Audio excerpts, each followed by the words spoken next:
Hi there, and welcome to part 3 of the 24-hour live stream. Let me just let Richard come in. And with us, we have the wonderful Serena. Hi, Serena. For those people that don't know you, if you'd like to give us a little introduction, that would be fabulous. Yeah, sure. I'm actually still getting a little bit set up here. I'm good. I hope you guys are good. You guys have been up for a really long time doing this. So I'm Serena, and my name on Instagram is serena.carnivore. Oops, sorry. Hang on. Sorry, my phone's going nuts here. Okay, sorry, there was some reverberation there.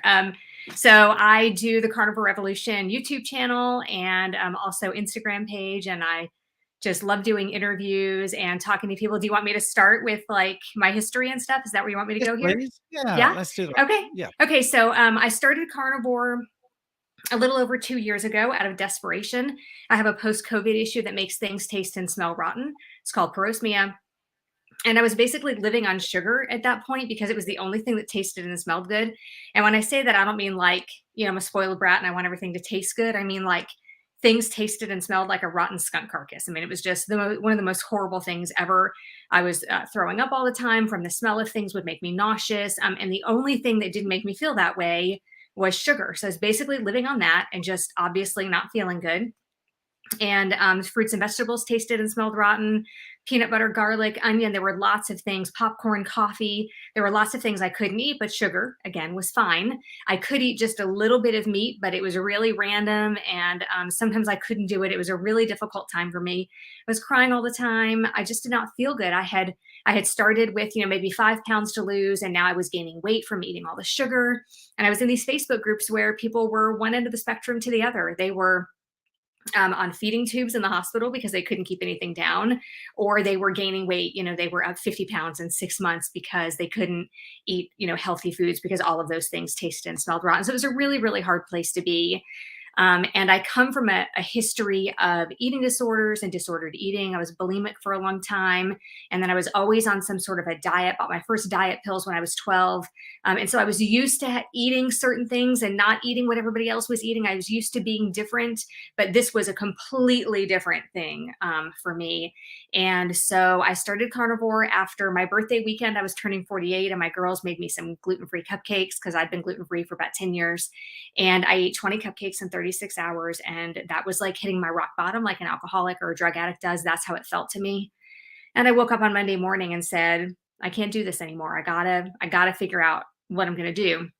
And I knew that I could eat like a New York strip fresh off the grill and a hamburger fresh off the grill, but I couldn't eat it if it had been refrigerated and then reheated. It was this really bizarre, some sort of chemical reaction. I don't know, but it smelled horrible to me. And so I just started eating those and just like dove in headfirst into research about how can I do this? Can I survive eating just like ribeyes and hamburgers? And of course, I thought I couldn't. And that's how I started finding people like you guys and so many other people out there like Kelly Hogan and Dr. Baker and Dr. Berry and all of those people, just learning that I can not only can I eat like this and survive, but I can thrive like this. And so that's what I did. I started doing that. It was about 6 months in to eating that way that I realized that I was better. I had heard somebody talk about the difference between an abstainer and a moderator. I think it was Katie Kelly. I saw talking about that and I thought, oh my goodness, no wonder it wasn't just me. It wasn't just me. I'm not messed up. I'm not defective, because that's what I thought all those years with all those extreme diets and the calorie counting and the restriction and the bulimia and the disordered eating and like all of those things. I thought that there was something wrong with me. And once I realized that I was just an abstainer, it was like that was my light bulb moment.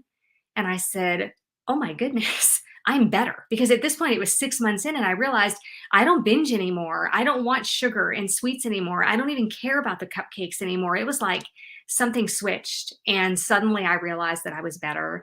And I wasn't crying anymore, and I wasn't anxious anymore, and my varicose veins were going away, and I was sleeping really good at that point. And there were so many things that were coming to light for me after 6 months of doing this, things I didn't even really realize because I was so focused on the smell and taste thing that I didn't even realize that all of these other things were better. And it's just amazing. And so, like I said, it's been a little bit over 2 years for me, and it was about a year in, I decided I wanted to share my story and I wanted to help other people and, any way that I could. And so here I am.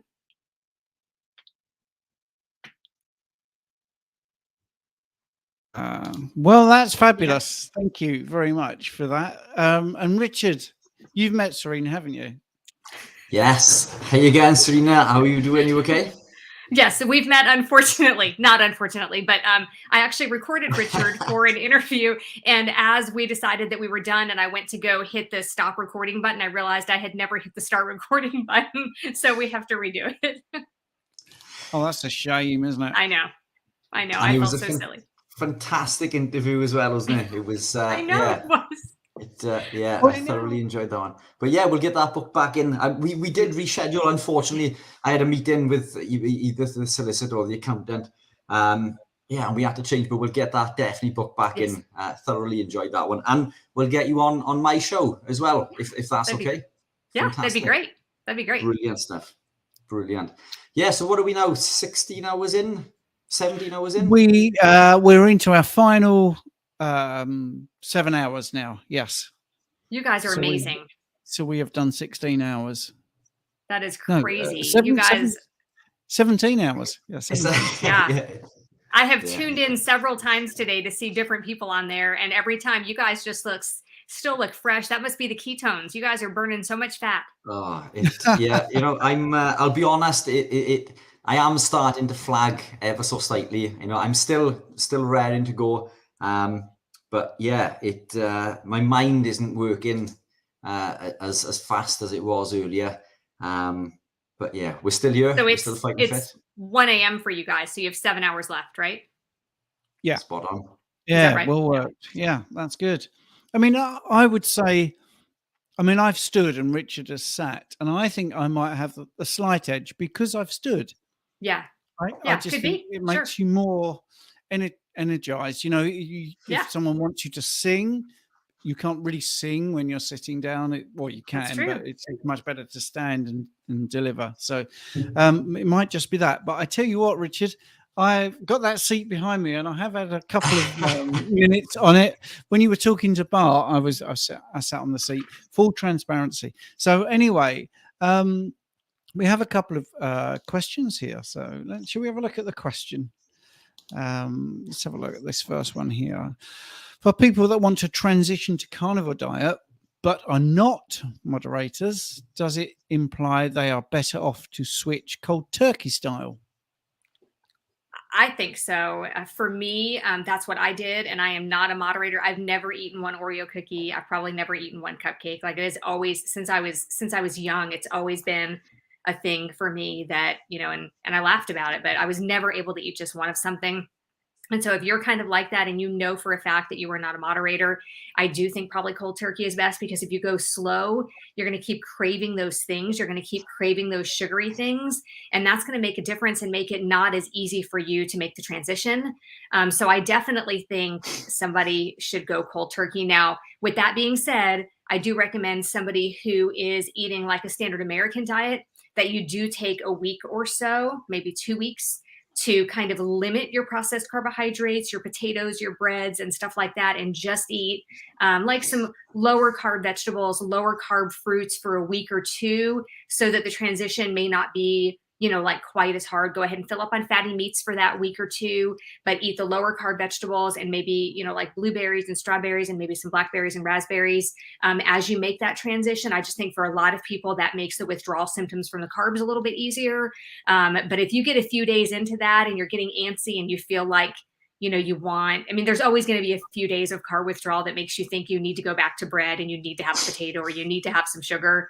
But if you can fight that and you get 3, 4, 5, 6 days in and you feel like those things are just making you want more of the same, more sugar and things like that, then I'd say go ahead and cut it all out cold turkey. Only you. And so that does make a difference for some people, but feel free to reach out. If you have any more questions, reach out to one of us if you need more advice there. But I definitely think if you're not a moderator, in most cases, it's easier just to jump in, but there will be lots of withdrawal symptoms if you jump right in. What do you think, Rich? Yeah, again, I think, there's two types of people: step change and incremental change. I'm step change, which means I'm all or nothing. It's got to be black or white for me. A lot of the clients I work with seem to be incremental. So again, it does depend on what type of person you are. I mean, we just spoke with Bart, who says, we should increment it slowly, isn't it, from keto to carnivore over a few weeks. But again, if you're the type of person who can't do that and moderate things, then that step change approach is probably the better protocol. There is not one size fits all, and this is something we keep coming back to again. This is the recurring topic, I think, isn't it? That we're all on our own journey. We have to do what works for us. It's all about sustainability, whatever it takes to keep us on that straight and narrow. And that is the key to success, isn't it? Is keeping that sustainability. But yeah, those are my thoughts. Yeah, so someone there singing your praises, Serena. So tell us a little bit about how the carnivore revolution works, or how your coaching has worked, because there you go. She's saying it's very encouraging. How do people contact you, and what's the process? That's awesome. Thank you so much. I'm glad that I am helping people. So you can just message me, and also the link for my coaching is in my bio on Instagram, and you can always comment on YouTube on one of the videos, and I'll see it. I try to respond to all of the comments on YouTube and on Instagram, but feel free to message me. I do group coaching twice a week. Usually you sign up for an entire month of that. So like you would sign up for August now, and the sessions are Wednesday morning at 10, Wednesday evening at 8, I think. I'd have to double check on that, but it is on the website. And so you can look that up and you can see, and we just get together that one time a week. You would either sign up for Wednesday morning or Wednesday evening. We would get together that one time a week, and we would talk about your struggles. We would talk about getting started. We would talk about food ideas, recipe ideas, and things like that to just kind of get you on your journey and help you along the way. And we all have mess ups sometimes. I have one lady that's been trying to get coaching with me. We did one. She paid for 4 individual sessions because she didn't want to do the group, and I can't get a hold of her. I knew she was having a hard time. I've tried to talk to her and she just won't answer. I knew that she was struggling, and so I just keep reaching out to her, because we all mess up, and it's important to know that everybody messes up and everybody needs help sometimes. And there's always somebody that you can reach out to. The carnivore community is so accepting of people and so helpful. I was really surprised by that when I first started, because, you think you're new to this community, you have all these questions, and people answer right away most of the time. Everybody is always so encouraging. So if you ever have any questions or any problems, make sure you reach out to somebody. But that's how my coaching works. You would sign up for Wednesday morning or Wednesday evening, and we would meet every Wednesday at whichever time for the whole month of August, and just talk about those things with the group and share our struggles and stuff. It's brilliant. Yeah. And that's on Mighty Networks, isn't it? Did you say the Carnivore? Yes. We've been using the Mighty Network, but I got to be honest, the Mighty Network is incredibly difficult to use. It is not an easy, it took me a month. It took me something like 16 hours to get one page up and running on there. And so we've kind of drifted away from, we still have the free Mighty Network, but we're not doing the paid versions of the coaching in there anymore. So we're still on there. It works kind of like Facebook does. You can go in and you can post things. That's still free, and that's still there for the community. But the coaching will just be on Zoom, and the communication will happen in a Facebook group there. Yeah, that's cool. Rich, do you have any questions from your chat the other day? Was there something you wanted to pick up on a little bit? My goodness, it was so long ago, and we've spoken to so many people today. You're 20 odd hours in. My mind. Is that your dog? Oh, your dog. I thought maybe it was Stephen. But I can mute it, but then you won't be able to hear me. She'll stop in just a minute. My husband's home from work. I was going to say that's how she greets him every day. That's one hell of an alarm system, isn't it? It's a German Shepherd. She is so loud. She's so barky. Well, I'll tell you that I am doing 75 Hard, which I completed. I completed the original 75 Hard program, and then moved on to the Live Hard program that comes after that. 75 Hard is a mental toughness challenge that people usually think is an exercise challenge, but it's not. I mean, you have to do 2 45-minute workouts a day, and one has to be outside. They can just be walks. They can be whatever you want them to be. And I completed that and moved on to the phase 1 program of the Live Hard program, which is all of those tasks plus some other tasks that you have to do. And I got to day 29 and only had my gratitude journal and my Bible reading to do. And I came upstairs to bed and I did my Bible reading, and I put my phone on to charge. and went to bed and woke up at 8 o'clock the next morning, 7 o'clock the next morning, and realized I had forgotten to do my gratitude journal on day 29. So I woke up on the very last day realizing I had messed up the day before, and I had to come clean and start over, because if you miss even one thing. So my gratitude journal literally is, today I'm grateful for 1, 2, 3 things. It could take me 15 seconds if I use Siri, and I messed up and had to start over. And so I'm on day 9 of that again, and threw my back out yesterday. I'm not starting over, guys. I am not starting over again. So I basically crawled back and forth in my driveway. Not really crawled, but I walked at a snail's pace back and forth in my driveway for 45 minutes before we started this, like literally at a snail's pace, like a tenth of the speed I usually walk, just to be able to get that 45 minutes in, because I said I was going to do it and I feel like I have to do it. But my back is killing me. It's like, like it gets, like you feel like it's about to get stuck. Like whichever way you move, you feel like it's going to get stuck. I'd like to say I heard it do, like, doing a PR in deadlifts or something, but that's not what happened. I was getting out of the shower when it happened yesterday.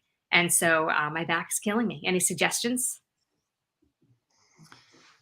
Rest, I would usually suggest, but I don't think that's an option for you at the moment, is it? Unfortunately. Have you ever tried Keto or Carnivore? It's really good for inflammation. Absolutely. Maybe I'll try that. When we're done, I'm going to go down and do a friend of mine that's a PT gave me some stretches to do. So I'm going to go down and do those and ice it when we're done. It just is killing me. And I had 2 really busy days too, yesterday and today. And so, kind of holding my breath all day where you're afraid you're going to move it wrong. It's just crazy. So yeah, that stinks. Where is it hurting? Right at the base of your spine? Yeah. It's not really my spine though. It's like both sides of my spine, real low on my back. Right. Okay. Yes. Well, it's difficult actually to give you advice online. Yeah, so I know. Right. Let's have a look here. What have we got here? Somebody actually saying that they've done the 75 hard unofficially. Oh, Mike. I know, Mike. Yeah. Yeah. Good. I'm not overly keen on drinking 6 liters of water per day. Is that something that you prescribe? Is it? Well, the 75 hard challenge is a gallon of water a day. And in the beginning, I hadn't used electrolytes in a year. That's just one of the things. You have to take a progress picture, do the 2 workouts. One has to be outside regardless of weather. And then you have to read 10 pages of a nonfiction book, follow a diet, and no alcohol. I think those are the things in the original 75 hard program. So for me, I hadn't used electrolytes in more than a year. And I started 75 hard. I usually drink about 3 quarts of water, and I started 75 hard. And like 2 weeks in, I thought I was dying. I was like, I didn't think I could get out of bed. I was so weak. And my friend Olivia, who you guys know, said, it sounds like electrolytes. And I was like, really good point, because I'm not used to drinking a whole gallon of water. And I added the electrolytes in, and it was completely better. So yeah, I think with the electrolytes, a gallon is doable, especially since we're working out twice a day. I think it's doable. Jen says, yeah, Jen, that's who gave me my workout. That's who gave me my stretches yesterday. Jen is a doctor of physical therapy. She's one of my dear friends. It's 3.8 liters, not 6, she says to Mike. Yeah, I was going to say 6 seems ever such a lot. Yeah. Yes. So we've got somebody giving you a little bit of advice, but I think Richard beat Sheena to it. Cut out carbs, no more pain, no more back issues. So yes, I think that's pretty good. If you was to sum up what we had a question earlier and it made everybody laugh because most questions are really long. They just said, why carnivore? So if someone said that to you, what would you say? I would say, to ask me about all of the benefits that I have from being a carnivore and from being on a low carb diet. And then I would send them to all of my other friends who I would send them to you guys. I would send them to Jen. I would send them to Kelly Hogan. I would say, check out all of these people. And these are the benefits that they have gotten. So I don't need scientific studies. You know what I mean? I am my scientific study. I think if you're somebody who has tried everything like I had to figure out, my weight and my body composition, and just at 48 years old, I was getting out of bed and I was a little bit stiff and my joints would hurt a little bit. And I just thought that's what being 48 was. I thought this is what happens as you get older. And so I would say, if you're one of those people and you've tried all of these different things and you've tried supplements and you've tried every diet you can think of to lose weight or get the body composition that you want, or to heal your whatever it is, autoimmune conditions, whatever your issue is, arthritis, irritable bowel syndrome, Crohn's, whatever your issue is, if you've literally tried everything, what have you got to lose? Try it for 30 days and see how you feel. And then let's talk about it, because I think asking all of the questions to somebody who's already doing it, like me, who has had great success, my answer is going to be carnivore for just about anything, that any kind of issue somebody has, because I have seen it help so many people with so many different issues. So my response is always going to be carnivore for 30 days because it has made such a huge impact on me. Just like if somebody goes to the store and they buy a shirt and you see them and you say, oh, I love your shirt. And they say, oh, I got it at TJ Maxx. Well, I'm going to go to TJ Maxx and I'm going to look at the clothes, right? But if I tell somebody I'm doing carnivore and this is what's healed, they're always like, oh, where's your scientific evidence? It's always like you'll take people's advice for little things, right? Or if I made this delicious coffee that I loved with all these artificial things in it and I took it around and let people taste it and they loved it, nobody would ask me for a scientific thing, right? Nobody's going to McDonald's when they're serving Shamrock Shakes and asking them for the scientific evidence that it doesn't hurt them, right? But as soon as you tell somebody to cut out all of that stuff and eat really good, healthy foods, they freak out like, where's the evidence? Well, I'm the evidence. Richard's the evidence. Stephen is the evidence, right? I mean, all of these people are the evidence that we need to see it and to see the difference that it has made in people's lives. And so why carnivore is what have you got to lose? Just try it and see how you feel. 30 days of anything isn't gonna hurt you. If I told somebody to juice for 30 days, they would automatically think that's healthy. But when I tell them to eat meat for 30 days, they freak out like that doesn't seem right. But that's the plant-based agenda. That's what we've been hearing for multiple years now. And butter is bad. Red meat is bad. It's going to cause heart disease. And how people think it causes diabetes, I will never understand. But you will go out and try all of these other things and think that it's fine. But if I tell you to just eat meat, you're going to push back on it, But give it 30 days and see how it makes you feel, because I think you'll be surprised. 30 days is enough. 30 days is enough to get the withdrawals out of your system and to start to feel really, really good. Richard, do you want to add anything to that? Yeah, no, I think that nails it in a nutshell, doesn't it? I mean, we made a comment earlier when we were looking at the guests who were on the show. Everyone looks incredibly fit and healthy. There's not one obese person that has been on to speak. We can't say that amongst any other community, really, can we? The second you look outside of that door, most people look unhealthy or they're overweight. They're carrying a little bit of central adiposity. Everyone that's been on the show looks vibrant. They look healthy. Yes, Stephen and I probably a little bit worse for wear, 20 something hours in. But I mean, coming back to a point that Stephen made earlier, I could not do this on carbohydrate. I had 3 hours sleep last night. So this is, my goodness. And I've got to work tomorrow. So, I mean, Stephen will be going to bed just after 8. I've got to do another shift. I could not do this on carbohydrate. The lifestyle is self-evident. And we are that scientific paper. We are, the results of living a lifestyle. Every one of us has got an incredible journey. And it's not just something small. These are massive things. And we're not talking just weight loss. We're talking reversal of diabetes. We're talking, curbing and combating migraines, debilitating daily migraines, chronic fatigue, depression, anxiety, people with cancers and tumors. And I'm not saying this as medical advice, that this is going to do that, but obviously we can't give that medical advice. But these are the circles that we work in. These are the stories that we are hearing within the community day on day. So yeah, I mean, why carnivore? Well, as you say, why not? Let's flip it around, because the benefits. We almost sound like a broken record, and Stephen and I were speaking recently in regards to why some of the influencers within the community seem to be veering away from carnivore, or maybe having changing their opinions in certain regards. This may be genuine.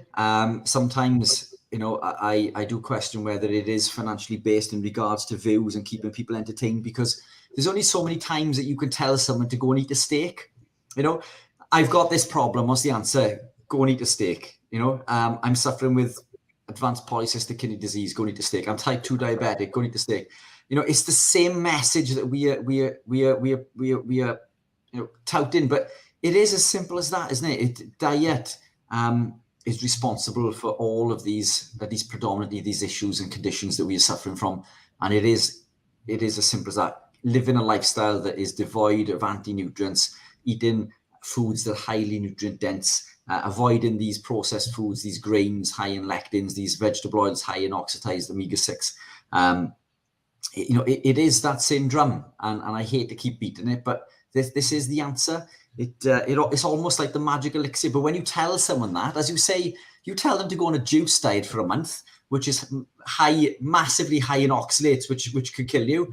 I mean, to put that into perspective, I used to do juicing. I used to do my smoothies. I would put a pack of spinach into a smoothie every day, along with my turmeric and black pepper to block the absorption, or to increase the absorption even. These oxalates can kill us at 5,000 milligrams. At standard pack of spinach contains around 1,500 milligrams. But what do? We add turmeric, which is more oxalates, and we add the black pepper, which blocks and the kale. Don't forget the kale. And the kale. Yet you tell somebody to do that, they wouldn't bat an eye. You tell them to go and eat red meat. My goodness, what about cancer and all of these other issues? And it baffles me. But you've hit the nail right on the head. We are the product of living this lifestyle, and I'm proud to be part of that product and the movement. Yeah, and if for the people watching, if you are confused about it and we're answering your why carnivore and you disagree with that, go ahead and get Nina Teicholz's book, The Big Fat Surprise, and it will blow you away. Ancel Keys, look up Ancel Keys. He's the scientist that originally said he thought fat made you fat and caused heart disease. And later on, they had all kinds of evidence that he was wrong. And, he made his mark on history, though, and left a very, very sick world from all of the people in civilized countries that follow the advice that he came up with. And I read somewhere, and this hasn't been confirmed, but I did read somewhere that later on, he actually said at one point, maybe I was wrong. But it was way too late at that point. The food pyramid had already been created. I mean, it was too late. And I want to show you guys that if you go to my Instagram page and you see one of the first posts that I have pinned is this before and after of me. Let me get it where you can see it. So this is backwards. I'm having a hard time pointing. This is me on lots of vegetables, very few fruits, and lean meats. I probably hadn't had hamburger in a year. And this is me a year on carnivore. I actually weighed more in this after picture than I did in this picture. And this is just inflammation. That is the biggest difference, because I actually weigh more in the more current, more recent picture. That's what inflammation can do. It can make you look like a different person. So this is why carnivore. If you're wondering why carnivore, this is why. I can't get it. It's all washed out now.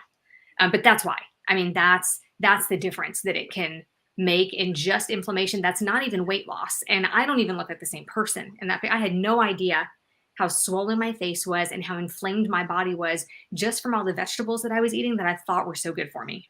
Oh, that's a good one. So this is me. So that's what it's done to me. So clinically obese, type 2 diabetic, daily debilitating migraines, chronic fatigue, arthritic pains, depression, anxiety.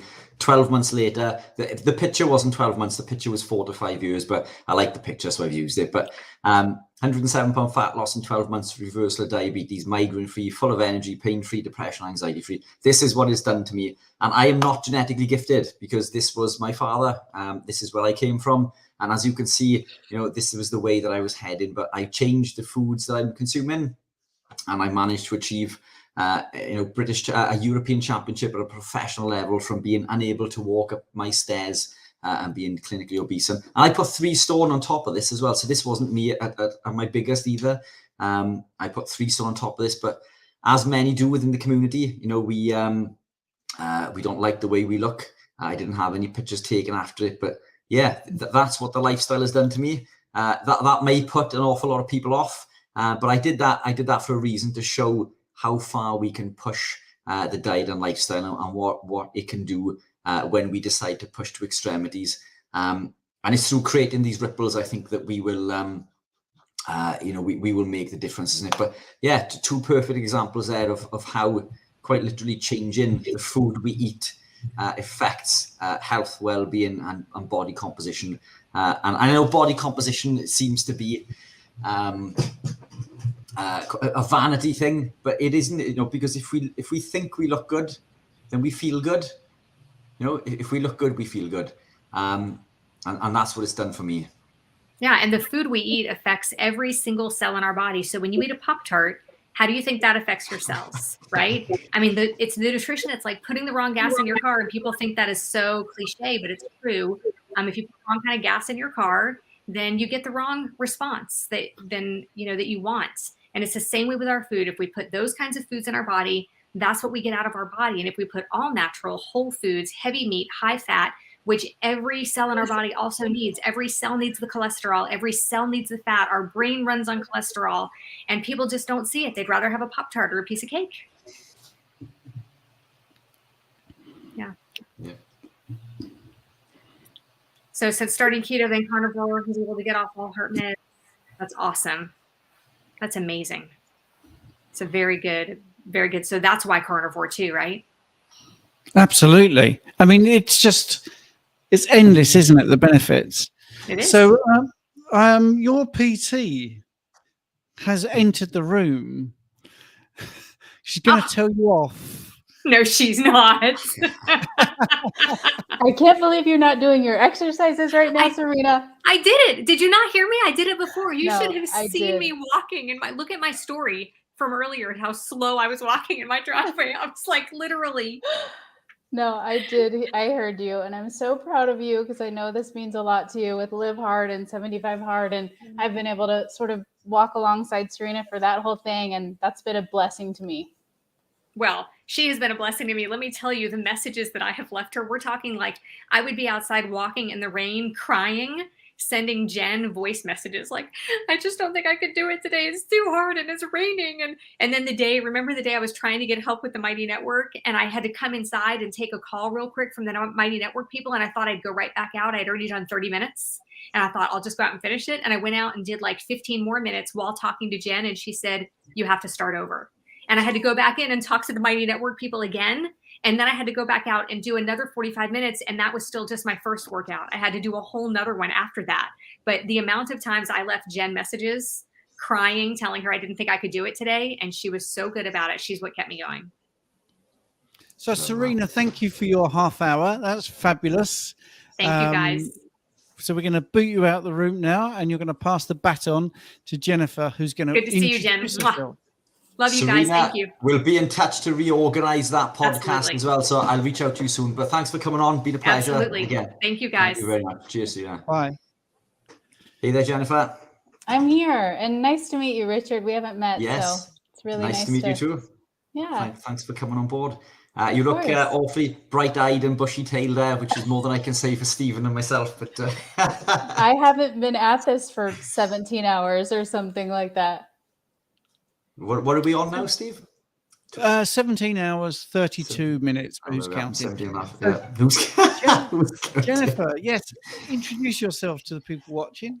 Yeah, so my name is Jennifer Geissert. I am a doctor of physical therapy, which is why I was kind of giving Serena some grief about her back. I work in a hospital setting. I just worked today and had an interesting day when it comes to what people are eating, though that is not my job, right? It's not to advise on nutrition, but it's just incredible what I see. And I've been carnivore for 1.5 years. I first started this lifestyle because of some really, really bad autoimmune issues that I was dealing with. I had psoriasis and vasculitis, and believe me, it was like as bad as it gets. And I also had a binge eating disorder for 20 plus years. So all of those things have resolved on this diet. And so now I'm the weirdo who only eats meat and eggs. Well, that's good, isn't it? I mean, that's a nice little short précis. I'm going to just say your Instagram, by the way, which I just flashed up on the screen, is brilliant. I do like your content. I know a few people don't like you dressing up as Santa Claus in July. I have spotted that some people don't see the humor in it, but I do. I think it's fab. You've not met Richard before? Correct. I mean, I think we follow each other, but that's about it. Yeah, right. Okay, that's cool. Richard, you got any questions for a carnivore PT? Yeah, I mean, so you've been carnivore for 1.5 years. What was the kick that managed, or that catalyst that drove you into becoming full carnivore? Because were you ketogenic prior to that? Low carb or? I had been keto on and off for a few years before carnivore, and but it was not helping me at all with my skin issues, my autoimmune skin issues. It was helping me to manage my weight, but I had been such a bad binge eater that even on keto, I would start with a keto treat here and there, and then it would just be full blown all the sugar, not keto at all. And I would just binge like that every few days. And then I would be really strict with my keto diet and I'd drop a little bit of weight and then I'd just binge. So it was just constant up and down, gaining 10 to 20 pounds most months probably. But then I've had psoriasis since I was 7 years old. And in my mid 30s, I went on an autoimmune, like an immunosuppressant for it. And as soon as I went on that, I just had one health issue after another, starting with a chronic strep throat that I had for about 6 months. And then it got really bad. Then I had to take all these medications for it. And then I ended up with vasculitis. Like when I tell you my body exploded, I'm not kidding. My whole body was like an explosion of vasculitis. And I was in the hospital for a few days. And then I kind of got over that a little bit. And then a few months later, my psoriasis was like 100 times worse than it had ever been all of my life. And I was still on this medication that was supposed to be clearing it, which it had. It was completely clear, but then it caused one health issue after another. And so I was just fed up at that point. Like, what the heck? I've been through one medical thing after another for now a calendar year. No one can help me. I've seen so many doctors. All they want to do is give me one prescription after another and just tell me like, sorry, it's bad luck. You just happen to have this autoimmune stuff. When you have one autoimmune thing, you're likely to have another. See you next month when you come back for your refill. And so I went to see a naturopath thinking maybe there's something that can be done. Somebody can help me. I just hadn't lost hope yet, And it was actually the naturopath's nutritionist that told me about carnivore. And so, that was a weird appointment. Like I was not expecting to hear her say, you should try an elimination diet and only eat meat for a while. But she did say that. And she also mentioned people like Michaela Peterson and Kelly Hogan. And so I left there and looked them up and was incredibly encouraged for the first time in a long time, which I really needed because it had been a hard year. And that's kind of how I got down this path. And then you became the weirdo that only eats meat and eggs. That's right. Yeah, that's fantastic. And that just adds more weight to the fact that, it's not one diet suits all, is it? Being ketogenic is a fantastic step in the right direction. And for most people, that is plenty enough. But it's this consumption sometimes of those lectins from some of the keto treats or from some of the so-called keto-friendly foods. We keep coming back to tomatoes, bell peppers, and onions and things that contain these lectins, which are causing this intestinal permeability or the casein from milk. And in some cases, especially autoimmune, it's only going the full hog, isn't it? And becoming carnivore, do we see a complete resolution? And have you indeed seen a complete resolution of all of those problems now? Or do you still suffer with any at all? Or is it just a case that you're able to maintain and manage them? Well, with my skin conditions, complete resolution, and I've been off all my medications for 9 months, which is just baffling to me. When it comes to my binge eating, I never even thought this would help my binge eating. That was just a surprise. But I will say, if I were to have cake right now, I'm not sure that I wouldn't go back to binge eating. So I don't know that I'm like cured of that, but that's certainly managed because I no longer eat anything that triggers any kind of urges. And what you were saying about some, like, I think maybe kind of what you were insinuating is that some people probably do fine on just a regular old keto diet.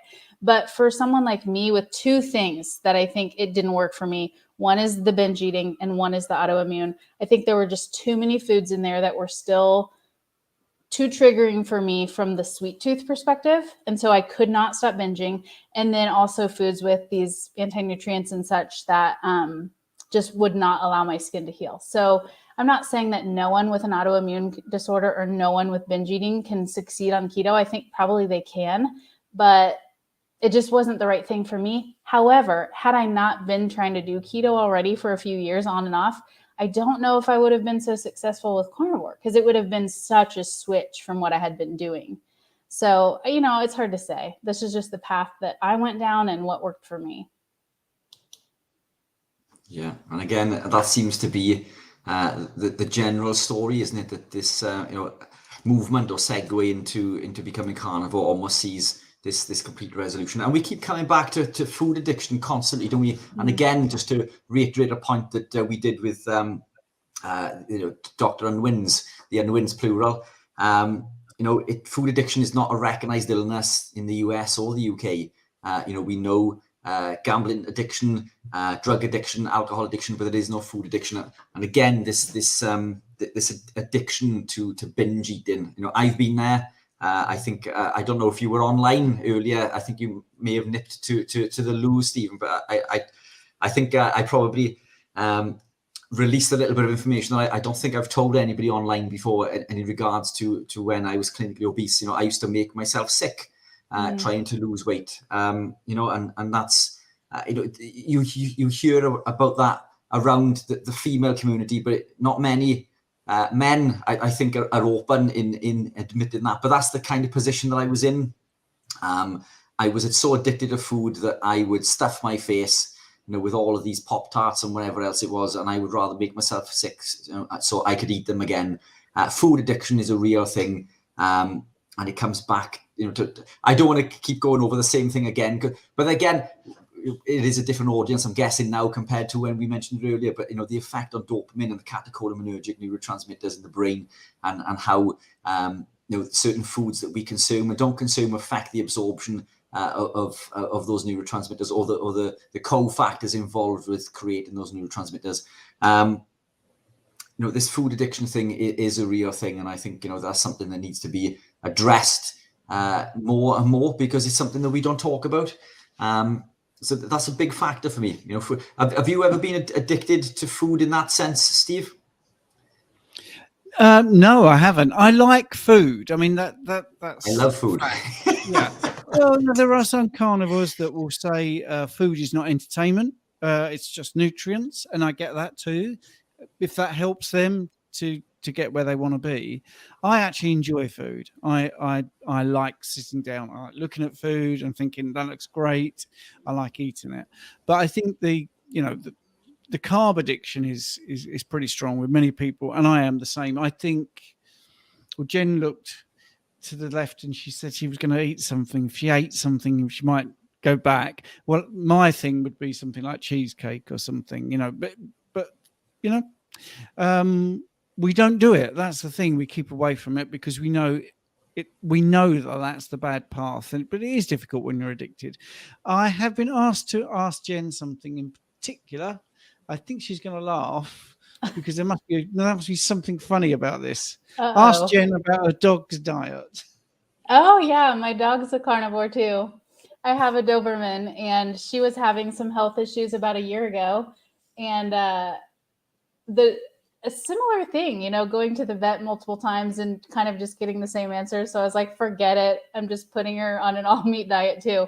And so believe me, she's never been happier. She eats ground beef and chicken legs and liver and eggs and loves me more than she's ever loved me. Great. My dog is a raw carnivore as well. One of the questions that was submitted online for another guest, actually, but I think it's a really apt question to ask you. What's the most common problem that people encounter with this way of eating, in your opinion? I think, one that I see a lot is this sort of self-pity where they're like, well, why can't I just be normal? And why can't I just have the things that other people can have? And coming at it from that mindset just sort of sets you up to fail, because instead of seeing it as, like, I actually see my skin conditions as a blessing. My body is telling me what I should and shouldn't put into it. And not many people have that blessing. They don't have those signals. So I just feel lucky to be able to say, okay, I'm going to choose to eat these things because I can actually know exactly how to be my most healthy self.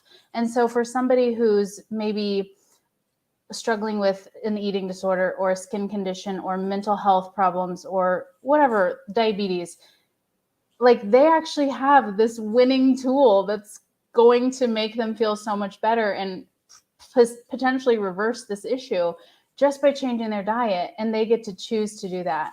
And so, yeah, I think it's just the mindset, getting the right mindset that if you don't have it, it's pretty hard to succeed on something so restrictive. But if you do have it, you can just recognize how lucky you are.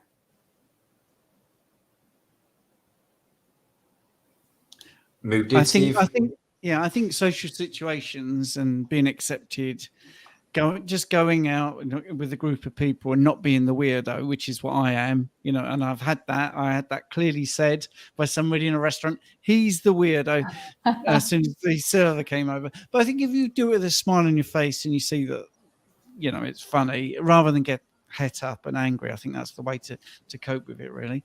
So do you track? I mean, earlier on there was a big hoo-ha because one of our people talked about calories. I mean, do you track macros? Do you track calories? How do you set your day up?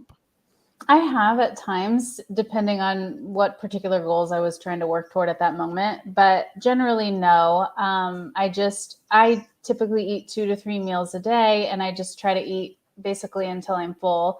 My dog's here. You probably can't see her, but my little carnivore dog. But yeah, I still, I have that history of disordered eating. So if I try to restrict too much with calories or my feeding window or whatever, or if I'm just paying too close of attention to it all, it just seems to sort of get my mind back on this obsessing over food thing. So I just know that I'm better off when I'm paying less attention and I'm kind of just going by my hunger cues, which is not always easy. But I have learned recently that if I just don't snack at all, only meals, then it's not so hard.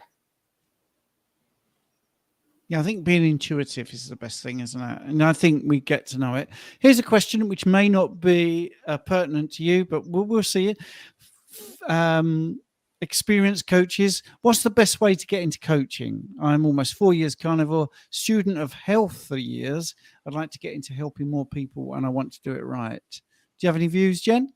I do. I think the first thing is just get a little group following you and give them free advice. So if that's starting an Instagram page or YouTube or whatever, just offering this advice is going to attract your people to you, the people that need to hear your message. And then they're going to start asking more questions and you're going to have more sort of fuel in the tank of like more tools in the toolbox of these are the questions that people have. So I'm going to start providing that information. Well, then as people begin to know, like, and trust you, they're going to really want your opinion on things. And they're going to start DMing you and asking to work with you one-on-one. And as soon as that happens, I mean, that may just be a couple of months. You can start coaching. You could do one-on-one or group coaching or whatever. And of course it's going to start small, but I think that's the best way of just building genuine relationships. What about you, Rich? What would you say? In regards to coaching, I guess, I mean, how did I start? I changed my life, found a secret, wanted to tell the world about my secret. And I probably get ostracized the same way that you do. I'm the weirdo that, only eats meat, eggs, fish and cheese. And when I go to the restaurant, I'm the one that doesn't want my food cooked in seed oils. But I like that. I think it's good to be, to stand out. But I began giving free advice to friends and family. They saw the volume of weight that I lost. And I know this isn't about weight loss, but unfortunately, this is what people see, isn't it? They notice that, you've lost an incredible amount of weight. They don't look at you and think that, you look incredibly healthy. It's look at the weight you've lost. So people, friends and family approached me in regards to that. I began helping them for free. And then I began coaching for free. I retrained as a nutritionist, although everything that they taught me was incorrect. It was a hoop that I had to jump through in order to get my certification, which isn't worth the paper that it's printed on. But one of the things that the tutor said to me when I qualified was that part of being a nutritionist is staying up to date with modern research. And this person was well up on. She understood that I was ketogenic, and she was well for that. Despite teaching me incorrectly, she understood about real nutrition and encouraged me to further educate myself in regards to the lifestyle of being ketogenic, and not so much carnivore, but the effect of high carbohydrate on insulin resistance, and understanding that all carbohydrates is sugar, and that's a common thing that I think most people don't understand. Carbohydrates is sugar. They are one and the same. We shouldn't differentiate. But that's how I began. It pretty much as you said. I started an Instagram. I was never on Facebook until I started coaching. I had a Facebook account, but I never posted on there. I began posting. Still not very popular on there to this day, but still, I do try. But as you say, it's working with like-minded people doing things like this, isn't it? Jeremiah, the first start there now is putting that comment on, networking again with like-minded people. Start teaching people things that you have learned, and lead by example. If you are the picture of health, people will want to learn your secrets, and they will begin to understand and believe in what you're saying. It's this authority and trust, isn't it? If I was still clinically obese, people would not listen to me. If I go to a gym looking for a gym instructor, and there's two instructors there, if one is in incredible shape and the other is overweight, which one are you going to take advice from? Now, the advice could be equal from both of them, but you're going to go with the one who's in shape, because that is the one that appears to be practicing what they preach. If you go to a dentist and one has perfect teeth, which and the other doesn't, which one are you going to go to? And this is why I believe that we are the product of what we're preaching. That's incredibly important as well. Practice what you preach, and be the picture of health. And as I said earlier, everyone that's been on this show in the last 20 odd hours has been a picture of health. Again, I'm probably waning more than Stephen now, but we did look bright-eyed and bushy-tailed when we began 20 odd hours ago. Yeah. We've got a question here from someone called Robert Kiltz, MD, which sounds like an American cop show, doesn't it? Or something like that. Robert Kiltz, MD. Jen, how important is it to feed our dogs and cats a meat-based diet? Well, I think it's really important, because I think you can argue even more with dogs, for example, and cats, that they should be eating meat even more than humans. I mean, of course, we all think humans should be too, but that's up for debate amongst the general population.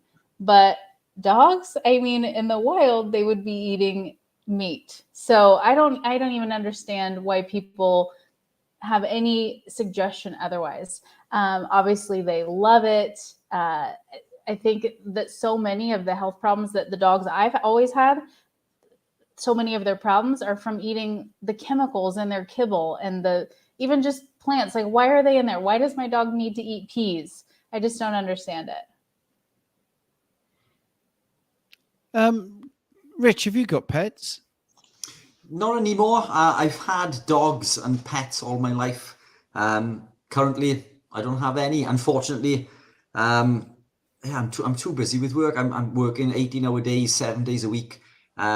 I did have a Siberian Husky as a pup, and I took the decision to pass him on to a loving family that had the time to look after him, because being a Siberian Husky, they're a pulling animal. They need to be walked, and they need the attention that they deserve, and I didn't have that to give. I haven't had a day off work in 7 years, over 7 years, believe it or not. Well overdue, some time off, I think. But yeah, I just didn't feel that it was fair to keep him cooped up. He had a massive garden to run around in, but still, that's not an ideal situation for an animal like that to be in. So yeah, I haven't had one for the last few years, unfortunately. But yeah, well, I've missed my dog today. I can't believe it, actually, because when I set this up, what about your wife? Yeah. We are talking about animals. Yes, of course, I miss my wife very much. But Get that in, but yeah, and it's funny, isn't it? You just accept that dog as a part of your family, and today I've really felt quite distant from him. I can't wait. He's in that room, just there asleep, and it's like I can't wait for this to end for that one thing. That's the only thing I'm really looking forward to. Two things: hugging my wife and hugging my dog. Right? Yeah, you better get that in there. She's probably watching. Yeah, Yes. I counter that. Same with wife and my little girl. They've been here back and forth today, but obviously doing this for such a long period of time. But you take these things for granted, don't you? It's only when you're removed from that situation, I guess, that you begin to notice those things, isn't it? Yeah. So tell us a story, Jen, of why you're Father Christmas in July. Oh, well, I don't know if you have this in the UK, but in the States, Christmas in July is a fairly common thing. Like stores will have sales and there will be different giveaways. So I'm doing a Christmas in July giveaway. It was supposed to be 12 days, like 12 days of Christmas, but I ended up only having 11. So for 11 days, I'm giving away 11 of my favorite sort of carnivore friendly items. I got all these companies involved, kind of like you got all this set up. I got all this stuff set up with these 11 companies. So every day there's a winner to win one of the items. And then at the end, there's a big grand prize giveaway where one person will win everything from the 11 days.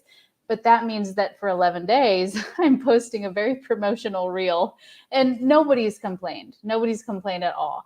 But I'm sure that some of my followers are like, okay, we cannot wait for Christmas in July to be over. We're done with this. But they've been troopers for sure. And every day, hundreds of enter to win. And it's been really exciting and fun to pick a winner every day. And, whoever wins is really excited. So it's been good. Yeah. And I think that's, good of you to just go to all that effort to get all these freebies for people. It's really, really good. Have we got any more questions? I just saw two things flash up. Yes, I am going to be in trouble. Yes. So, is that your wife? Oh no, that's Serena. No. My wife went to bed about 10 o'clock actually. So, what do you think? What has Carnivore given you? What's the best thing? If you could say the best thing about it is this, what would it be? So many things. That's really hard. I would say just simplicity in my life. I no longer have to be stressed out about if I'm going to binge at a party or if I'm going to fit in the clothes that I take with me on a vacation by the end of the vacation, or if I can show my legs because of my psoriasis. I don't even really think about going to the grocery store or having food. Like I just have stuff. I just have meat in the freezer ready to go at all times. And even with social situations, you guys kind of both mentioned social situations. Like I'm dating, I go on dates. There's no stress. Like I just know if this is a place where they have meat, then I'm going to order the meat. And if they don't, then I'm not going to eat. And at first that was a little bit weird a year and a half ago. But now I feel like it's just such a part of who I am that I almost I just enjoy it. And I enjoy that it's simple and people just know what to expect and I know what to expect. And I love that. Yeah. Simplicity is key to it, I think, because it's very easy to cook, I think, with an air fryer. It's not that difficult, or a frying pan. It's really, really, really simple. But anyway, Jen, that's your time up, I think. Is there anything you want to say to people? If you're watching and you're not sure if you want to do this, I think just try it. And there's lots of different ways to try it. You can ease in, you can go right in, you can do all the grass-fed and grass-finished and pasture raised, or you can do grocery store, even sort of processed stuff to start out. Just start, see how you feel, give it like a month, see how you feel. And your body's going to tell you, I need more of this or less of this. And, you're going to find your right fit and you're going to find your people too, because there's lots of different influencers out there offering all kinds of different information. And if sometimes it seems frustrating because it's a bit conflicting, but it's because we're all just a little different. We all have a little different needs. So sort of soak up all that you can get to find your perfect fit. Brilliant. Rich, have you got a final question? No, love that. I think, fantastic story, fantastic journey. The only thing that I wanted to add was in regards to when you said about, not being able to eat these foods and find it restrictive. And that was a comment that somebody threw at me a long time ago in a social situation is, they had a bowl of like whatever it was, some food that I couldn't, that I didn't want to eat. And the comment was that you can't eat this, can you? Because you're on keto. And my answer to that was, well, of course I can. I can eat whatever I want. It's just today I'm choosing not to eat that food. And I think when we acknowledge the fact that we can eat whatever we want, it's our choice whether we want to eat that food or not. It's not a case of you can't eat anything. You can eat whatever you want. Today I'm choosing not to eat that food. Tomorrow I may decide to eat it. But when we decide to think that way, we own that situation, and now it doesn't become, we're not deprived of anything. It's a choice that we are actively making, and that was the mental breakthrough for me in regards to combating or help to combat that food addiction, and especially in those social situations. It's my choice. I can eat whatever I want. Today I'm choosing not to. Yeah, completely agree. When you're empowered with that mindset, it doesn't feel like deprivation at all. Yeah, I agree. No, it doesn't. Now, we have a guest in the waiting room, but there's no camera on. So what we'll do, Jennifer, is we will let you go. Okay. And Richard and I will have a little bit of to and froing until Jessica can come in. But thank you so much for your time. I really appreciated it. Thank you so much for having me. It was my pleasure. No, absolute pleasure. Thanks, Jennifer. Well Bye, appreciated. guys. Bye. Take care. So we're just waiting for Jessica to get her camera started, and then we'll get her into the room. So yes, Richard, we've done 18 hours, mate. 18 hours. We've got 6 to go. Woohoo! Easy work. Will you cope with another 6 hours? Yes, it's the last stretch now, isn't it? Yeah. It's the last stretch. Yeah, for sure. Yeah. I mean, I haven't sat down much, maybe like 5 minutes for the entire time. So I'm beginning to flag in the respect of standing up. But I do think that it's a testament to being carnivore that we've been able to do this. Yeah. In fact, the only thing that's going is my voice, actually, because I'm rabbiting on so much. Yeah, we're not as compass mentis as we were in the beginning. I think you could probably tell that coming into the end of the last slot that we did, and I think that's why we're sort of handing over to to the guests to do a little bit more speaking. But yeah, look, it is what it is. We're still here. We're still functioning. Yes, flagging a little bit, but I mean, we are 22 hours in. Or 8. How far did you say? I can't even think now. 18 hours in. We've done 18 hours. Yeah, so there's 6 to go. I'm just messaging Jessica to say, is she coming back? Because the devices didn't connect properly. Oh, here we go. I think, yay! That's excellent. So, big build up. Here she comes into the stream. Perfect. Hello. Hello. How are you? Hey I'm there, good. Jessica. Hi. How are you? I made it. Sorry, I had some technical difficulties. Well, I could tell. So, do you know Richard? I don't know Richard. No. Hi, Richard. No, nobody knows me. Hey, Jessica. How are you? I'm good, thanks. Good. So, nice to Jessica, meet you. for people that haven't seen you before, including Richard, if you could just give us a little introduction as to what you're all about, that'd be fantastic. Sure. I'm Jessica, and I am a kind of recently new carnivore. I've been carnivore for about 18 months, and it's been quite a journey. I've been in the health and fitness industry for a really long time, and so carnivore for me was kind of the last final piece of finding what I felt was like what I was looking for in terms of improving my health and optimizing my health.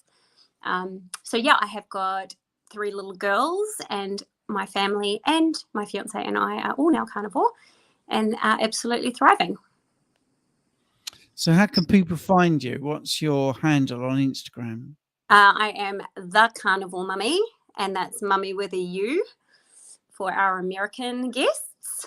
And I also have because of my fitness background, and I specialize in something called neuro reset technique, which is a neuromuscular based therapy. I also have a Instagram under the Jessica treatment as well. So you can find me there too. So Richard, you're into the fitness. Do you want to ask about the the NRT therapy? Yeah, that's something I'm familiar with. I'll be honest. And that's probably the first for Stephen to hear me say something like that. So it's something I'm completely unfamiliar with. If you'd like to go into some detail in regards to that, I mean, I'm familiar with the neuromuscular zones in regards to training. Cycling is something I've gone into recently, so that is a zone that I need to work on. What I've noticed in regards to new to cycling is it's a zone that I've been told is going to take some time to build accustomed to. If you'd like to go into more detail, baffle us with the science. I would love to. Basically, neuroreset technique is a very rare form, as I said, of neuromuscular-based therapy. We are looking at essentially the brain and the nervous system and the strength in these, and the pathways between the neuromuscular system. What does that all mean? Because it all sounds like a load of waffle. It means that we can instantly strengthen somebody's muscle recruitment capacity, their motor control, their muscle function, their strength, their mobility, instantly with some amazing long-lasting results.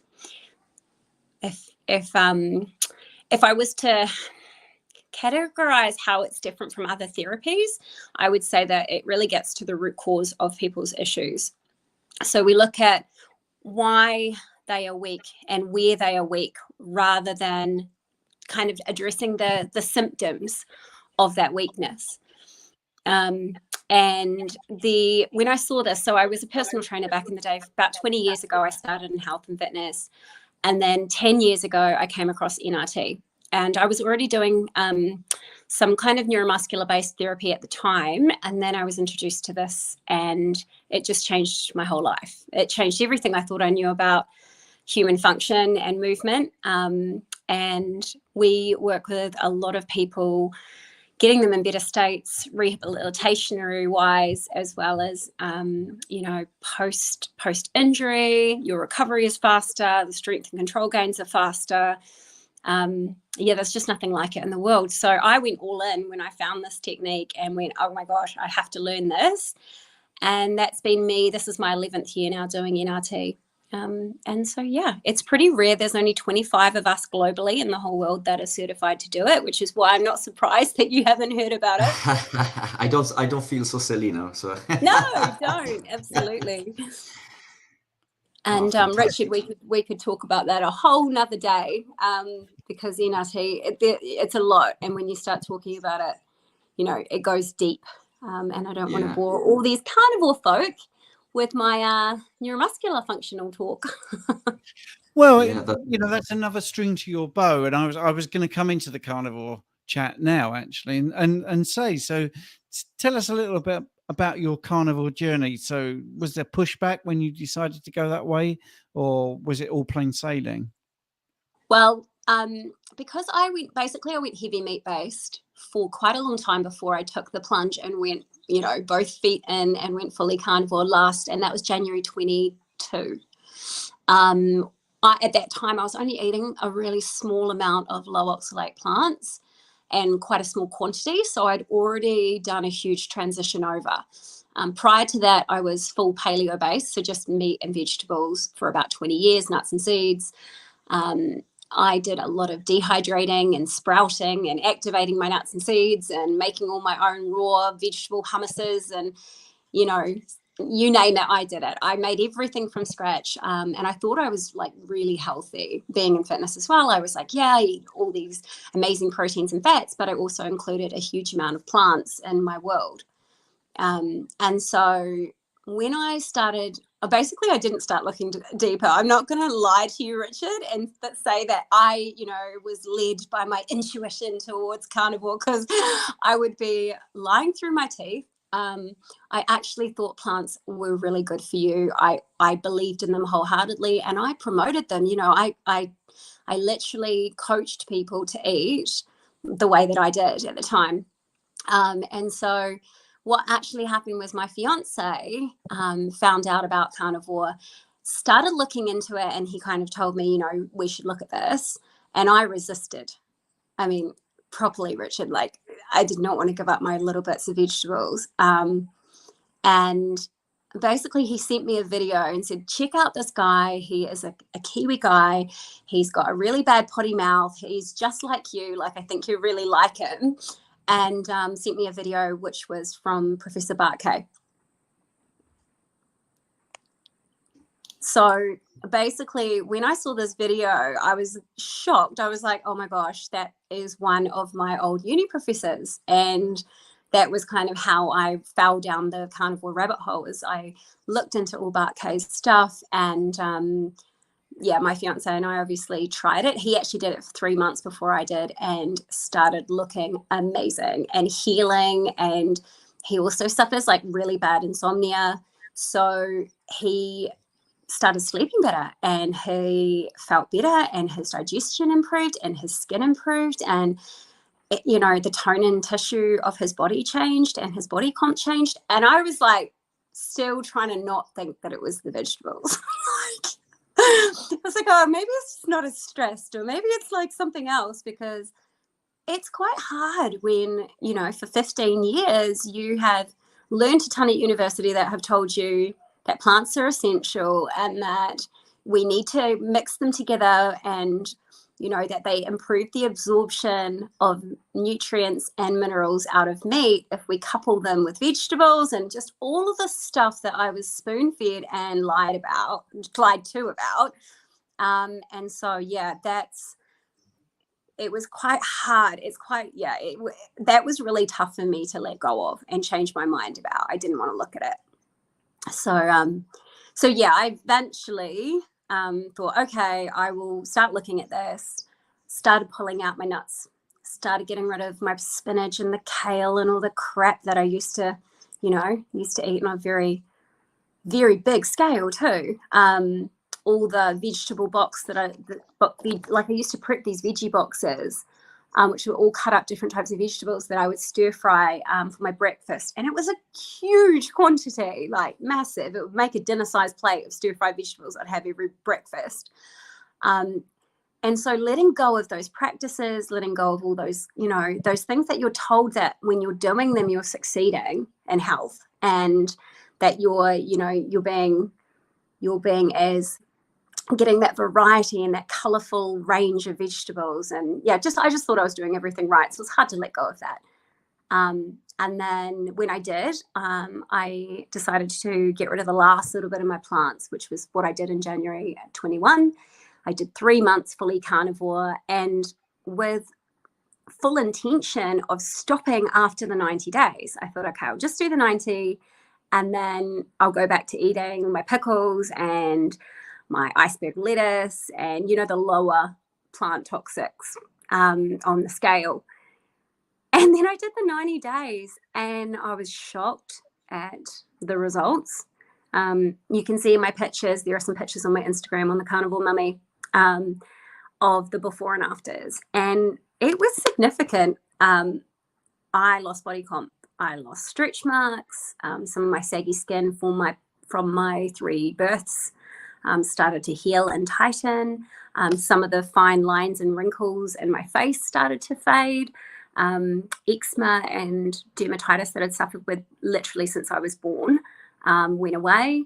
My gut healed. So yeah, it was massive. Even eating only low oxalate vegetables, that last piece for me was massive and was creating a huge amount of inflammation in my body.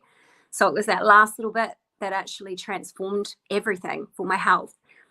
And so since then, I thought, well, I'm not going to go back, am I, to eating vegetables again after having that kind of response in my body.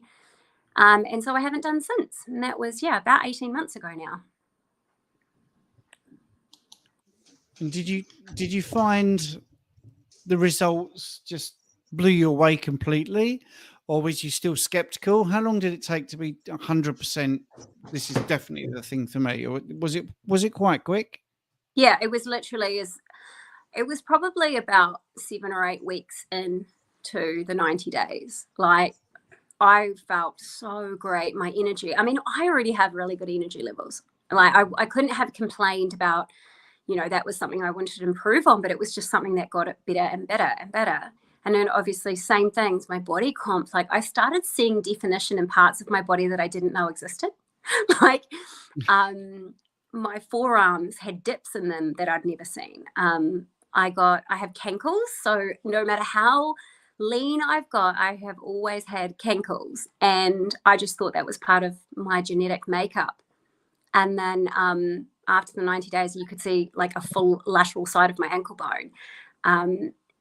So it was 100%. There was no question. I knew exactly what it was. I also tried as much as I could not to distort the results. So I only trained like bare minimum. I did maybe 1 to 2 resistance sessions a week max, just so that I could make sure that that wasn't having too much of an impact on my results, and make sure that it was the carnivore that was actually having this impact on my body.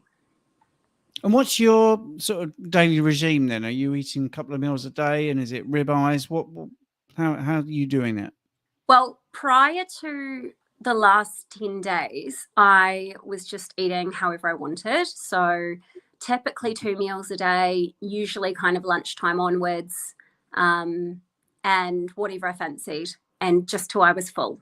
I've never counted macros. I've never done any of that jam. I just eat when I'm hungry and stop when I'm full. And I really love that about the carnivore way of living, because being in health and fitness, and I had done everything, like I'd done Jenny Craze and Weight Watchers, calorie counting, I'd weighed my food, for goodness sake. I was quite obsessed about food. So with carnivore, it just gives you that freedom, right? That freedom to literally eat when you're hungry and stop when you're full, and actually be able to listen to your body and what it needs. And so I don't put too much regiment on myself, because mentally, I don't think it's a good place for people to be in, or I don't want to go back into those pathways that I was, that I went into. So yeah, that's what I was doing up until recently. I kind of fast naturally as I want to. I'll do like 24 here or 40 here, but I don't have any structured plan. And then 10 days ago or so, I went lion. So I've just gone lion for 30 days, which is just beef and salt and water, or ruminant animals and water, for 30 days. And again, I'm that type of person that wants to see what does the next piece do and what does the next piece do. So I committed to giving this a go. So yeah, I'm a week and a bit into my journey. So I'll do that for 30 days and then record the results and share. But I do plan to go back to eating carnivore, like full carnivore. But who knows, if I get to the end of the 30 days and I have such significant results like I did originally, then you never know, I might just stay on beef, because I really enjoy it. Yeah, one of the questions that came up earlier was a question which said, why does it seem that most carnivores keep slipping up and can't stick to the diet? And nobody seemed to think that resonated with them. Is that something that you've encountered, or do you find once people do it, they pretty much stick to it?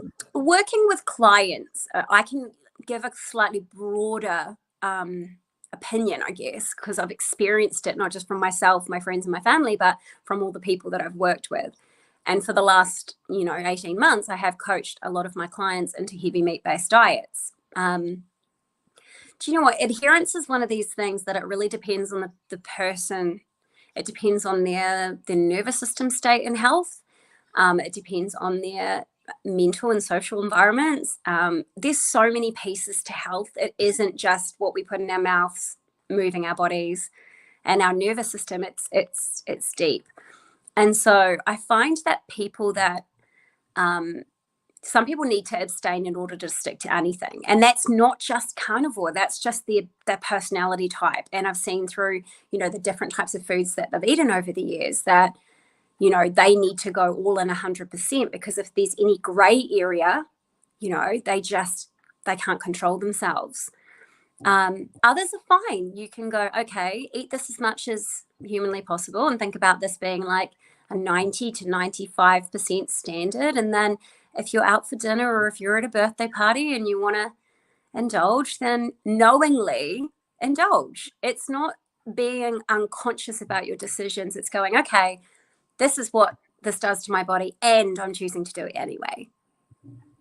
Yeah, that's a good point. Yeah, that's a good point. And I think you said something there. I just paraphrasing. Basically, it's not the diet; it's the type of person. Because I think that's true. As soon as somebody signs up for coaching with me, pretty much within the first session, this person's going to do this. This is an all or nothing type person, and some people are a bit wishy washy. It's not carnivore. It's just their MO basically. It's I'll do it. I'll do it. Yeah, people are emotionally attached to food, and we're all addicted without knowing about it. These foods are more addictive than heroin. They have actually proven more addictive than heroin and cocaine. And yet we still think it's acceptable to be giving this to our children. And, like even recently, someone came up to us in a shop and gave my little girls, 3 of them, lollipops, and that's perfectly socially acceptable these days. And it would be seen as a kindness. And don't get me wrong, I'm not thinking that that person that's coming over giving her a lollipop is wishing her ill harm, but equally, I know that me as a child, if someone had offered me a lollipop, it would have been a hard no. And my mum would have been like, no.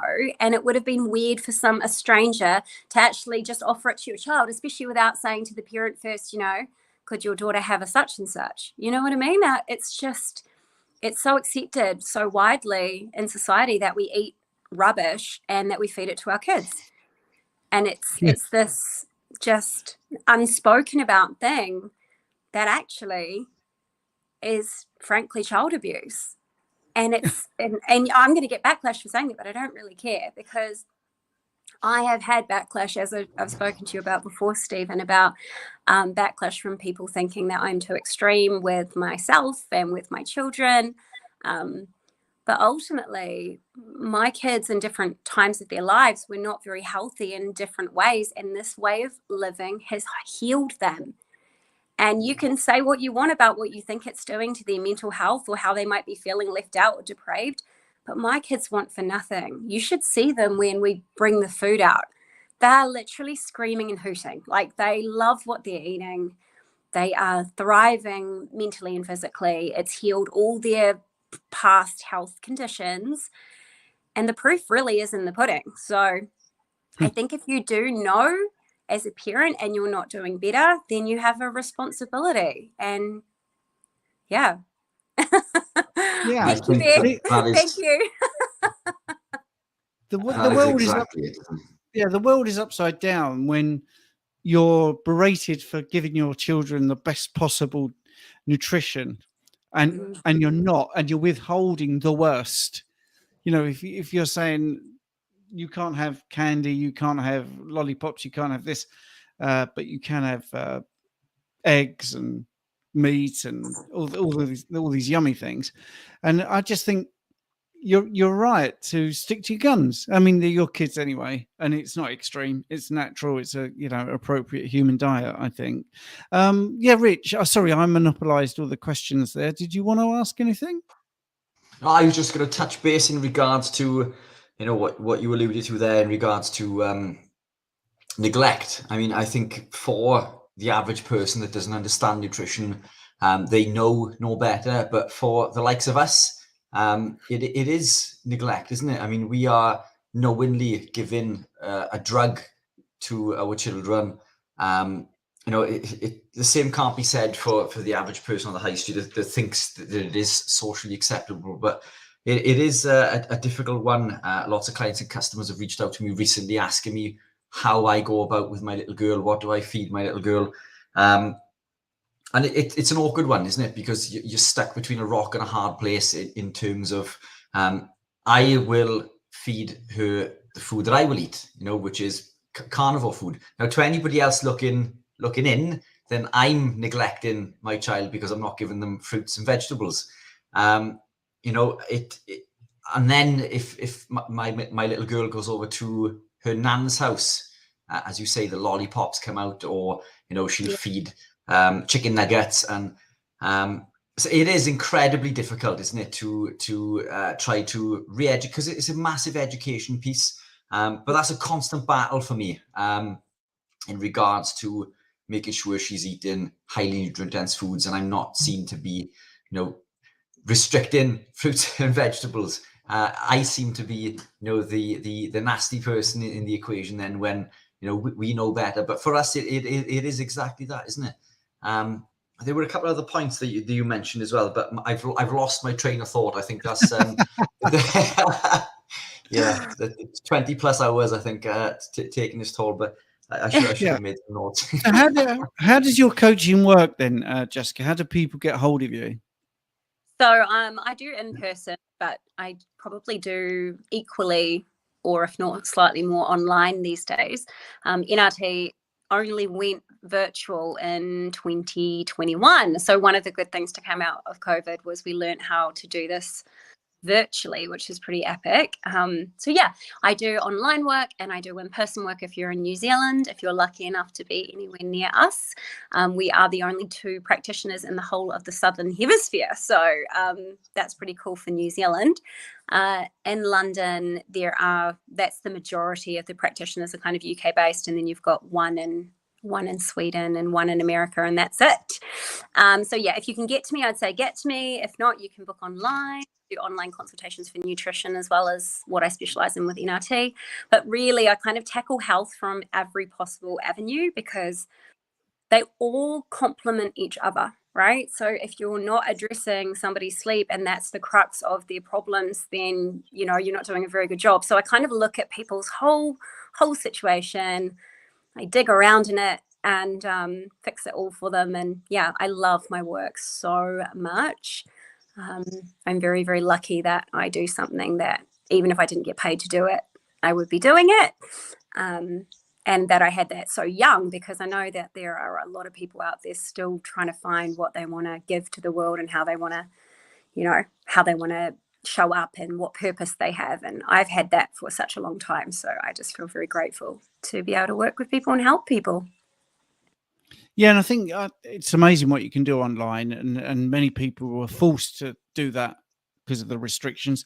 I will be honest, I would never have done this without the restrictions. I don't think I ever would have done a 24-hour live stream because I didn't do much online, and I would my hand was forced. I'm not saying I enjoyed the restrictions, but if you're given, what's the word? If you're given lemons, then you make lemonade.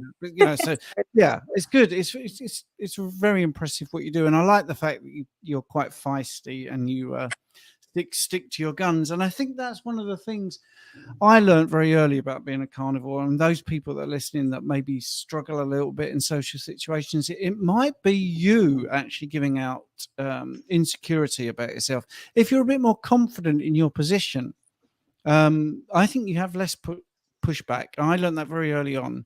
I like what I do. I like the food. I know I'm doing the right thing. You do you and I do me. That's fine. I won't try and push it on people, but I think your confidence, when I first met you, first spoke to you online, it just shone through that here's somebody that knows what they want. And I think that's a really good thing as a coach, to be 100%, that committed to something. So yeah, I think I can see why you're successful for that. So that's your half hour. Have you enjoyed coming on? I have very much so. I wanted to just quickly say on that point as well, like, you don't always have to involve people in your decisions as well. So if you find it difficult in social situations, then just don't put a spotlight on it. I went to a dinner with a girlfriend on Friday night, and it was at a dessert place, and it was dessert and hot pools, and they all got these massive cakes and puddings and hot chocolates.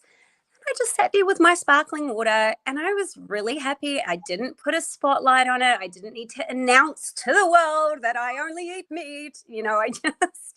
I just had a really good time. So if you do struggle socially, just you just don't need to involve everybody, because if you're not in a position like I am, that I have tried everything and therefore I am confident in what works, because I've vigorously tested it on myself and thousands of clients before I start recommending things to people, then just zip your mouth and sit back quietly. And as you improve, as you look better and more vibrant and stuff starts to heal and your body fat shifts off, people will be like, oh, what are you doing?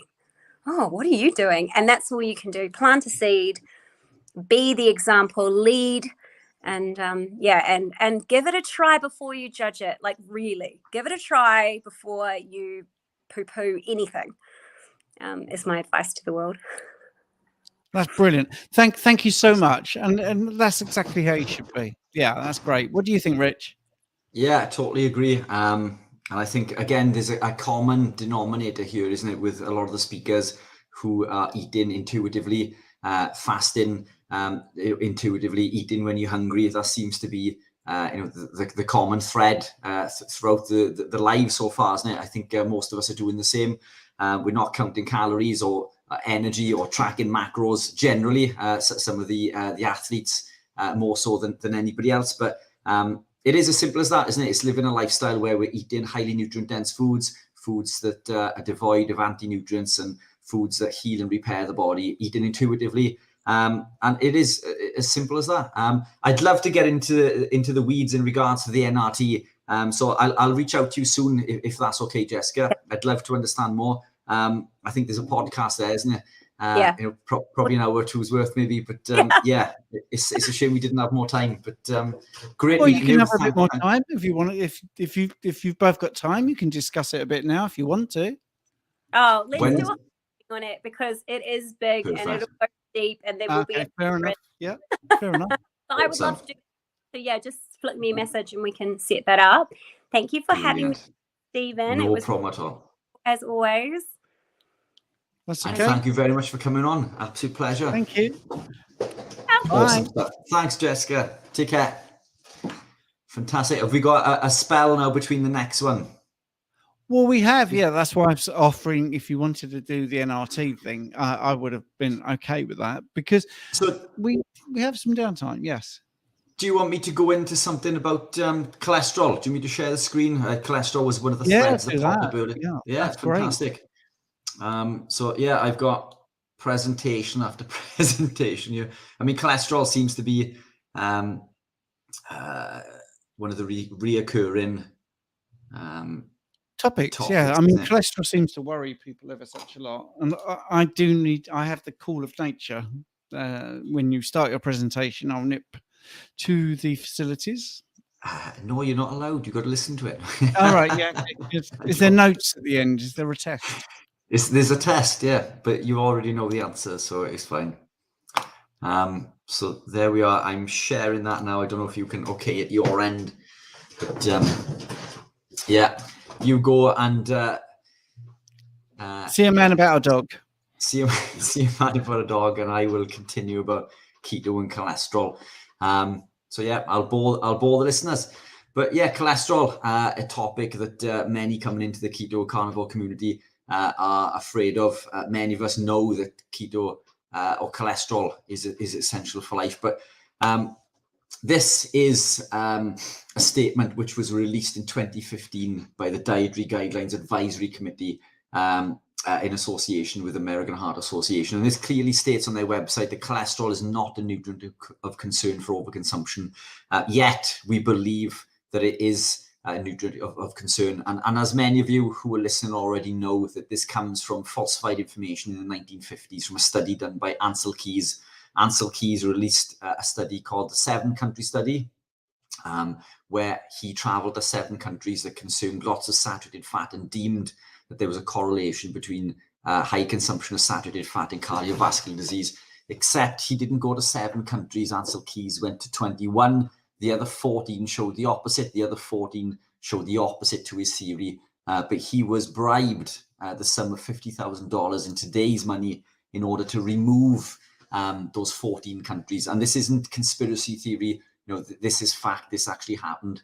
And this was the basis for the whole thing of cholesterol being detrimental to our health. But cholesterol is in fact imperative for life. It's essential for cell formation, cell communication, nutrient absorption, nutrient transportation, the production of hormones, and it's essential for the immune system as well as healing. So that doesn't sound too detrimental to me, but this is something that I can attest to myself. So this is 3 images of my arm following an operation that I had to leave the wound open to heal from inside out. I was told to expect a 12-week healing period for this, and the wound healed in little over 3 weeks. And that figure underneath, the 10.26 at the time, was my cholesterol, which is twice what we are told to be in a healthy range. And to be honest, if I could, I would have it even higher. So why are we told to fear cholesterol? We're told to fear cholesterol because LDL, we're told, is bad for us. HDL, we're told, is good. HDL is good and LDL can be bad. But in a natural state, LDL heals the body, LDL repairs the body. And this is an image taken by or produced by chemical engineer and nutrition expert Ivor Cummins that shows the damage caused to the glycocalyx, which is the arterial walls, first line of defense following a high carbohydrate meal.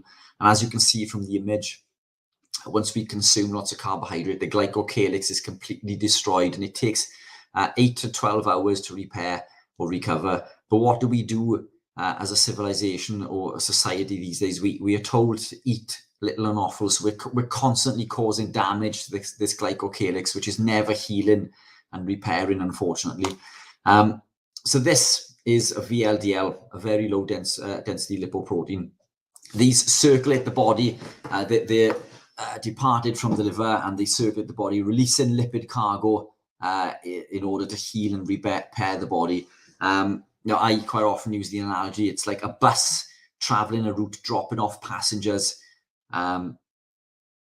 losing my train of thought there. So this VLDL travels the body, dropping off lipid cargo in order to heal and repair the body.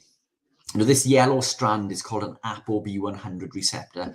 Every LDL particle has one, but what happens is this little yellow tag is glycation, and when it becomes red, it becomes oxidized. So this LDL particle, or VLDL particle, has become oxidized and glycated, and in there lies the problem, because it's this oxidized and glycated particle that causes the damage. So when this particle is traveling through the system, it finds damage to the arterial wall, and it travels into the subendothelial space to heal and repair the body. And this is what cholesterol does. But when damaged, it goes back to the liver to be recycled. But now the liver no longer recognizes this particle because it recognizes this ApoB100 receptor. This is what allows this particle access to the liver. But when damaged, the liver denies it entry, so it can no longer obtain access. So it begins to circulate or continue circulate within the body. Now it continues to try to carry out its job. It travels into the subendothelial space where there are cells called macrophages. These macrophages contain something called a scavenger receptor, which recognize this damaged ApoB100 receptor and allow it access. It crams this damaged particle in and keeps on cramming them in until this cell grows into a form cell. And it's this form cell that's the start of an atherosclerotic plaque. So it's this damaged particle that's causing issues. It's not healthy cholesterol, as it were. And we can tell if our particles are damaged or not. They're known as pattern A and pattern B. Pattern A is non-oxidized and non-glycated, and pattern B is oxidized and glycated. So if we were to test our LDL and we live in a ketogenic or carnivore lifestyle, then our LDL is predominantly pattern A, and we can run a simple test to see what this is by running through our triglycerides and HDL. So we need triglycerides less than 0.5. So if our triglycerides are 0.5, then our LDL is predominantly pattern A. If our HDL is higher than 1.5, fantastic. And our triglyceride to HDL ratio less than 1, then fantastic. Now, if it's a no to any one or all of these, then it's quite possible that our LDL is glycated and oxidized.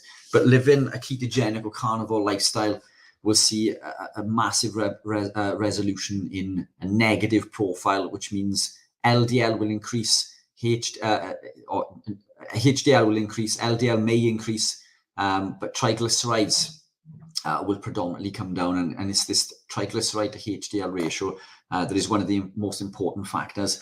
But don't take my word for it. I mean, this is a study that we mentioned earlier today. I think this is one of the first ones that we brought up with Dr. Chafee this morning. This paper covered 68,000 participants and looked at the relationship between high LDL and all-cause mortality. The results showed an inverse association between all-cause mortality and LDL representing 92% of the participants. In other words, the lower your LDL, the higher your risk of death, which goes against everything that we've ever been told since the 1950s. And this is a double-blind randomized controlled trial, which looks at heart disease in 3 groups: vegetable oil, olive oil, and saturated fats. The trial lasted 2 years, and the results showed that 5 people died from the vegetable oil group, 3 from the olive oil, and only 1 from the saturated fat. So the saturated fat group had the best outcome. Saturated fats are the healthiest fats for us, yet these are the fats that are being demonized. We are told that these are the fats that we need to avoid. And there's more studies. So this study covered 2,412 patients. This was Minnesota. This was a meta-analysis to question the association between dietary intake of saturated fatty acids and risk of cardiovascular disease. And the conclusion was the same. There was no association between dietary intake of saturated fatty acids and coronary events. And the next one, which is probably one which will never be repeated because it wouldn't deem to be ethical. But this study covered 9,423 people in 6 mental hospitals. It was the Minnesota coronary artery experiment. So they split people into 2 groups of the patients, and then one group consumed high saturated fats in their diet, and the other group replaced the saturated fat with vegetable oils. Now, the idea behind this was to lower cholesterol, and the study did indeed show that the group using vegetable oils had lower serum cholesterol, but this group had higher mortality rate than the saturated fat group. So this study shows that the lower your cholesterol, the higher your risk of death. So just to smash this home, do not fear your saturated fats. Many of us are told to fear the consumption of saturated fats in fear of raising LDL. But despite this notion being around for over 50 years, there is very little scientific backing for this. Saturated fats do not clog your arteries. Heart disease is a chronic inflammatory condition. Inflammation and insulin resistance cause for the overconsumption of carbohydrate and vegetable and seed oils. And then, and that was it with that. I did have a slide to finish on the end with that, but yeah, that's not there. Any questions in regards to that? I know we're early hours of the morning in the UK, and we're a little lower on numbers, and Stephen has nipped to the gentleman's room there. But any questions in regards to the cholesterol or anything that any listeners would like to know? Stephen must be back. I have no deposits. My cardiologist was impressed. He even tried Carnivore because what he found. And there he is. I thought he might be back because he put that up. We're going to do the test now to test you. You ready? Yeah, go on then. So what's the question? So you've passed. So do you want to read that out? Yeah, I had no deposits. My cardiologist was impressed. He even tried Carnivore because of what he found when he did my cath. He said, that's what your diet. And he said, what's your diet? I said, Carnivore. And he said, don't want to see this. They don't want to know. No, they don't. They don't. And it, despite increased cholesterol levels and LDL, my calcification score is 0. And I was disappointed when my most recent test, I dropped a couple of numbers in my overall cholesterol, and I was absolutely devastated. But cholesterol is something not to be concerned. Cholesterol is essential for life. Again, it's essential for cell formation, cell communication, nutrient absorption, nutrient transportation, the production of hormones. And this is why many of us struggle with hormone issues later in life, because we've had a lifetime of lack of saturated fats and cholesterol within our diet. So yeah, I hope that's hammered that home to anyone who is concerned about cholesterol and saturated fats in their diet. Again, any questions, please feel free to pop them in the comments. Have you got any questions, Steve? No, I haven't. I was just I was trying to find something to show you, actually. Fantastic. Which is why my face isn't on the screen. I haven't got it yet. if you could just carry on talking for a second, and I'll try and find it. Yeah. Okay. So I tell you what, let's. I mean, we can share this if you'd like on menopause. It's the wrong one. Share Yeah, that would be screen. interesting because the menopause comes up ever such a lot, doesn't it? Yeah. So I mean, this is a quick snapshot. It doesn't go into an awful lot of detail, but it is pertinent. When you're ready there, Steve. There we are. Fantastic. So I mean, when we look at menopause as a society, yeah, it's getting to that time where it's difficult to form words, isn't it? We're told to lower our protein, particularly red meat. We're told to avoid sodium, and we're told not to eat saturated fats. But what is menopause? Menopause mimics the last phase of a cycle. The ovaries stop producing estrogen and progesterone, so levels drop. This leads to increased hunger, inflammation, flushes, soreness, cravings, and reduced thyroid hormone, as well as dyslipidemia, which is all affected by lack of fat. What do we do in order to counter this? Because it's stored body fat and gained weight. Well, we hit the gym, which is absolutely counterintuitive because more rest is required. More exercise lowers estrogen and raises cortisol, which leads to further weight gain. And when we look at the protein and sodium, again, we're told to avoid protein and sodium. As we age past menopause, we're at higher risk of sarcopenia and osteoporosis. And there's certain things that we need in order to repair bone. These are all the parts that we need to build bone. Bone is mineralized protein. We need protein, we need phosphate, and we need sodium. These are three things that we cannot build bone without. And again, something we've mentioned a few times today is that calcium absorption in the bone is directly correlated to the volume of sodium that we consume. So to increase calcium absorption, we need to increase sodium absorption. So bone is mineralized protein. We need minerals and we need bone, which when I find my cursor, so there we are. That's what we just said. Calcium absorption is directly correlated to the increased amount of sodium. And that's how it looks on the right. Lots of proteins with saturated fats. We need more omega-3s and saturated fats. Low estrogen causes neuroinflammation, reduces our myelin sheath, which is made up of protein and fat, and prevents us from clearing amyloid proteins. Iodine-rich foods. So we need iodine to help create thyroid hormone, and we can get things like this from tuna, prawns, liver, and even chicken. Liver is my preference, being an organ meat, which is highly nutrient dense. And we also need things like selenium and CoQ10. We need selenium to convert T4 into the active form of T3, and CoQ10, which helps us create energy. And we can get these from organ meats, such as beef, liver, heart, and kidney. And we can also get them from the electrolytes that we make. And that's not a sales pitch by any means. I would have done that a lot sooner and earlier in the day if that was the case.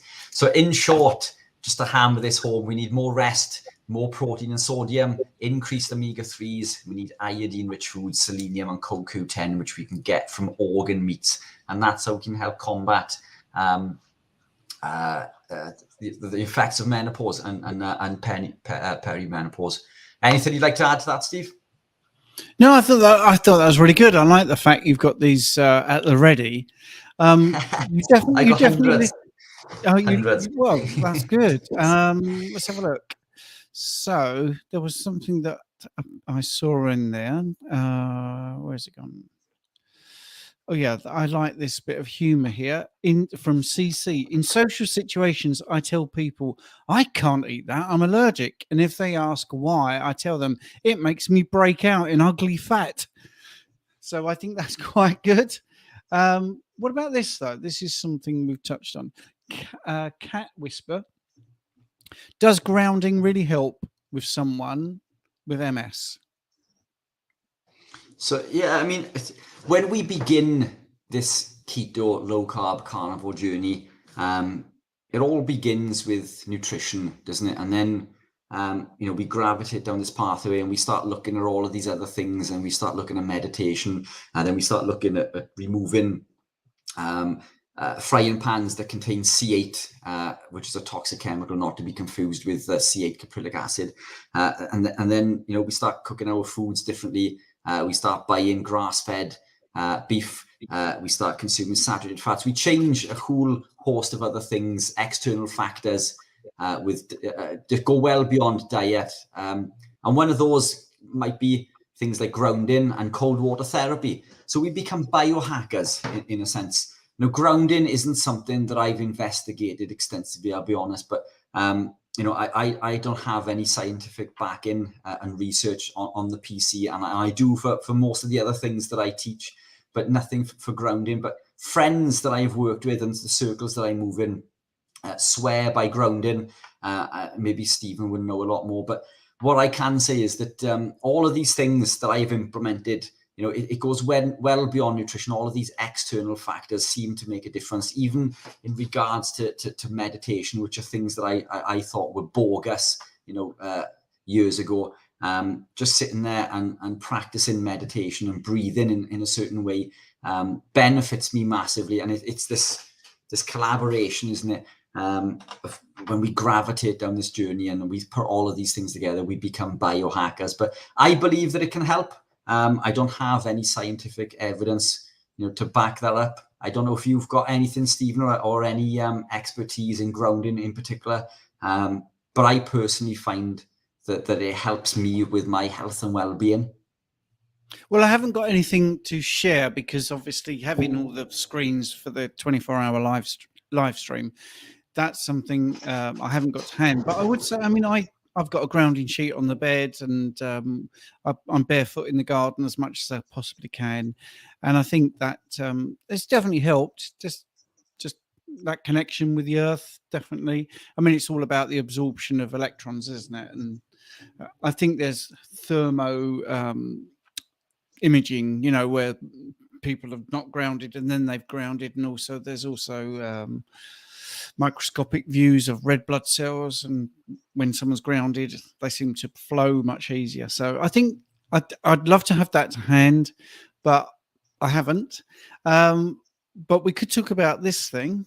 We've got Mandy here saying a fabulous live. Can you talk on fats, please, when added MCT, coconut, tallow, butter on better health benefits? So you know a bit about medium chain triglycerides and coconut. I do, because I produce some. In fact, I produce the world's highest purity, 99.9% caprylic acid, which is the world's most highest form. Benefits to all of these, isn't it? The medium chain triglycerides, C8 is the most antimicrobial substance available without a doctor's prescription. Incredible health benefits. Now, the beauty of C8 compared to the longer chain fatty acids is it's sent straight to the liver through the hepatic portal vein, which means the caloric value or the energy value is almost negated. It does not break a fast because it's sent straight to the liver through the hepatic portal vein. It creates ketones, so it doesn't break a fast. It will only further enhance a fasted state. And it will produce ketones even in someone who is not ketogenic. So if you are consuming carbohydrate and you consume caprylic acid, your body will produce ketones. These ketones will fuel the brain, the body, and the heart. The brain thrives on ketones. It'll increase mechanical efficiency of the heart by as much as 75%, or 35%, apologies, and blood flow by as much as 75%. It blocks a pathway called NLRP3 inflammasome, which is responsible for a lot of the inflammatory signaling within the body, and it helps curb cravings. Studies have also shown that it will help improve insulin sensitivity even in and amongst people who are not ketogenic or carnivore. So there's benefits to be had with MCT oils in particular, from C8, even with people who are not ketogenic. How was that? Well, that was fabulous, because the C8, the C just stands for carbon, doesn't it? And, I think people need to know it's not rocket science. It's just hidden in jargon and those sort of things. But if we're talking about health benefits, butter, don't forget, is dairy. So you might not do well with butter. So you could add to that list ghee. So some people that don't do well with butter do well with ghee. But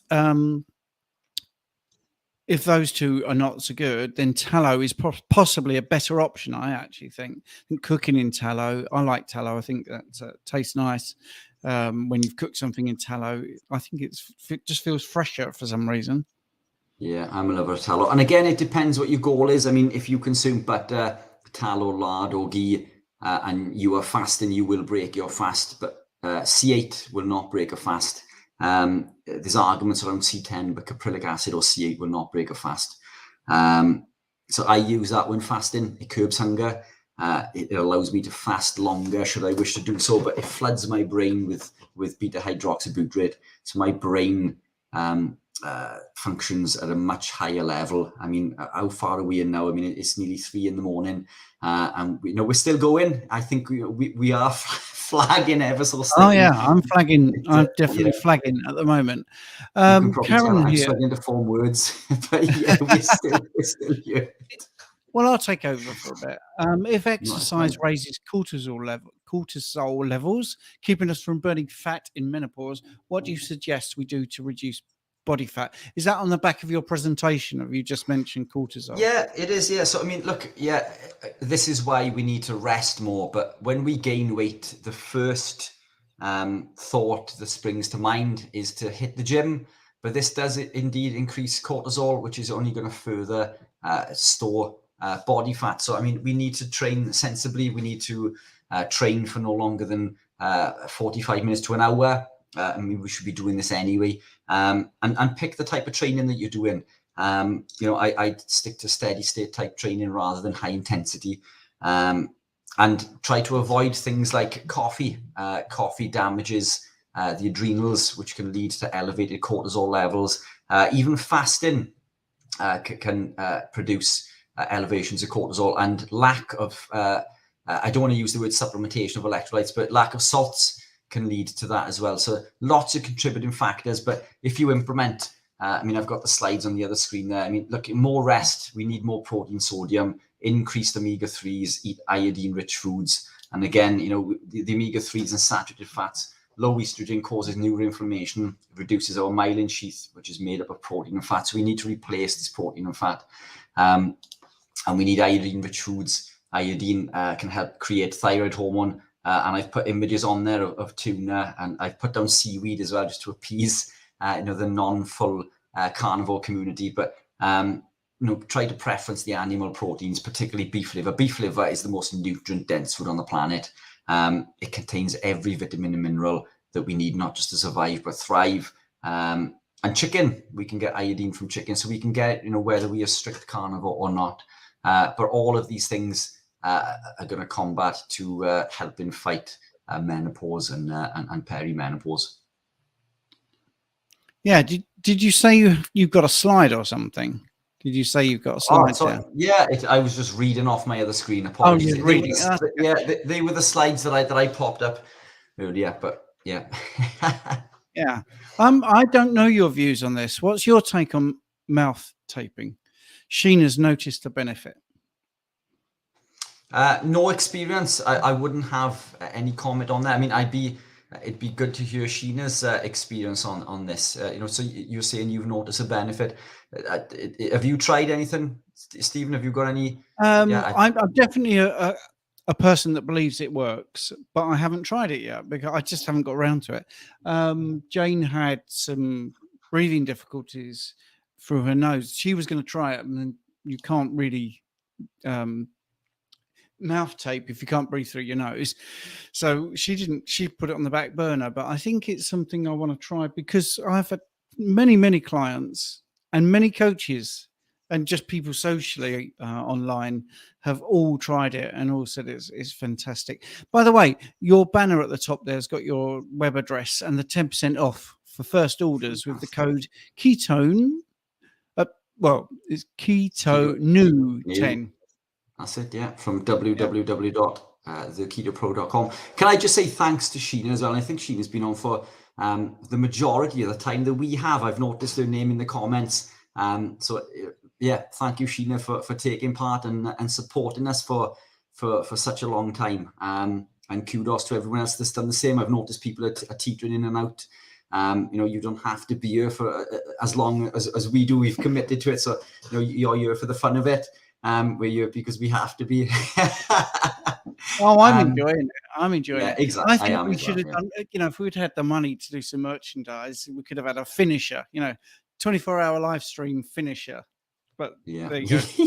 Hey, one for next year. I think Dr. Kiltz has already signed us up for one next year. So we'll have to get that one booked in. Let's go on to the next comment. There was another one, wasn't there? Let's have a look. Bear with me. Oh, by the way, I'm stalling a little bit because we're coming up to 19 hours. 19 hours. In 28 seconds, it'll be 19 hours of continual carnivore, keto, low carb, and health chat, I think. All right, let's have a look at this. This is interesting. This is on the back of what you just put up there. 57-year-old female, started carnivore 2 weeks ago. My cycle has returned after a 4-month hiatus. Wondering if this is due to carnivore. Yeah, we see that quite often, within our community. We see people who are unable to conceive, who come back to eating. So, I mean, there's a number of levels to this, and I'm sure you can go into more detail now. But once we start removing the foods that are causing the toxins that are causing us to negate the nutrients found in foods, the body begins to act the way that it should. And a big contributing factor to this is cholesterol and saturated fats. Now we're eating animal proteins, which are a fantastic source of cholesterol and saturated fat. We need cholesterol to produce hormones. And now we're not consuming these grains, which are high in these anti-nutrients, and a lot of these other vegetables, which are doing the same. Vegetables, we're told, are fantastic sources of nutrients. The reality is that they're not. They are anti-nutrients.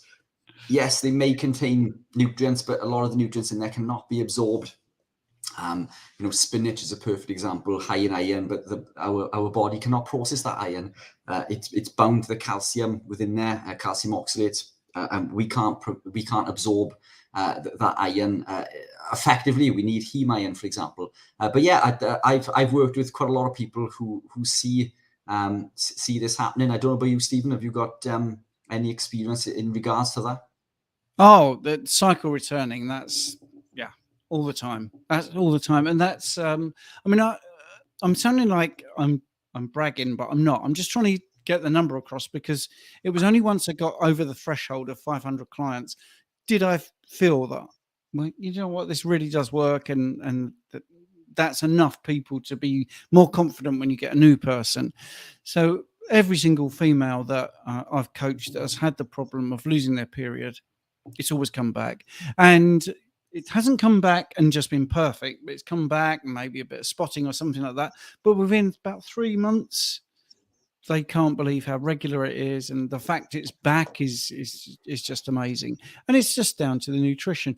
And I often use a very basic sort of layman's way. I know you love the science, but I when I speak to a client, I say, look, what is a period? What's it relating to? Well, this environment was made to make a baby, but this month that's not going to happen. But your body is going to do that every month. So if there's no nutrients, it's not an environment that your body is going to perceive as, well, this is going to be great if we do have a baby, because it knows that there's scarcity of nutrients. So you lose your period. It's really, I don't think you need to say much more than that, because that just makes sense. Absolute sense. You've got to have the right environment to grow a baby, basically. So it coming back never surprises me. So yeah, lots of experience of that. There's an interesting one here. I think it's asking for you to answer, but we can both have a go at this as well. Mandy's saying, please give your thoughts on people with low vitamin C signs on a lion carnivore. Thank you. I have your, this is to you, Rich. I have your MCT oil, amazing, smooth, and a game changer on taste. You clean your teeth, ? No toothpaste, ? I don't get those two remarks. Yeah, Sorry? so I think that's alluding to something that we mentioned earlier in regards to, I don't use toothpaste, I use the MCT oil. MCT oil or coconut oil, but obviously I've got an abundant amount of MCT, so I use that. It is a fantastic game changer. I absolutely love this stuff. Oh, there we are. Stephen's got some review. Here's what I prepared earlier. Yeah, I So, used it as massage oil actually after speaking to That's it. Sarah. Yeah. So and that's an important fact. So we've been to some sports therapy, massage, and the oils that they use. And coming back to a comment we made earlier that if you can't eat it, then it shouldn't go on your skin.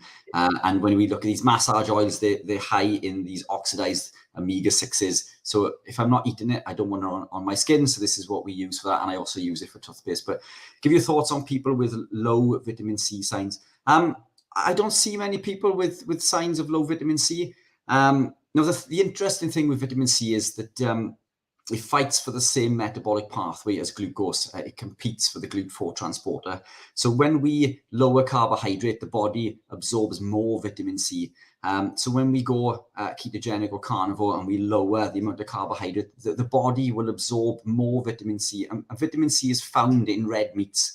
And we know this because it was during the Napoleonic War, they fed horse meat. They fed the dead horses to the soldiers who were suffering with scurvy, and this alleviated any signs of scurvy. So there was enough vitamin C in the horse meat to do this. And when we remove or reduce carbohydrate, then they're no longer fighting for absorption. So we can get all of the vitamin C that we need from animal protein. So I've never seen signs of low vitamin C in a carnivore. I don't know if you have, Mandy, or if you're alluding to something there. I mean, feel free to pop it into the comments. But I've never suffered with low vitamin C, and I've never known anyone else within the keto carnivore community to do so.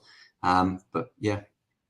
Yeah, same here. That's why I emphasize the word low vitamin C signs, because people do talk about low vitamin C, but clinical presentation of symptoms, I've never seen.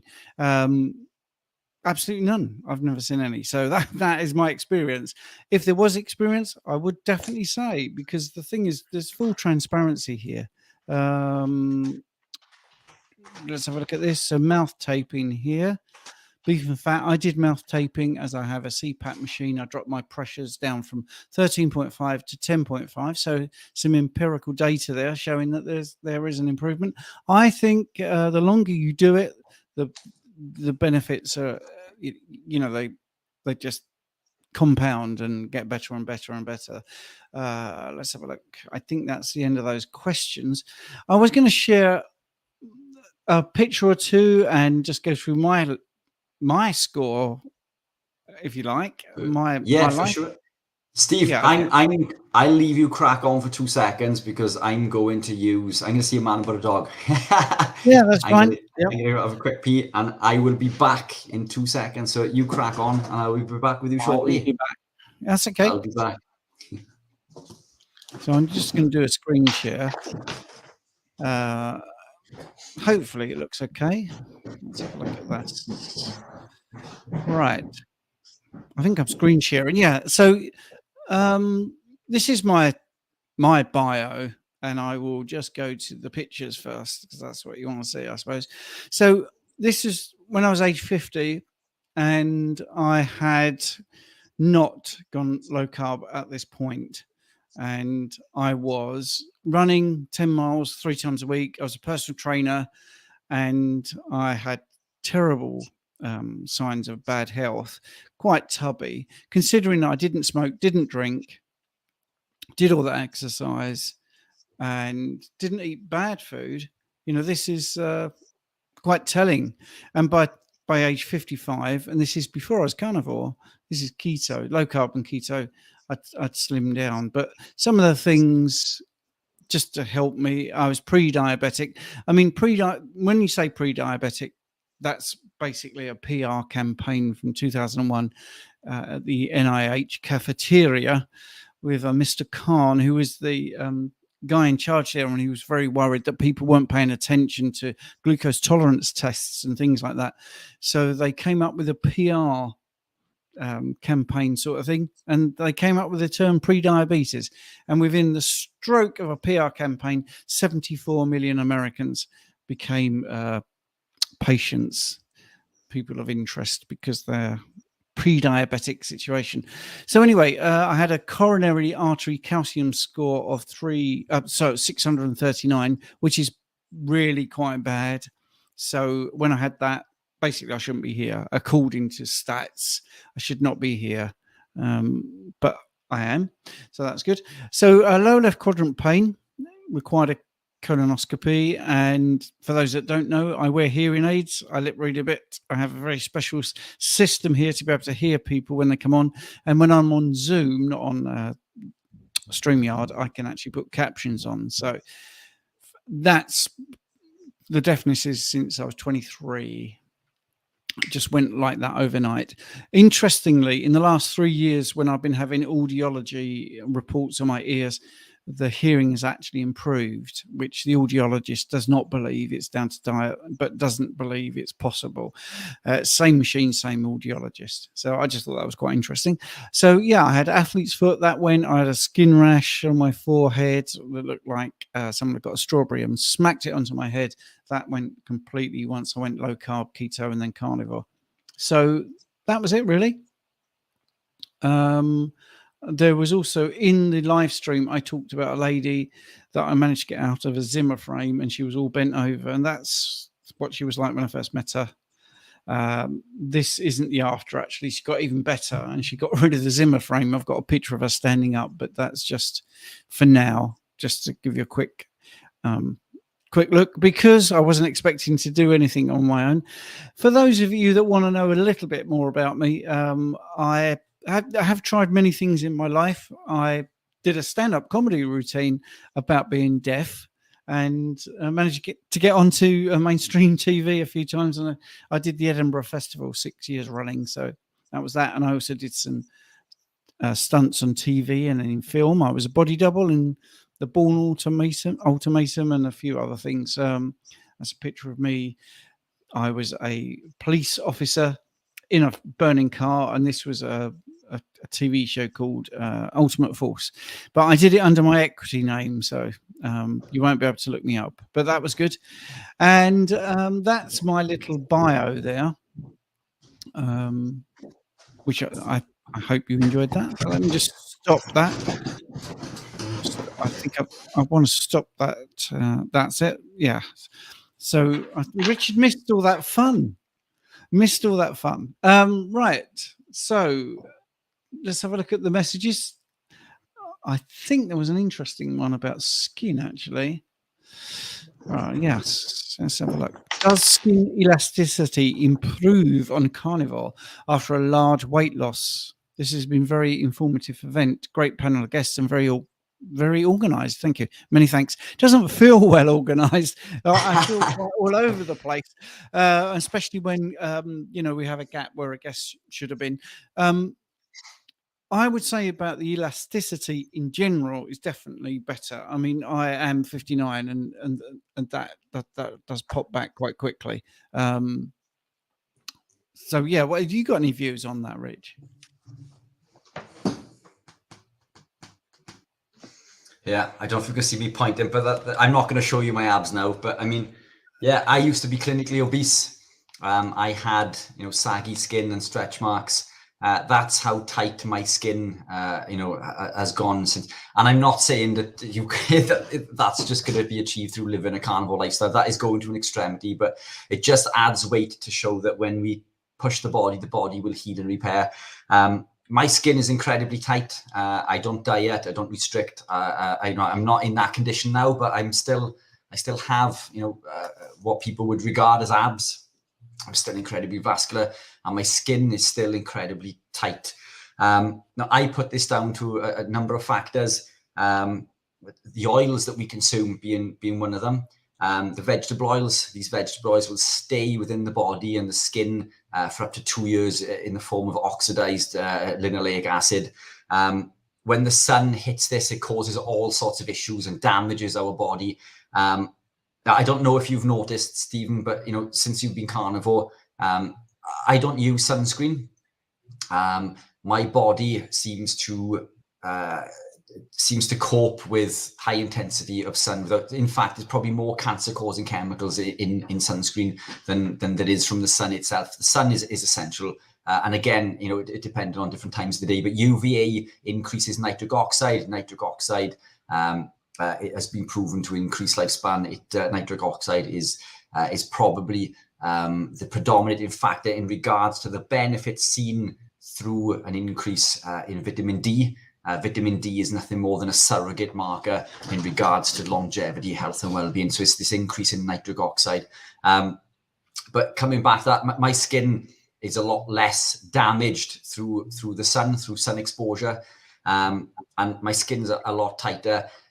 Carnivore mimics, and being ketogenic mimics a fasted state. So it puts our body into a state of autophagy and mitophagy, brown fat activation, lipolysis. So we benefit from just being ketogenic and carnivore. But autophagy is cellular repair and regeneration. It allows us to utilize old, sick, and dying cells and create new, younger, stronger, fitter, faster ones. And part of this process is the reproduction of amyloid plaques and proteins from stretch marks and scar tissue. And this is what I believe is the reason behind the skin being tighter. Plus, we're now consuming foods that contain a lot more collagen.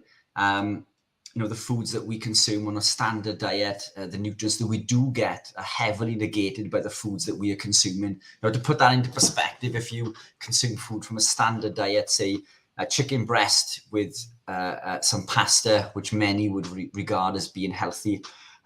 Chicken breast, highly nutrient dense. It's not the most nutrient dense. I'd always opt for red meat over chicken, but chicken is still, highly nutrient dense.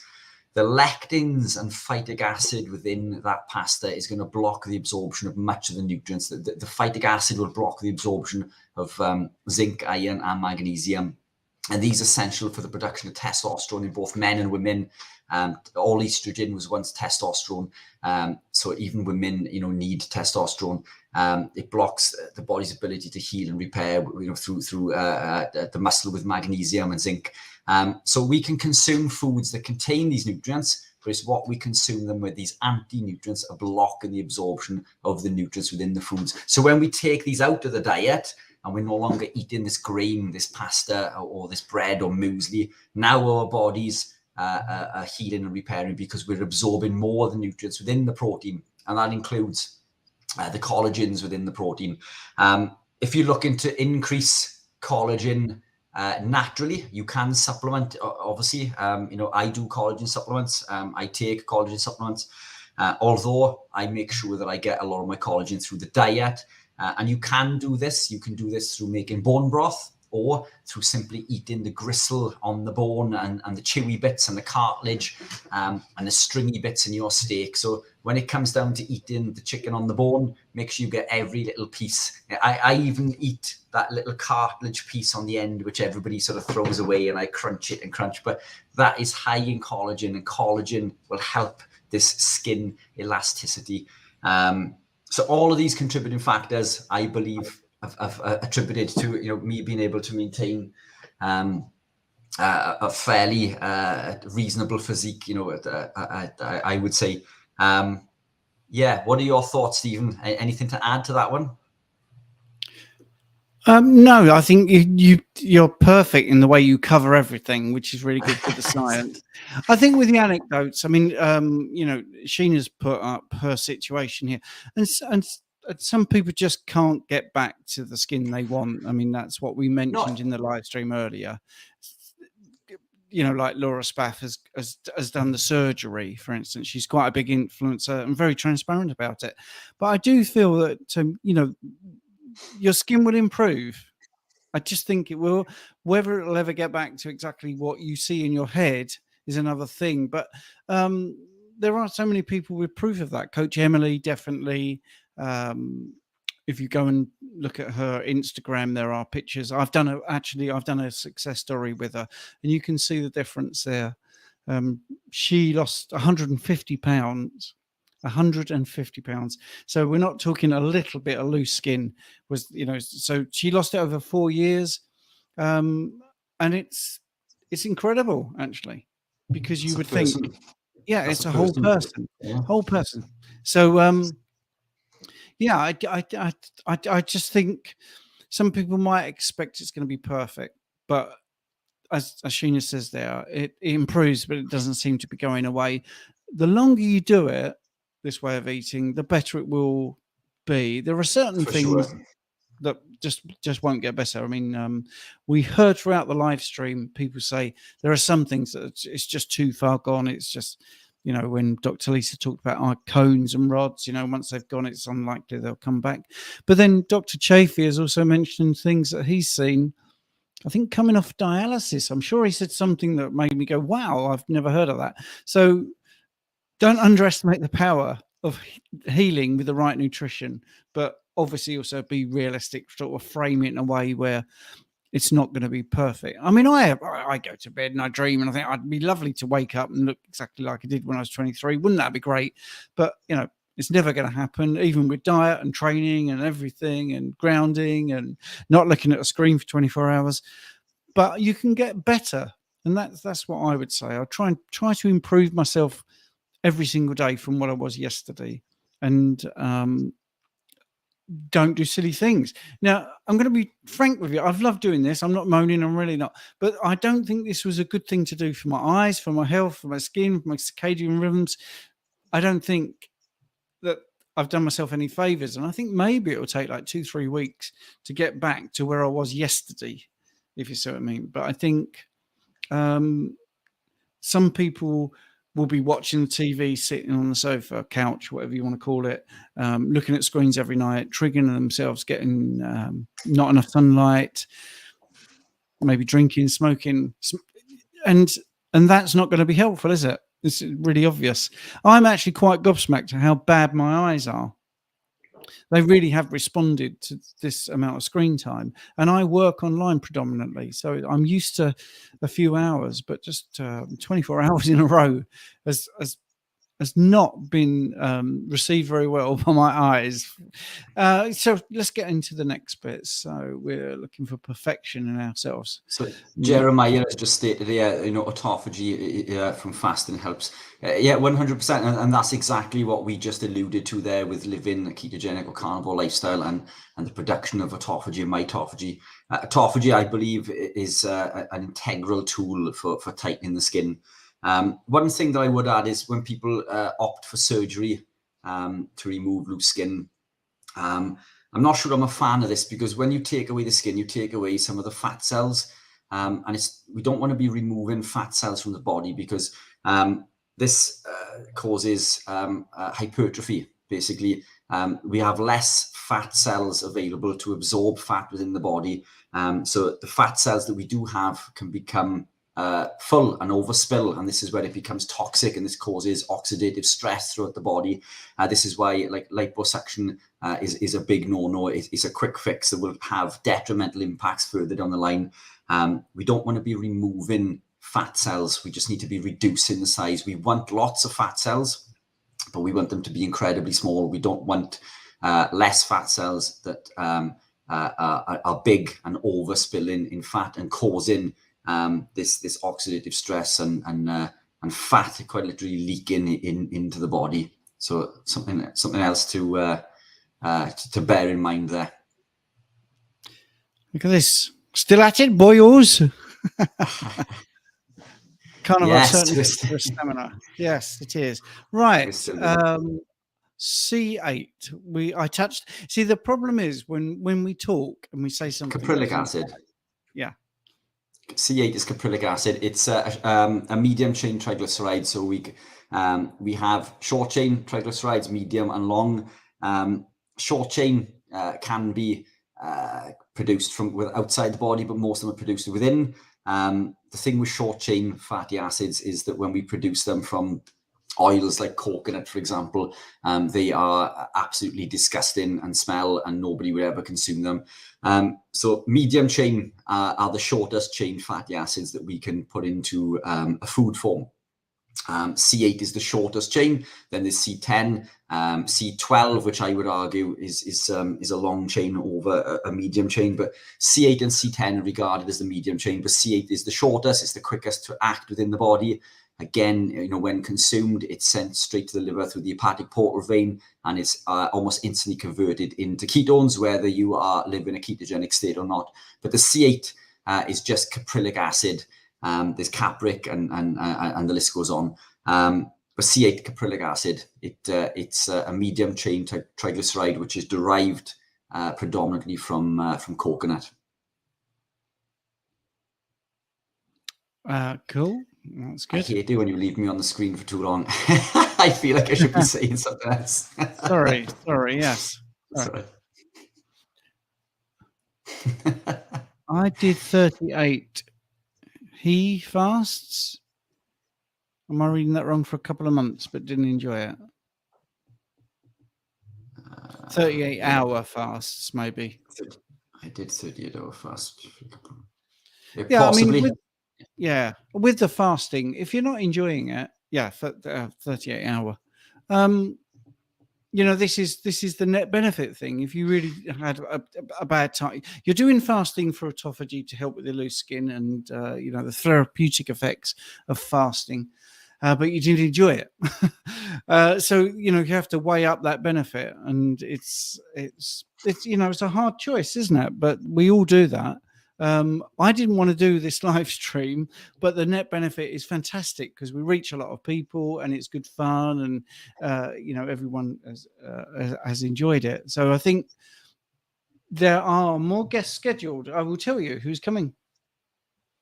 So Sheena, really quickly, what I would suggest there is, to implement some fasting. If you want to try again, simply by maybe moving your first mealtime out by an hour for a week, and then the week after maybe moving out by another hour. You don't have to do 38-hour fasts. Earlier we were speaking about max autophagy, which, if you've been ketogenic or carnivore for a long time, can be achieved in as little as 72 hours for someone who hasn't or isn't metabolically flexible or fat adapted. Can take days, 3 days, 72 hours. It can take 5 days. But you don't have to fast for that long. You can still benefit from autophagy, in as little as 12 to 16 hours. And this is why I fast intuitively. In fact, I still haven't eaten today. I haven't eaten since the day before yesterday. And it's because I genuinely haven't thought about food.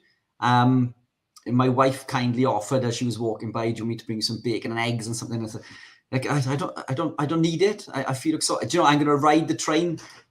So I've used this as an opportunity to do an extended fast. But you don't have to fast for 38 hours. You don't have to fast for 24. Fast for as and when you can. But coming back to what we said, living, a ketogenic lifestyle, carnivore lifestyle will elicit a lot of these benefits without having to do extended fasting. But there are benefits to fasting. There's no two ways of getting away from that. But again, try to come out of the comfort zone a little bit. Just move that fasting window out by an hour per week and see how you get on with that. Any more guests scheduled? Yes. Dr. Phillip Ovadia in 30 minutes, the heart surgeon or cardiac surgeon. And then Natalie E. West, psychiatrist from Australia or New Zealand. And then we've got Sean Sakinofsky. Yeah, Sean Sakinofsky. Yeah, who's an endurance cyclist. So it's a mixed bag, but I think, if you're into the science and you're worried about your heart, Phillip Ovadia is who you wrote the book Stay Off My Operating Table. So I think, that's pretty good. Natalie West is great with mental acuity and any anxiety, those sort of things. And Sean obviously is all about performance and endurance and do you need carbs and all that sort of stuff. So we've tried to have the guests not be back to back with the same thing to say, and some sort of fluid sort of joining and segue. When we got to the last three, it just worked out perfectly that they were so different. So they're coming up, and obviously there's still going to be Richard. He's worth staying for just on his own. So that's that. A dry mouth. Yeah. Now, will mouth taping help dry mouth? Yes. Mainly because most people who need to mouth tape are sleeping with their mouth open. So that's going to dry your mouth out. So just taping it will stop that happening. Will it help with lower leg calf aches? That has been reported as well. But I just think that's because you're metabolically more oxygenated and you're not dehydrating. So I would say anecdotally that works. I don't know the real science behind why that seems to work. So it's definitely worth trying and definitely worth reporting back. I think that's it. Somebody's saying they appreciate you, Richard. Let's put that up. Thank you. Appreciate you too, Sheena. Yeah, you've been supporting for quite some time. Massively appreciate it. And I have just answered your question there as well. How can I find Richard's channel? I've just popped the YouTube channel in there.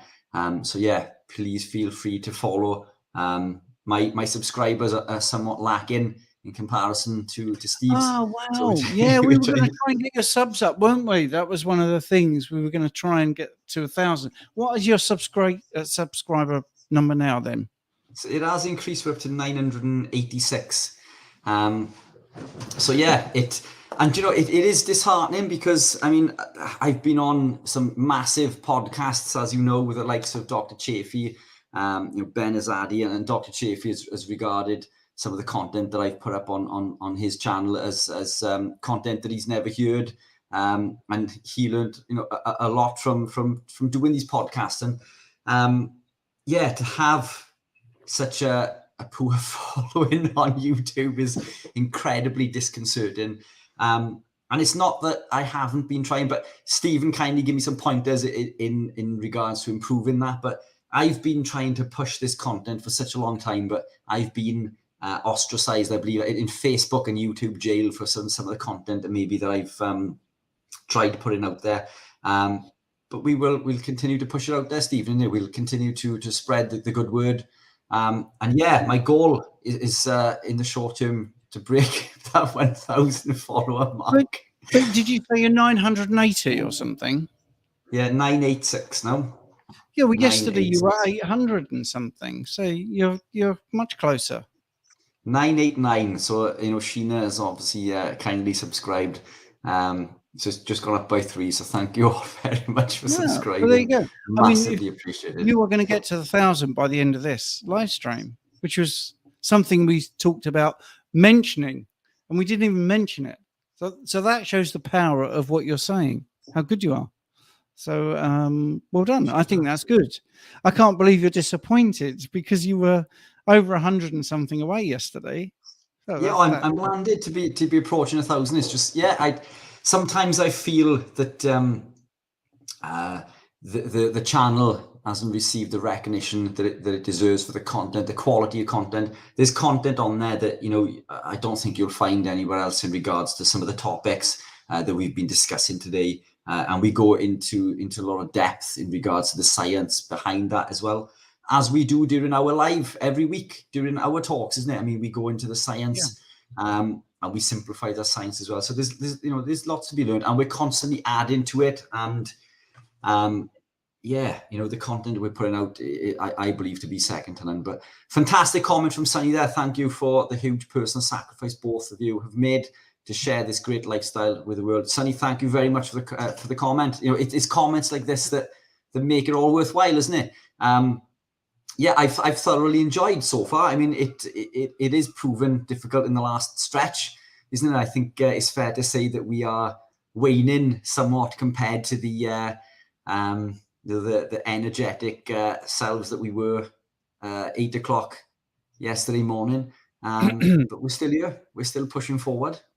Yeah, and we got Dr. Ovadia in a little while, and that'd be exciting. So here's a question.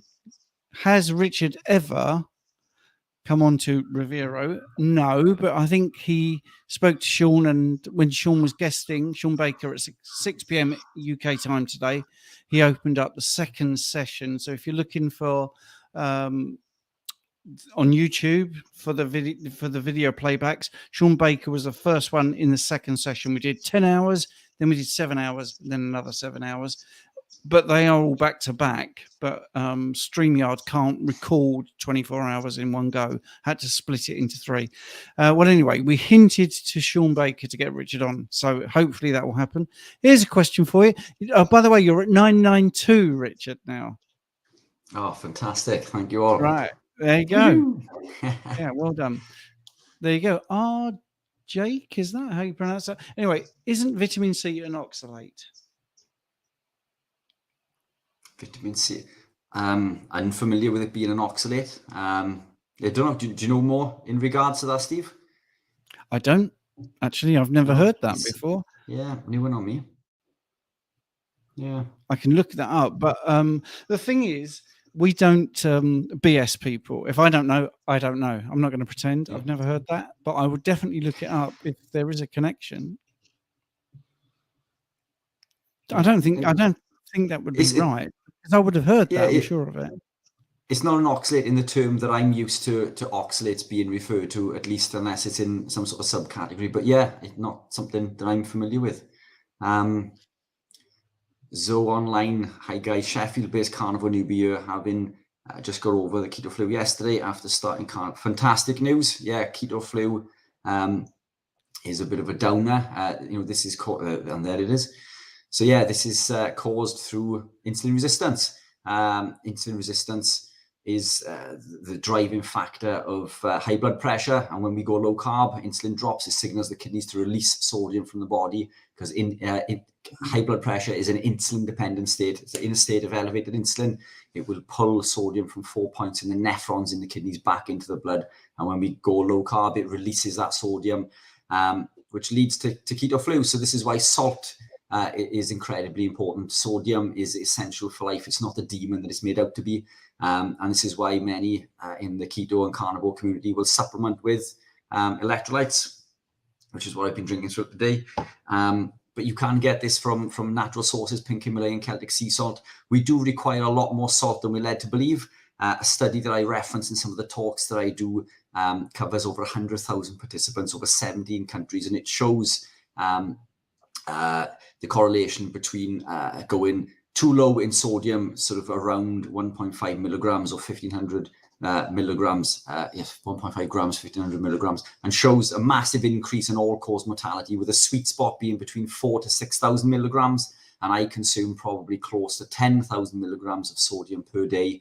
So that is a negative side effect of beginning a ketogenic or low-carb carnivore journey initially. And this is why salt, particularly sodium, is super important.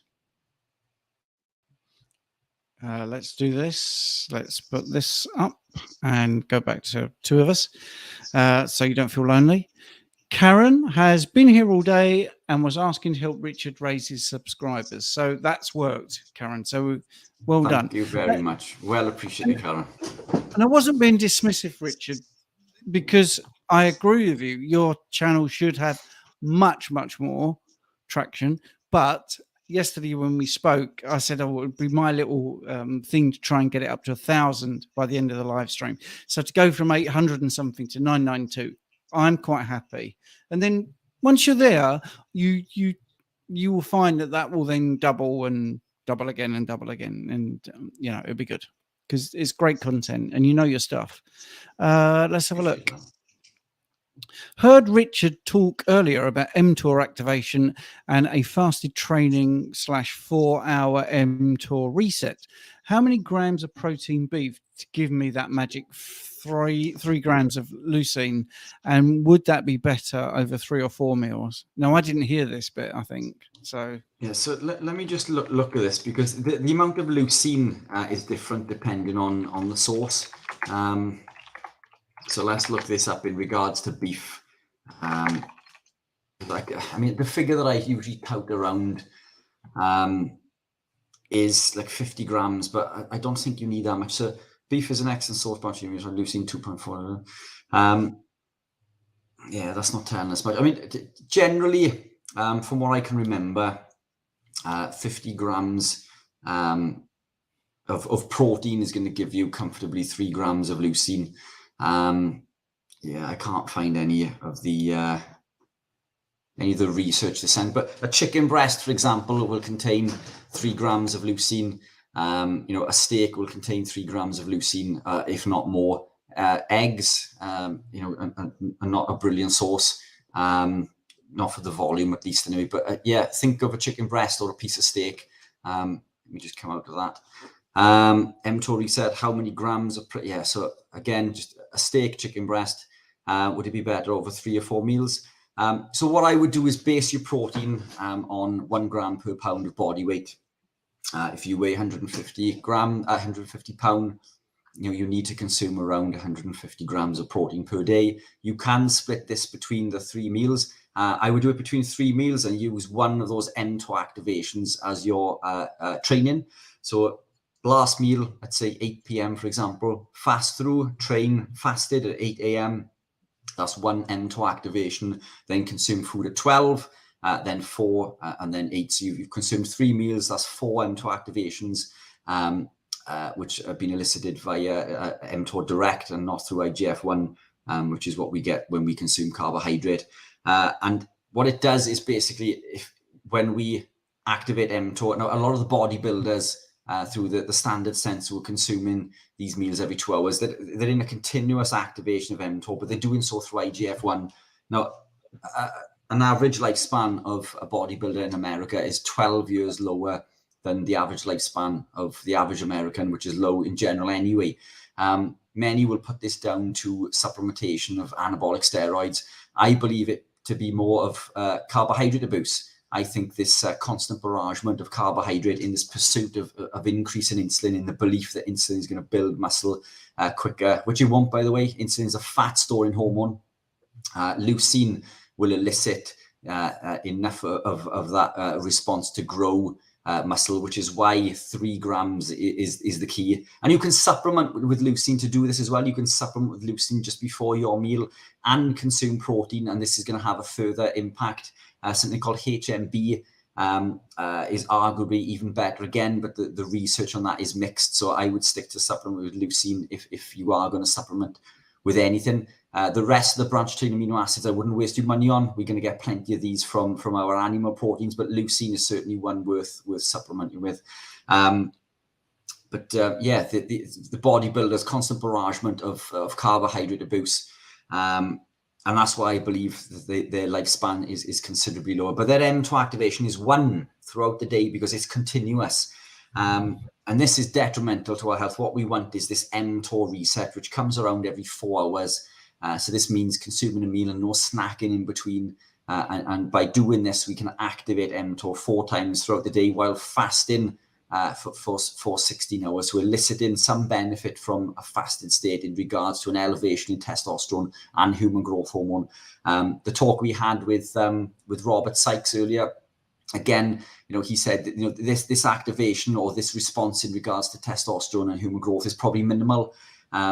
But again, it comes down to these 1% markers, isn't it? If all of these 1% add up over time, and that's why I implemented this, and that was my result from doing so. It worked for me. I've got no other scientific data to back up what I found, other than regards to mTOR and its job and role within the body and eliciting these responses and anabolic pathways. But certainly worked for me. It's not something you're going to be able to do every day, I don't think. So if you can't activate it 4, then 2 is still 1 more than the standard bodybuilder is going to do when consuming food every 2 hours. So yeah, chicken breast or a piece of steak, any substantial piece of meat is going to contain 3 grams of leucine or more. Beautiful answer. See, this is why you should have more than 992 subscribers. This when I read it, I'm sorry, Nathan, I've taken it seriously, but when I see questions like this, 1,000. So we're at 1,000. Sorry, just into woohoo! Thank you very much. Thank you all. That's it. I'm going up. Those adverts that go, hurt in an accident that wasn't your fault. So whenever I see a question mark in some of the questions, I think lightheaded on carnivore, had an accident that wasn't your fault. Anyway, so yeah, Nathan's question is lightheaded on carnivore, question mark, thoughts, question mark, possibly liver damage affecting gluconeogenesis. Well, to be honest, sorry, you fade away. No, go on. Well, you see, lightheaded, when are you lightheaded? Because you can look at postural hypertension. So when you're sitting down and you get up, you feel a little bit lightheaded, which can just be a simple dehydration thing. that's one thing. If you are just dehydrated, that's definitely one of the things. If you've got an electrolyte imbalance at a point where you've maybe lost a bit of sodium and you haven't replenished it, that can cause you to be a bit lightheaded. So I wouldn't necessarily say it's liver damage, but what do you say, Rich? Replying to one of the kind messages in the chat there, Jones R227, Richard, I just became your 100th subscriber, so I'm just thousandth, yeah, that one too. Yeah, this 20 something odd hours is taking its toll, so I'm just finish that. Thank you so much. I mean, lightheadedness for me is generally an electrolyte problem. I think most people coming into being keto or carnivore suffer with some sort of liver damage. You know, a lot of us within the community have had, you know, it's coming back to one of the convos we had earlier in regards to liver enzymes. Mine were in a bad shape before I began keto and carnivore. And now my liver's perfect. So did a bit of background noise there, some feedback, I think, Steve. I think it's more to do with an electrolyte imbalance. Nathan, are you taking any electrolytes, or are you consuming adequate amounts of salt? You know, you can check that in the comments if you want, and we can come back to it.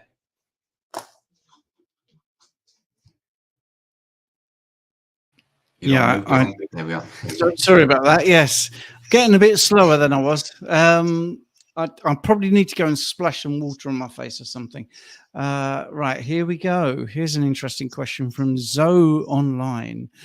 I couldn't stick with the 7 to 10 cups of salad due to the possible SIBO as recommended by Dr. Berg's version of keto. Is it advisable to use activated charcoal for mopping up toxins as you mobilize fat? And if you don't mind taking that one, Richard, no, I will nip to the facilities and wake myself up with some cold water. Yeah, for sure. So when I began my journey, I did what many of us do. I sought YouTube to look for inspiration. Dr. Berg is brilliant at explaining certain things, but I completely disagree on this 7 to 10 cups of veg a day. You know, what's a cup? How big's the cup?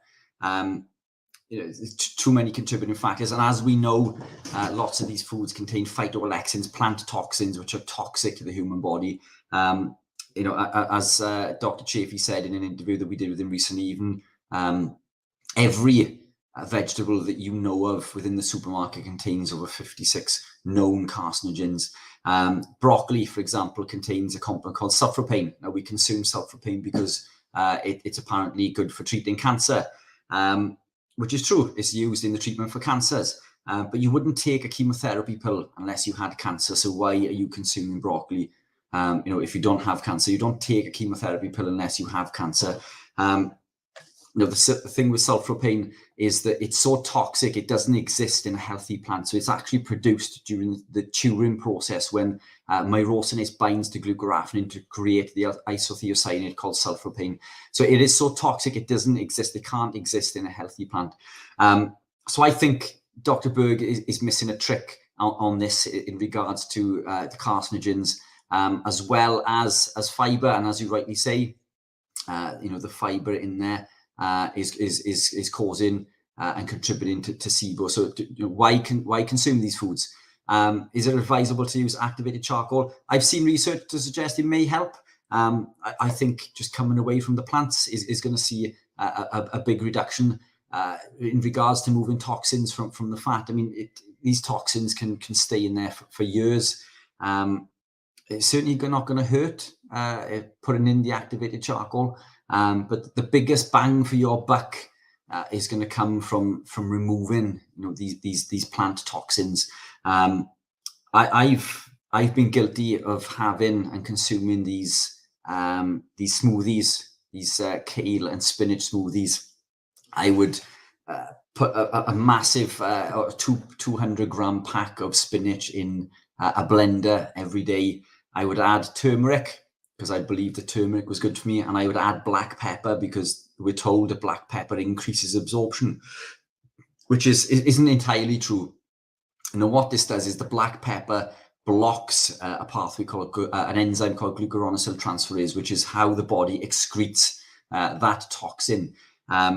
So these things, like spinach and turmeric, are high in oxalates and other toxins, and the body tries to excrete them, and the black pepper prevents the body from excreting that toxin. So by adding the black pepper, we're doing nothing more than blocking something called the NRF2 pathway, which is an oxidative stress pathway, stage 2 detoxification of the liver. Apologies. And that's what the black pepper does. It blocks stage 2 detoxification of the liver. So our body is trying to excrete this toxin. And coming back to the turmeric, I've been a firm believer, and I know Dr. Berg still pushes this because I'm still on an email chain. Unfortunately, I should actually remove that. In one of the emails that he posted recently promoting the benefits of turmeric. Turmeric is not your friend. Turmeric is not an antioxidant. Turmeric is in fact a pro-oxidant. Many of these things that we are told are antioxidants begin their journey as pro-oxidants, and they do so by activating the NRF2 pathway, which is an oxidative stress pathway. Now, the thinking behind this is when we consume something that is a pro-oxidant, that it will have a hormetic effect, where something that is damaging to the body has a positive result, which is true in respect to environmental hormesis in regards to cold water therapy and heat treatment. But molecular hormesis, I think, is a fallacy, because the NRF2 pathway is the same pathway that is activated by arsenic, mercury, lead, tobacco smoke. So if we are to believe that consuming turmeric is good for us, then we must also reside to the fact that arsenic ingestion or lead, mercury, and tobacco smoke are also good for us. And we know this not to be true. So unfortunately, a lot of what Dr. Berg pushes out there, I completely disagree with it. But this is a perfect example of where I think that someone has 60 to 70% of the information correct. And then, unfortunately, the remainder of the information is misinformation. Dr. Berg is fantastic at putting information in regards to systems and pathways and understanding that. But I'd come away from the 7 to 10 cups. That's got to be the first protocol. And I'm not saying to go carnivore if you don't want to. But those vegetables and salads are certainly not serving you. Aha. Now I have heard this apparently ingested vitamin C is converted to oxalate, but I've heard it as broken down to. I don't think vitamin C is an oxalate, but I've definitely heard of degradation of vitamin C becoming oxalate. So that's where that comes from. The way I read it originally, I thought it was vitamin C is an oxalate, but there you go. What's that mic done to you? No,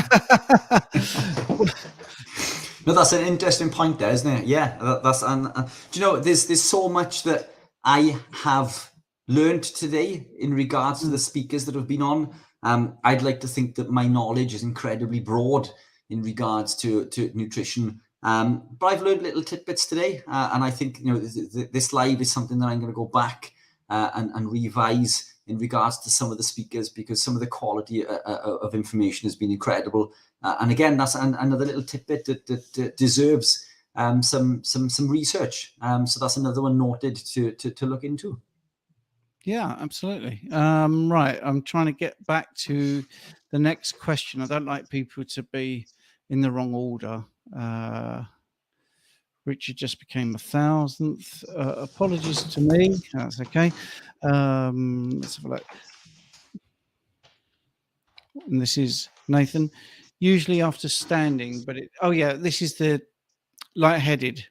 Usually after standing, but it continues for a few minutes. Been watching electrolytes, maybe have been doing too much fasting. That's definitely a possibility. Too much fasting can make you lightheaded, definitely. Yeah, for sure. Yep. Okay. Right. I'm just getting called up. Richard, great stuff. Thanks. I've been taking a lot more salt. Also been taking electrolyte powder, but my version has stevia. Couldn't find any unflavored version. Is that suitable for carnivore? So again, it comes down to this. So I produce electrolytes, which I've sent up to Stephen. My electrolytes also contain stevia. I am producing a formula that is stevia free, which is ideal for the hardcore carnivore to consume.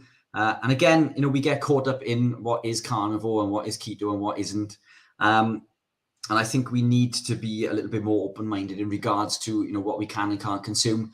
Everyone on this chat will say, we shouldn't be consuming stevia.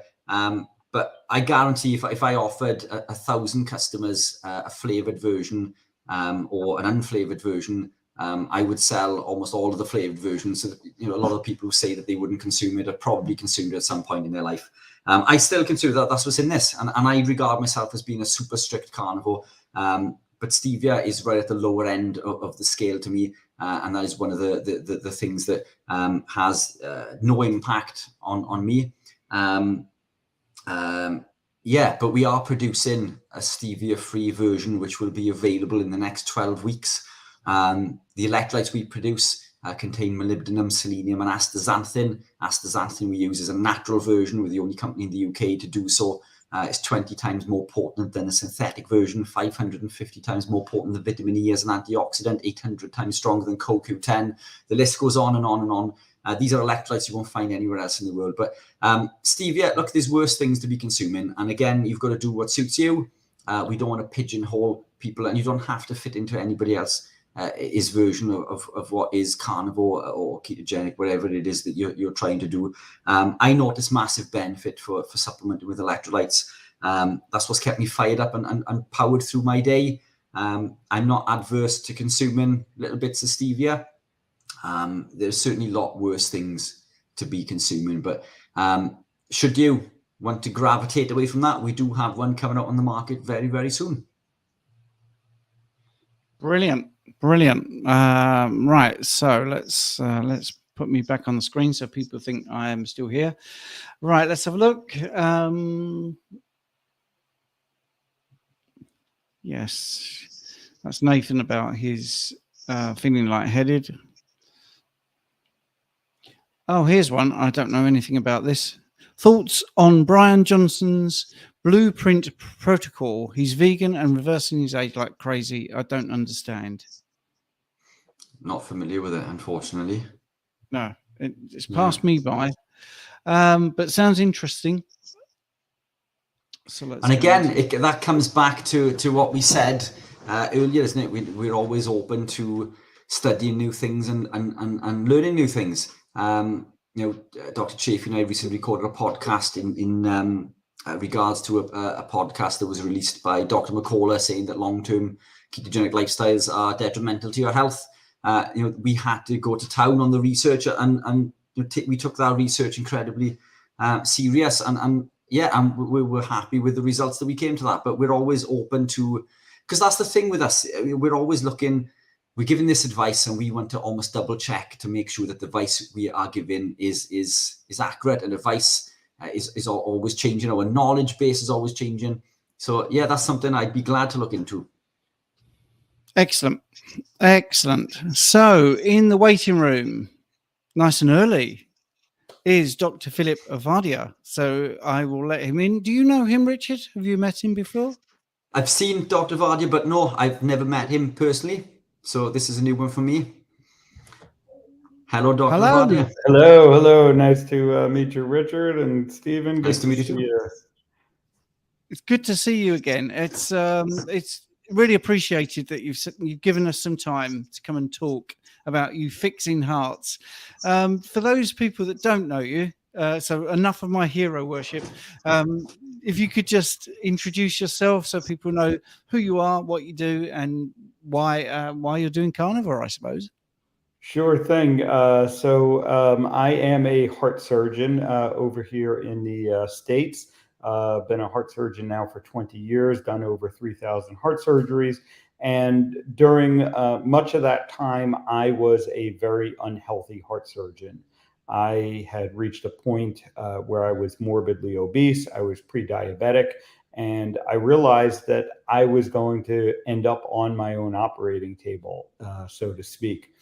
And I was at a loss of what to do, because I was following the advice that I had been educated to give my patients, the advice that we've all heard: eat less, move more, count your calories, eat a low-fat diet. And it wasn't working for me, and it wasn't working for my patients. And thankfully, I started to come across different information, started to ask some different questions. My journey really started, first with Gary Taubes and the case against sugar and why we get fat. And I gradually eliminated sugar from my diet, and then carbohydrates. And then I reached a point, probably about 3 or 4 years into that journey. I had lost a lot of weight, was feeling, much better, was really in the best shape of my life. And I heard about the carnivore diet. And I heard about the carnivore diet first from Sean Baker. And, honestly, at first, I was like, that sounds kind of crazy to eat only meat. But then when I really thought about it, I wasn't eating a whole lot in addition to meat. I was eating a little bit of veg, here and there. I was eating some nuts. And I said, let me give it a try. I've opened myself up to new approaches, and I've been open to new ideas around health. And I started eating a carnivore diet. This is now about 4+ years ago. And I noticed some additional improvements over my very low carbohydrate diet. For me, it was really some persistent inflammation. I had some plantar fasciitis in my right foot, that I could not get rid of. And my third day on carnivore, I remember getting out of bed, and for the first time in years, my foot didn't hurt first thing in the morning. And it really didn't come back again. And so as I looked more and more into the, false information around meat and heart health, and have just become a very big fan of the carnivore diet as one of the approaches that I now recommend to my patients to help them avoid the need for heart surgery and stay off my operating table. And while I continue to work as a heart surgeon, I have been increasingly focused on helping people to not need heart surgery. And that's what I've been doing for myself and for my patients now for the past 4 years or so. And I must say, I mean, you're reverse aging, because the last time I spoke to you, you genuinely, it's not flannel to thank you for being here. You definitely look younger than when I first spoke to you. And it is amazing. So I'm going to ask you $1 million question. We have got some questions lined up, but I think when you've got a cardiac expert, someone that's had people on the operating table, and we're talking carnivore, and Rich, oh, by the way, we're into our 20th hour. We've done 20 hours. So well done. You've got here on the 20th hour, which is 4 to go. We can't wait. Saturated fat and its relation to heart disease. As an expert in cardiac issues, what is your take on saturated fat and all that cholesterol and how it clogs your arteries? Yeah, so my take now, and this isn't only my take, this is what a rigorous evaluation of the scientific literature shows us, is that dietary cholesterol and dietary saturated fat have absolutely no relationship to heart disease. And, the science, I'll put it in quotes, that led us to believe that has been thoroughly disproven now. There have been multiple studies, meta-analyses. We can look at the randomized controlled trials around this, and we see that the diet heart hypothesis, the hypothesis that the fat that we eat, specifically the cholesterol and the saturated fat that we eat, then increases our, alters our blood lipids, and most commonly, it is thought to increase our LDL cholesterol. And that increased LDL cholesterol then leads to heart disease. Both parts of those hypotheses, I think, have now been thoroughly disproven. And, what I have now witnessed more and more with the patients that I've worked on is that the more that they eat meat, and I'll also say the more that they, along with that, eliminate processed food, the better their heart health gets. And I am seeing people who are now able to stop the progression of their heart disease. I have seen people that have shown some reversal of heart disease on things like coronary artery calcium scores, lowering those scores.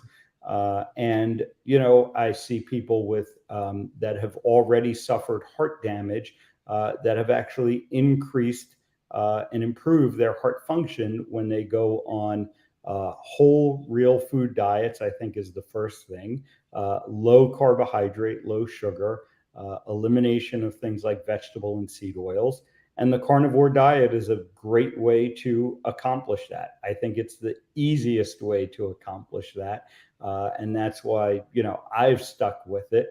I don't think it's the only way, quite honestly. I don't tell all my patients you need to be on a carnivore diet, but I think it's a great tool to achieve those things that are important. Like I said, the elimination of processed food, the elimination of sugar and highly processed carbohydrates, and the elimination of vegetable and seed oils.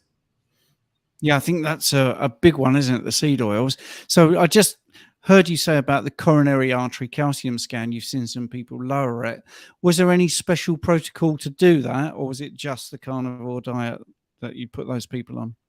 Yeah, so it's like I said, a whole real food diet that eliminates processed food and all those things that we mentioned. And for many, that is a carnivore diet. Some of them choose to keep small amounts of non-processed foods like vegetables and stuff in their diets.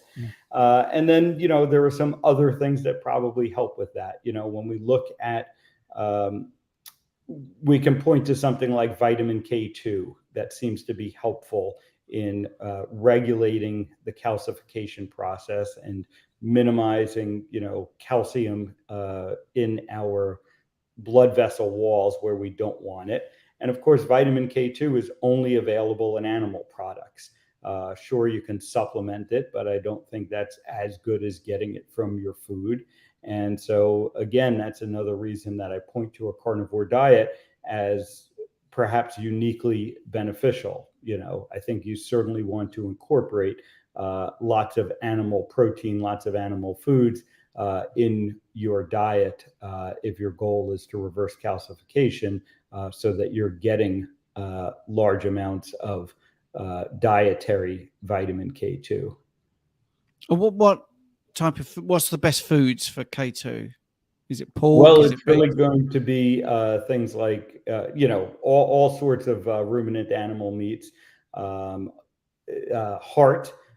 is actually going to be high in that as well.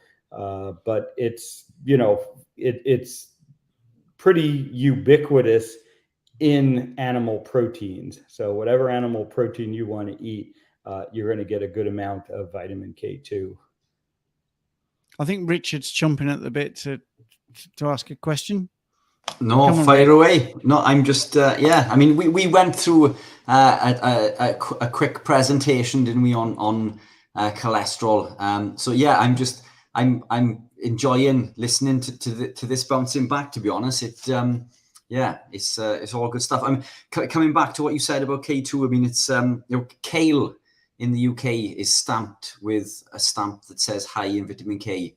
But it doesn't actually contain any active form of vitamin K because it contains vitamin K1. And as you rightly say, we need to consume vitamin K2, which we can only get from animal proteins. And it seems to be the case with every other vitamin and mineral that we look at in high quantities when it comes to vitamin A, B vitamins, particularly cobalamin, vitamin B12, pyridoxine, vitamin B6, and the rest of the nutrients that we need, creatine, carnosine, carnitine, taurine, choline, all of these things we find in animal proteins, not from fruits and vegetables, which is what we've been led to believe, for the last 70 plus years, isn't it? We're told to consume our 5 fruit and veg a day.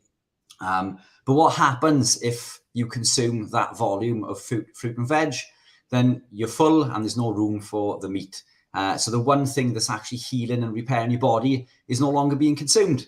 We're consuming these foods, these cereals, which are grains, which cause glycation, and then these seed oils, which cause oxidative stress. And in my opinion, the glycation and oxidative stress are the two main drivers of cardiovascular disease. They cause damage to the ApoB100 receptor, which it leads that LDL particle floating in the bloodstream, finds its way into the subendothelial space, engulfed by the macrophages, grows into the foam cell, because the macrophages have that scavenger receptor which recognizes that damaged ApoB100 receptor. So it comes back to this carbohydrate or glycation from carbohydrate, particularly from grains, and the oxidation from the seed oils. The two things that we are told to consume to be fit and healthy. We're told to consume our whole grains and avoid our saturated fats and replace these for vegetable oils. It's a joke when you take a step back and look at it. The two things that we are told to consume to be heart healthy are the two main driving factors of cardiovascular disease. Yeah, it really is. And, you brought up a couple of important points there. One being that in order for cholesterol to get trapped, within our blood vessel walls and start to build up in plaque, it needs to be damaged cholesterol. So that is, I think, a big problem with the way we view cholesterol in medicine today. The general approach is just lower cholesterol, and it's not focused on the types of cholesterol that we have. And, that if your cholesterol is not damaged, it's not going to cause a problem. And the second thing you pointed out is you also need to damage your blood vessel walls. And the things that damage our blood vessel walls are things like high blood glucose, which comes from eating a lot of carbohydrates, that glycation process that you've talked about, that damages the endothelium, the lining of the blood vessel. The vegetable and seed oils, can also cause damage to the blood vessel walls and cause inflammation, which contributes to this process. Things like smoking, of course, we know, which is a risk factor for heart disease, and things like high blood pressure. And again, at the root cause of high blood pressure is typically insulin resistance, which goes back to eating lots of carbohydrates and these processed foods. So everything leads you back to these processed foods that, ironically, as you also mentioned, were introduced into our food supply to try and combat the heart disease problem. And the reality is that they've made it worse. And this is what I have, was seeing once I kind of had my eyes open to it, that we have been fighting this battle against heart disease here in the United States, especially for the past 70 years. And we've been focused on the diet heart hypothesis during that time. We made changes to the food that we eat. And then we introduced medications targeting this problem. And it has not had a noticeable impact on heart disease. Heart disease remains far and away the number one killer here in the US and worldwide, in the UK certainly as well. And, we need to step back and say, how can this be? If we've made all of these changes, if we know that patients' LDL cholesterol levels are lower than they've ever been, if more and more are on these medications to lower their LDL cholesterol, and we're consuming less red meat and less saturated fat than we ever had, then how can those be the cause of heart disease, which is not improving? So those are, the high level evidence that I like to point to. And yeah, we can get into all the nitty gritty about all the things we were just talking about, and the different apo particles, and whether they're damaged or not, and the endothelium and all of that. But I just like to point to the high level evidence. That if we look historically, we ate a lot more red meat than we do today, and heart disease was not a problem. We have been eating red meat for our entire existence as human beings, and heart disease was not a problem until the past 150 years or so, when we started to introduce these other processed foods, when we started to consume large amounts of sugar, when vegetable and seed oils were introduced into our food supply. Did you want to follow up, Richard, or do you want me to carry on? Carry on. Love that. Yeah, Okay. Fantastic. It's brilliant to just to speak to an expert. I mean, we look at these studies and clinical trials, and we do have experts here in the UK. But I mean, it's just fantastic to have a soundboard just to bounce that back to, isn't it? Because I think some points you think that you're absolutely mental sometimes when you tell people that saturated fats are essential for life and cholesterol is essential for life. So no, I'm thoroughly enjoying this. Please continue. Yeah. So if you've got your lipid panel, then Dr. Phillip, what would you be looking at? What would you think is the most important indicator or indicators of heart health or problems? Yeah, so, the two numbers that I think are most important to look at on your basic lipid panel, which is the test that you're most likely to get from your physician, are going to be your triglycerides and your HDL cholesterol level. And specifically, you can look at the ratio between those two. Now, important for your audience is that ratio should be done in the US unit. So you need to convert your millimoles over to milligrams per deciliter before you do that ratio calculation. And you want to divide your triglycerides by your HDL cholesterol. And ideally, you want that number to be less than 1.5. Less than 2 is pretty good, but you really want it to be less than 1.5. And, when you look at those two numbers, those give you an indication. It's an indirect indicator of whether or not you're insulin sensitive. Ideally, I like to measure insulin levels and measure directly whether people are insulin sensitive. I like to get the advanced lipid panels, the NMR panel, that's going to show you the size of your particles and is going to tell you whether or not you have damaged LDL cholesterol particles or not. The small, dense ones are the ones that we don't want. Those are the damaged ones that get into plaques. The large, fluffy LDL particles, those are the ones that are beneficial to us. And so that's why just looking at the LDL, like most doctors, most GPs will stop at just looking at the LDL.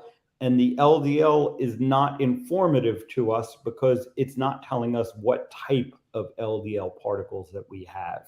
And if you have a lot of large, fluffy particles around, you're going to be just fine. Even if you have a smallish amount of small, dense particles, in other words, you have a low total LDL, and I oftentimes see this in people who are on medications, they'll have a low LDL, but the vast majority of their LDL particles are small, dense LDL particles, and those people are still likely to end up with heart disease. Those are the people that I see ending up on my operating table every day. There's another theory, isn't there, about atherosclerotic plaques being formed by a thrombus or something, isn't there? Yeah, certainly Dr. Malcolm Kendrick has written extensively and spoken extensively about this. And I think that blood clotting is an important part of the process. It turns out that, the same processes that damage your LDL particles are the same processes that cause you to be more prone to blood clotting, things like inflammation and insulin resistance. So I would say it's a little hard to separate those two, but I think paying attention to blood clotting factors is another important part of this puzzle. And, the blood clotting part of it can explain a lot of the things that don't get explained well by the cholesterol hypothesis. Things like why patients that have low cholesterol, low LDL cholesterol levels still end up with heart disease. Yeah, thanks for that. I was just looking at a question. I was going through a line, but I'll just put a question in. I think this is for you. What's your opinion of the importance of the LPIR score? Yes, I'm a big fan of the LPIR score. And for those of you who aren't familiar with it, it's lipoprotein insulin resistance. It's one way for us to assess whether or not patients are insulin resistant. And the LPIR score is a score that's derived from the size of your cholesterol particles. So it actually looks at more than your LDL particles. It also looks at the size of your HDL particles as well as your VLDL particles. So it looks at a bunch of different particles, and it uses that as a predictor of whether or not you're insulin resistant. It's sort of working backwards because we know that insulin resistance, is what is influencing the size of your particles. It may not be the ideal test for insulin resistance, but it's one of the best tests we have. When we go back to the gold standard test, which is Kraft testing, looking at your insulin and your glucose response over about a 3-hour period after you take in a glucose solution, it's Kraft testing can be very impractical to do. You have to to do it right, you have to do 6 or 8 blood draws over a 3-hour period. Very intensive test to do. So the LPIR score, I find, is probably one of the best surrogate markers we have of insulin resistance. And I use it on my patients frequently. Not sure how available it is over in the UK, but certainly here in the US, we can get it done. Yeah, it's not that common here. We had a question earlier, but it was much, much earlier before you were on, which is a very basic one. If you have AFib, is it still okay to do the carnivore diet? Yeah, certainly still okay to do it. And again, may be very beneficial. I've now worked with a number of patients who have AFib, so atrial fibrillation, which is an irregular heartbeat. It emanates from the top chambers of the heart, the atria. And what I have seen is, before I get to how the carnivore diet can affect AFib, understand that AFib is oftentimes rooted in inflammation. It's inflammation that seems to occur within the electrical system of the heart. And one of the great benefits of a carnivore diet is lowering of inflammation. So what I have now observed in patients with AFib that do the carnivore diet is oftentimes their AFib will get better. Now, may not reverse it completely. A lot of that depends on how long you've been in atrial fibrillation, how advanced your atrial fibrillation is, in terms of, are you in it all the time or are you only in it sometimes? But I've seen a number of patients now who have improved their atrial fibrillation, again, when they eliminate processed food, eliminate vegetable and seed oils through a carnivore diet. Yeah, so just actually to go to a bit more basic then, because we've talked about seed oils ever such a lot. What's the mechanism that seed oils, why are seed oils problematic? Well, there are probably a number of pathways that they cause their problem through. So omega-6 fatty acids, and specifically linoleic acid, seems to be the worst actor here, is pro-inflammatory. So one of the things that the vegetable and seed oils do is they basically concentrate omega-6. They deliver omega-6 in much higher amounts than we have ever consumed as human beings. And this can be a little confusing to people because omega-6s are actually essential. They're considered an essential fatty acid, meaning our bodies can't make it, and you do need to get some from food. But traditionally, those were very low amounts. And when we introduced vegetable and seed oils, what that did was that that delivers a large amount of linoleic acid, and omega-6s, which are pro-inflammatory.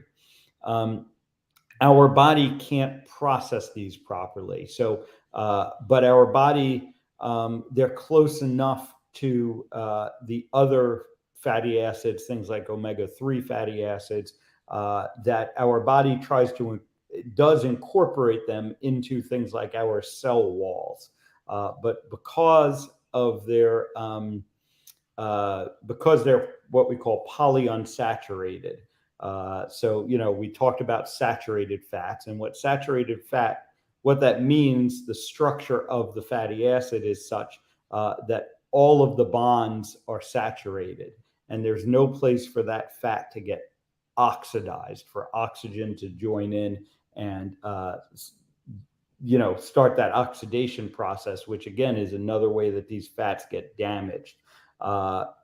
Polyunsaturated, meaning that they have multiple places that are unsaturated, are very prone to oxidative damage. Oxidation is something that's always going on within our bodies. We try and keep the levels lower, but it turns out when you introduce a combination of polyunsaturated fats with high sugar, and this is what almost all processed foods are, that's a very dangerous combination, because now you've introduced these unstable fats into your body, and then you're giving the fuel for the oxidative process to increase. And this causes, inflammation throughout the body. It causes mitochondrial dysfunction. So the actual powerhouses, the power plants of our cells can't use these fatty acids the same way that they use other fatty acids.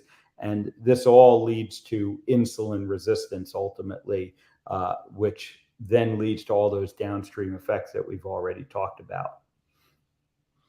Thank you for that. So I'm going to ask a personal question. I'm not asking for a doctor-patient relationship, but just to make it a bit real. I had my coronary artery calcium scan at age 50. I'm 59 now, and it was 639. Not the world's worst. The cardiologist at the time said, "Don't worry, I've seen some in 1,000." Then my wife walked in and she got a big fat 0.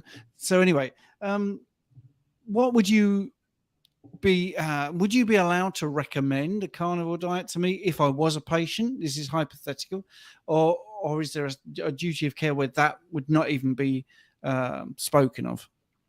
No, I feel very comfortable recommending carnivore diets to patients such as yourself, because again, what caused that damage? And we can look at, there are various things, but from a dietary standpoint, it's pretty clear that processed food, all the things we've been talking about, is what leads to that damage. So telling you to eliminate that food, I have no problem doing that.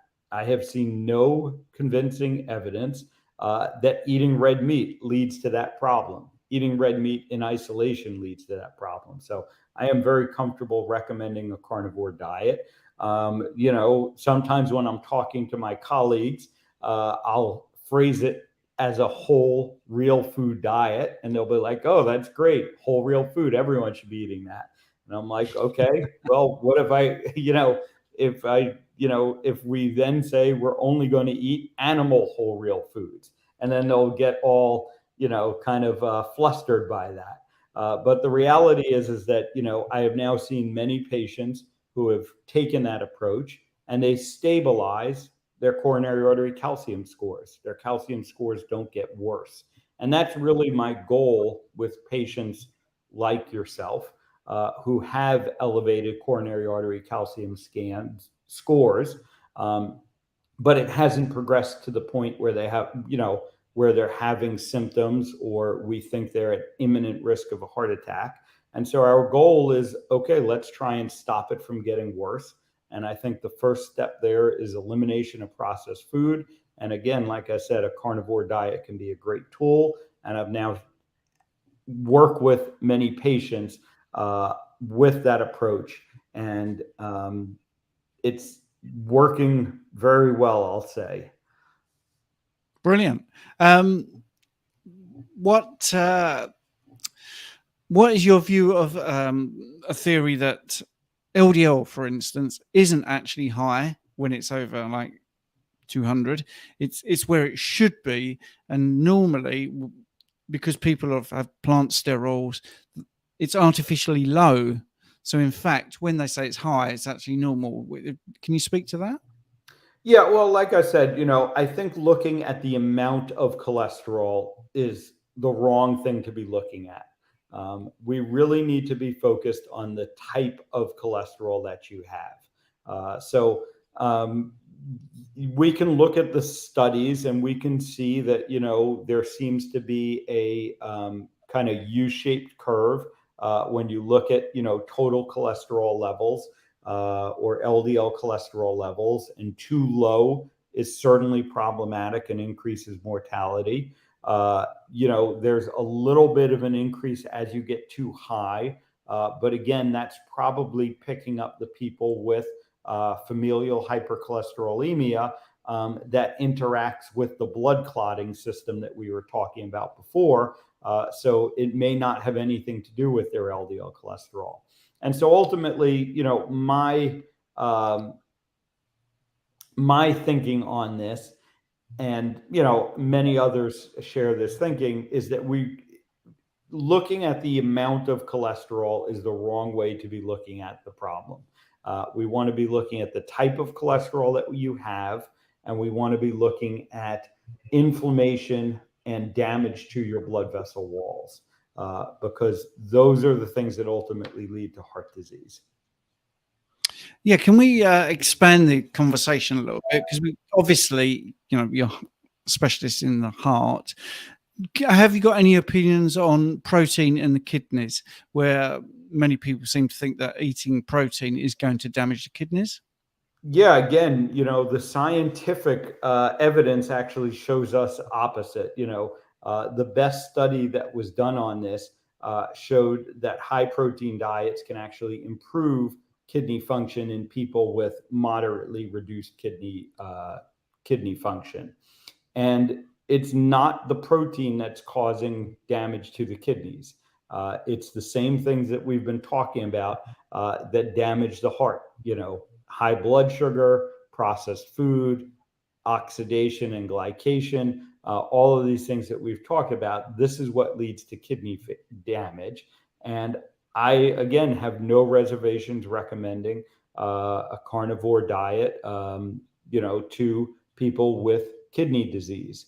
One thing you do need to be aware of is that the test that we most commonly use to measure kidney function, the blood creatinine level, can be influenced by the amount of protein that you're eating. So, you may need to check an alternative test of kidney function, one called cystatin C, to get a true picture of how your kidney function is. But again, I've had patients with, moderately impaired kidney function that have gone on carnivore diets, eliminated the processed food, and seen improvement in their kidney function. So I have no issues recommending this to patients with kidney issues. What are your views on stress bringing on heart attacks? Is that a realistic assumption? Yeah, it certainly is. So stress is a contributor, both indirectly through the inflammation and the hormonal alterations. Stress can be one of the contributing factors to insulin resistance. But we also know, very well described, that acutely stressful events can bring on heart attacks. And what's interesting about the heart attacks that occur with acutely stressful events is that you don't find blockages in the arteries in a lot of these cases. There's a very well described medical condition. It's called Takotsubo cardiomyopathy, where the patient has a stressful event. They come in, they look like they're having a heart attack. Their heart function is decreased, and you do a cardiac catheterization, but you don't see any blockages in the arteries. The thought is that this has to do with the nervous system regulation, what we call the autonomic nervous system, and the parasympathetic and sympathetic nervous systems, which both innervate the heart directly, and that an imbalance between those two systems that can occur with sudden stress is what leads to this heart dysfunction. So stress is certainly a major factor when it comes to heart disease, both acutely and chronically. And it's one of the kind of pillars of health that I talk to people about. Diet, I think, is most important, but things like stress, sleep, exercise, activity, these all have impacts on our heart health as well.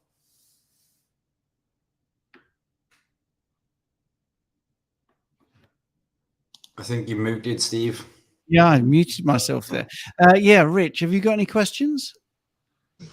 No, I just wanted to add something in regards to the vegetable oil and seed oils. We're told to fear the linoleic acid, but it's not so much just the linoleic acid, it's the fact that it's oxidized. So it's the oxidized. It just so happens that linoleic acid in the vast majority is oxidized. But there's, coming back to the phytosterols that you touched base on, these vegetable oils are made from phytosterols, plant sterols, which mimic human cholesterol, but the body tries to excrete it. The body doesn't want these phytosterols. So the body will retain around 1% because it's trying to excrete a toxin. But there's a condition called cytosterolemia, a condition where people will retain a lot more of these phytosterols, up to about 4%. And this increases massively your risk of cardiovascular disease. And I'm sure Phillip can go into more detail in regards to this. But these oils, these plant sterols, vegetable seed oils, which we are told is meant to negate possible effects of cardiovascular disease and heart attacks. And if that were the case, then why, if the body is retaining more, is it leading to these cardiac events? It's just absolutely counterintuitive to the trail of thinking, isn't it, that these oils will reduce our cholesterol and prevent a cardiac event, when in fact, when we absorb more, we're way more susceptible through this effect of cytosterolemia. Yeah, and Paul Mason has done a great job in talking about cytosterolemia. But we can also look at some of the randomized controlled studies that were done when vegetable and seed oils were introduced. And most commonly, we can look at the Minnesota coronary experiment, which is probably the best randomized control study we have around vegetable. That's never going to be repeated, is it? It's never going to be repeated that way. No, it wouldn't even be considered ethical today. Exactly, the way they ran that study. And of course, I'm sure many in the audience are familiar that had a negative outcome. The group that was fed vegetable and seed oils had worse all-cause mortality, and there was no significant change in their cardiac-specific events, despite the fact that their LDL cholesterol was lowered. And of course, that data was not published at the time that the study was done because it went against the narrative. And it didn't support the theory that they were trying to push with that. The vegetable and seed oils have never really been shown to be safe for chronic consumption. When they were introduced into the food supply, and again, many will know their history, that they were basically an industrial lubricant, and the companies making them needed something else to do with them, and figured out that if you chemically manipulate them enough, you can make them palatable to human beings to eat. It doesn't kill human beings acutely, in the short term. So they were felt to be safe, and no one really bothered to look at the long-term effects of consuming these. And I think that is what we're starting to see now, is the long-term effects of consuming these vegetable and seed oils. I think that's a fabulous answer. Karen has asked a question. If a heart rate during sleep suddenly rises from low 60s to over 100, is that stress or cortisol dump? And is it concerning? That would be something that would concern me. I would want to look into that more. It could be something as simple, not that it's simple, but it could be something like stress and, a sudden cortisol surge for whatever reason. But you do want to look into, is there something else going on there? Is there a issue with the electrical system of the heart that's causing that sudden rapid heart rate? In general, our heart rate should go down when we sleep. And if you're seeing, I would want to know, first of all, how is that being monitored? Realizing that some of these monitors, aren't accurate. But if you're truly getting this on a repeated basis, that would certainly be something that you should talk to a physician about. That's fabulous. One more question from the viewers. This might not be anything that you know about. My wife's sister has protein S deficiency. Do you have any experience with something like this being helped with dietary change like carnivore, or is this something unrelated? Yeah, so protein S deficiency is a genetic condition. Protein S is related to the blood clotting system. So this is a condition that can cause someone to be more prone to blood clots. I don't know of any direct effects of diet on protein S deficiency. It is a genetic issue.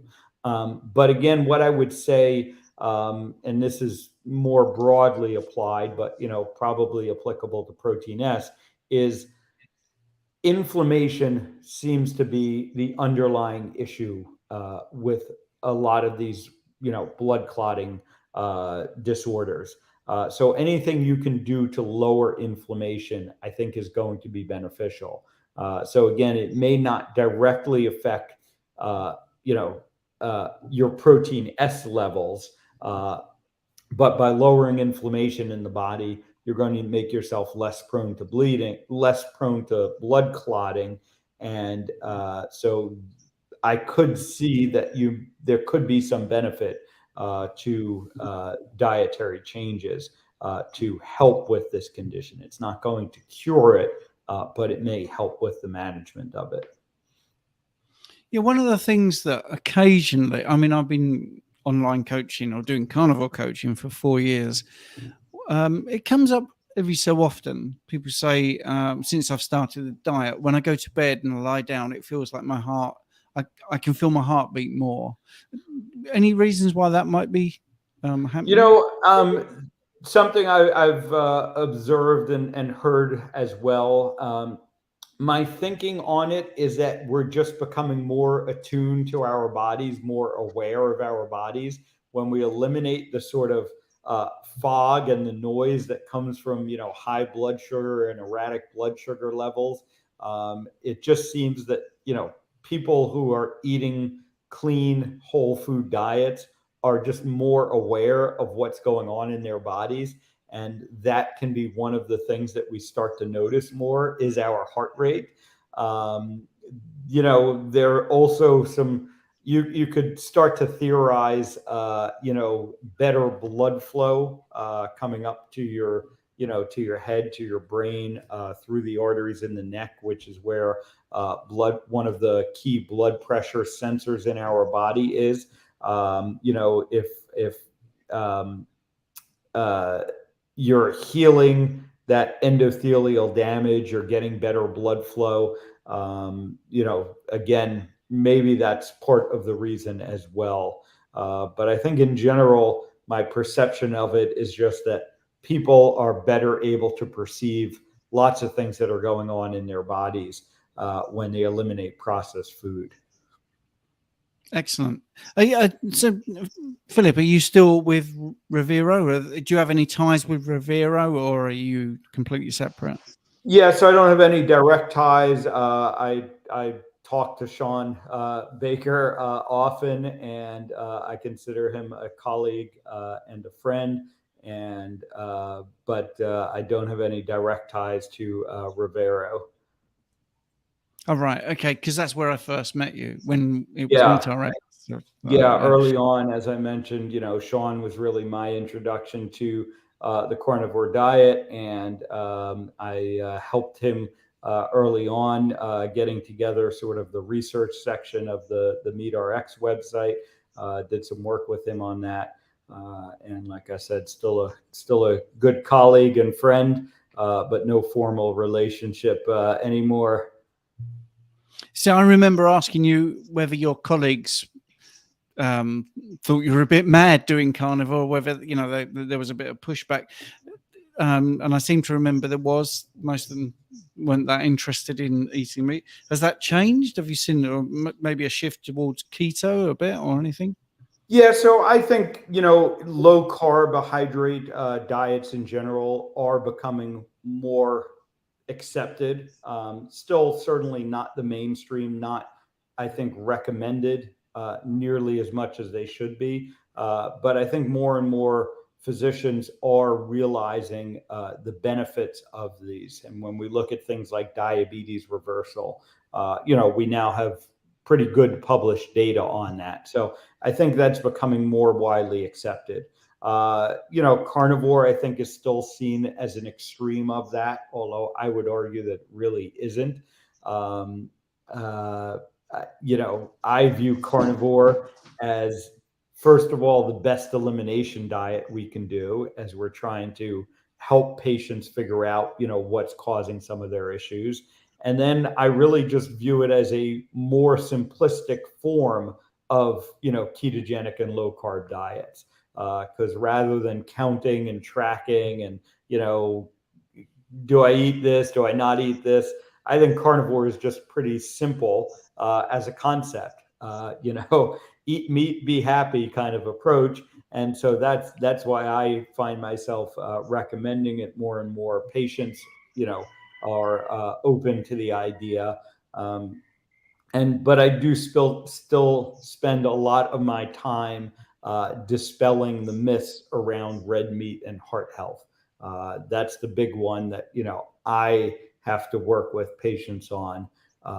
But, intuitively they get it. They understand that, red meat is not what caused their heart problems.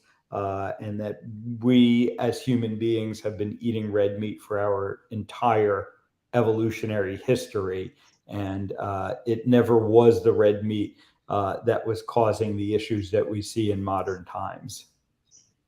Yeah, I think I've one more question. It's just snuck in if you've got time, which is from Zoe. Does autophagy heal the heart in any way?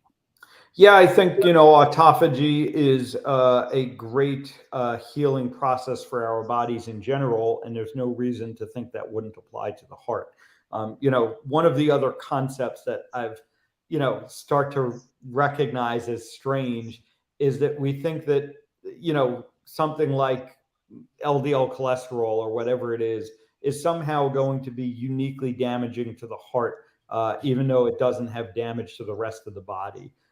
Again, it doesn't make sense that our bodies would evolve in such a way that, something like autophagy, let's say, that's beneficial to everything else would not be beneficial to the heart.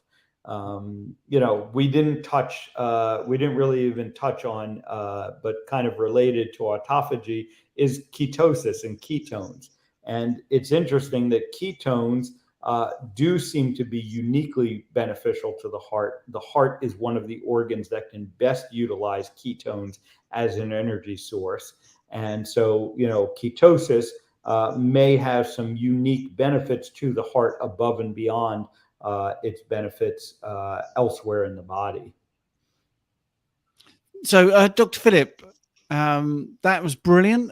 And I'm really surprised Rich there has not dived in with another question. Do you want to grab him? I mean, this is a heart expert, Rich. You must have a question you want to. Yeah, look, I'm just, I'm here taking it all in. This is fantastic. It's brilliant. I mean, coming back to one of the points you made in regards to the Minnesota coronary artery experiment, and that was carried out between 68 and 73, but these results weren't released until 2016, as you rightly say.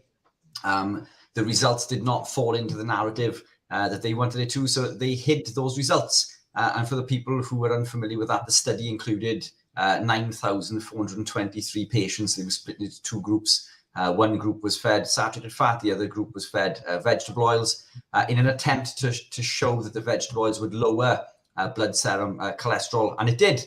The group consuming the vegetable oils lowered their cholesterol, but that group had a higher mortality rate. So it basically showed the opposite to what they were trying to prove, and this is why this evidence was hidden. And a similar study, I think, took place in Australia. The name of that one, the Sydney diet. So say it nice and easy when you know. I should have guessed with the Sydney Minnesota, but yeah, it happens, isn't it? It's border. Well, it is criminal in my opinion, because how many lives have been lost through this common misconception that cholesterol is detrimental to our health, when in fact it is in fact the opposite. It's imperative for life. No, but I've thoroughly enjoyed this. This is it's been fantastic. Very much appreciated. So Phillip, thank you so much for turning up and giving us a bit of your time and going over your time a little bit, which is my fault because I wanted to make the most while you were here. And we would be much more enthusiastic if we hadn't been standing here for 21 hours. Well, I greatly admire what you guys are doing, and the fact that you're 21 hours into it, speaks to the power of carnivore as well. The endless energy, I think, is one of the benefits I've certainly gained from it. But I thank you for having me as part of this. It's been an honor. And keep up the great work. That's brilliant. Thank you. So we're going to kick you out, and then we're going to get the next guest in. So have a lovely day. Very massively good. Appreciated. Thoroughly enjoyed that one. Thank you very much. Absolute gentleman. Thank Bye-bye. you. Yeah, fantastic. Well, Enjoyed here that. we go. Now we have Natalie E. West. Hello, Natalie. Hi. Hi there. Hi there. Do you know Richard? Hello. Do you know Richard? Hi. Hello. I don't know Richard. Hi, Richard. Hey, Natalie. No, nobody knows me. It's fine. I'm used to it. Nice to meet you. It's a little laggy. I'm not sure if that's what's going on. It's a little bit stop-start. Yeah, you're a little bit choppy. Doesn't matter. If you want to just Well, no, I do. yourself. I follow on Instagram, stalking you now. Hi, Steve. Hello. Do you just want to introduce yourself so the viewers know who you are and what you do?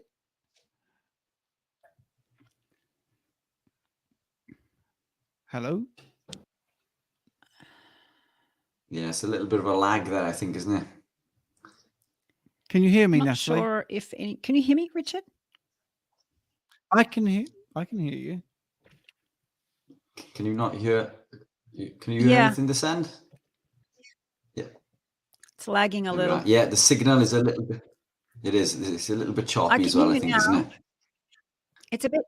Perfect. Yeah, all the way over here in Australia. I don't know why. Yeah, do you want to just introduce yourself to the viewers to say what you do and why you're carnivore, I suppose?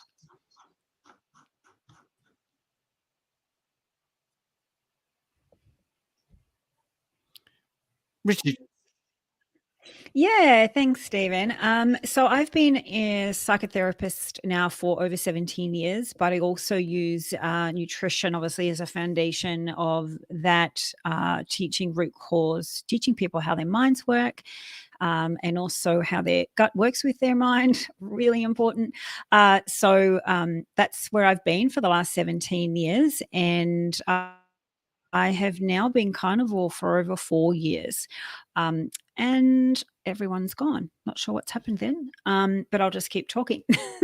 So yeah, so been in the space really teaching people how their minds work and how important it is with what we fuel ourselves with through our gut-brain axis, and also to what we see, hear, and also absorb through our life. So yeah, hopefully you caught all that. You guys just disappeared on me. Well, I was expanding your picture so people could see you a bit clearer. So we've had a submitted question, which is, what's the most common problem that people encounter with this way of eating? So in your field, what comes up the most? The way of eating? Is that what you just said, Stephen? Yeah, what's the most common problem that people encounter with this way of eating? Yeah, so from my perspective, there's a couple of pathways that I help people understand. A lot of the time when we're conditioned with the diet mentality, a lot of the clickbait, and I will call it clickbait because carnivore trends have also started to kind of seep in, which also doesn't really help people who are programmed from jumping from one diet to another. So it's really about teaching people their diet mentality, where they learn that, how they learnt, how to use food and why we use food, and also to value systems and self-image is within that space, and helping people understand why they're actually eating, why they've been eating the way they've been eating, but also how carnivore actually, it's a mental and metabolic health protocol. So, we've really got to understand the value structure of that and not jump on the bandwagons. Yeah, I mean, Richard was quite revealing earlier on when he was saying that because Richard has lost a lot of weight, and if you don't mind me repeating this, Richard, you were saying that you were making yourself sick, because you didn't want to gain any more weight. So is that the sort of thing that you encounter still, that people are just bulimic and anorexic, and is that a big thing that's still happening for you?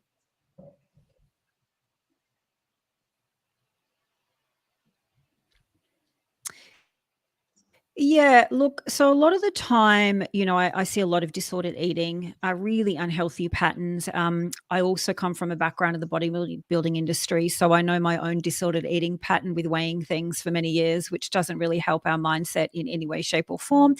I think the biggest thing is really getting people to understand their unconscious self-image, what's driving that behavior. So when we're looking at fear of food or fear of putting on weight or losing weight, it really comes back to, again, how we've been programmed externally through validation and acceptance. So even if we understand, one little word that how our mind works is, for example, when you use physical health, for example, versus metabolic health, physical health, your mind's going to automatically go external, and it's going to be about perceptions of external inward, of how we look and how we perceive ourselves and our value. If you use metabolic health, your mind mostly doesn't really know where to go with that, but it's more of an internal structure than an external structure. So it really is teaching people the value structures of why they have, again, been conditioned and programmed to use food with calories, dieting, all of that. Does that make sense, guys? It does. Richard, have you got a question? No, I'm just happy to take this in at the moment, to be honest. Yeah, it's fantastic. I mean, it comes back to a point that we've can't hear you. Can you hear me now? Bit of a delay there, is it still? Anything, Natalie? No, I can. Nothing? Yeah. Yeah. I lost my train of thought now. No. Yeah. Can you hear Stephen? Well, I'm not speaking right now. You were going to say something, Richard. Yeah, I've lost my train of thought now. I mean, it's something we keep coming back to, isn't it, in regards to how food addiction affects the way that we think about food, isn't it? How the dopamine, we're hardwired to chase dopamine hits, and when we are consuming foods that negate in the body's ability to process specific neurotransmitters within the brain, we instantly chase dopamine through foods that maybe we shouldn't be consuming, and that leads to this downward spiral where of food addiction, a spiral that we can't break, and that's exactly what it is, isn't it? It's a case of food addiction, which isn't a recognised addiction in the UK or the US. I don't know if that's the case in Australia there with you, but food addiction is a real thing, and how the food that we consume sometimes when we are being healthy. So I'm from a bodybuilding background as well. I used to be clinically obese and type 2 diabetic, suffered with chronic fatigue, depression, anxiety, arthritic pains, suffered with these daily debilitating migraines that would make me blind. I lost the weight through keto, gravitated into carnivore, became a men's physique bodybuilder, British champion and European champion. So I can, I can sympathize with the effects of, as you were saying, in regards to bodybuilding and competing in that sort of environment and food addiction. But in the bodybuilding sort of scene, we consume foods typically that we deem to be healthy, but some of these foods negate the body's ability to absorb other nutrients. In particular, things like lectins and phytic acid, which are blocking the absorption of zinc, iron, and magnesium, and the body's ability to process these catecholaminergic neurotransmitters within the brain, which leads and further fuels this search and chase for dopamine, which leads to further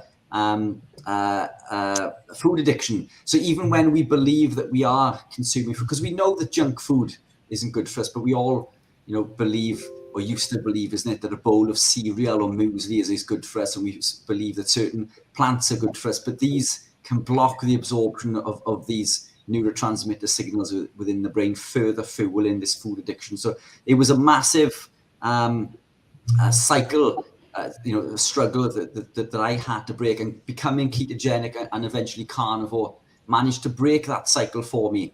And now I'm still addicted to food. I love my food, but I'm not addicted to chasing those dopamine hits in regards to those sweet foods. I love eating steak, eggs, and fatty cuts of meat.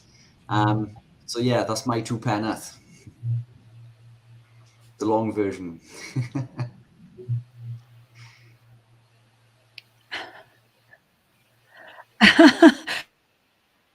Yeah.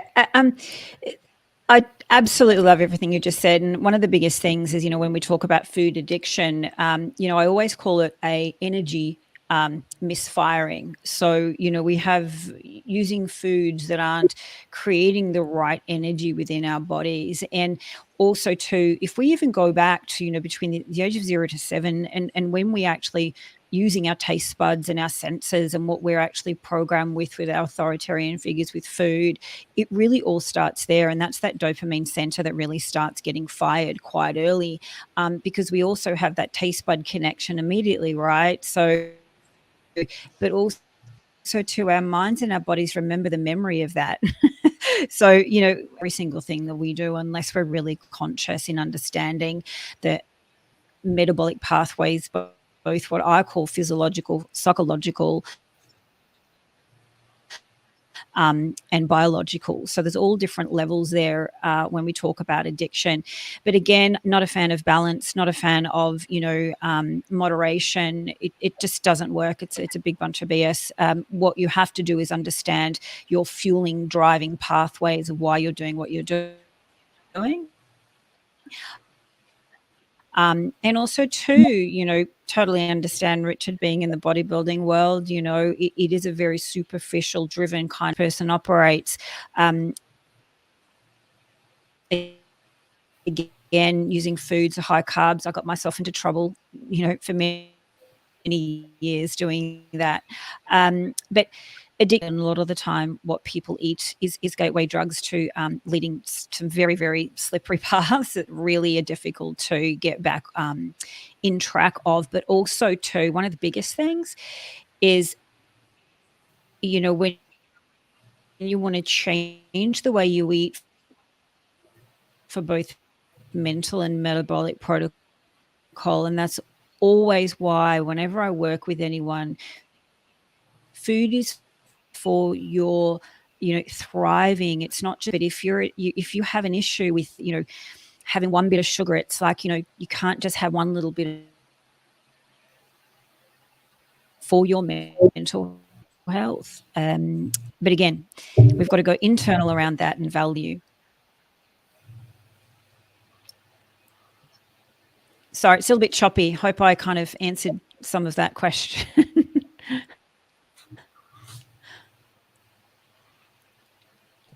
Richard, you're muted. Yeah, I was just saying, it was a little bit choppy there, wasn't it? But I think we picked up the gist of it there. Anything to add to that, Steve?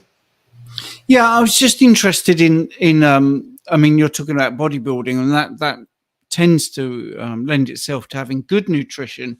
But what about poor nutrition? How does that affect the mind and the body as well, especially in relation to self-image?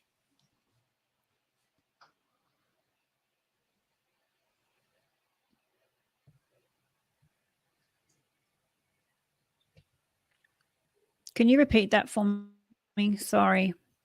Yeah, that's okay. I was thinking that in the bodybuilding realm, when people are eating, they tend to have good nutrition, because otherwise you couldn't grow muscles without, adequate protein. But what about poor nutrition, where people are not getting protein, not getting fats? What's the power of that?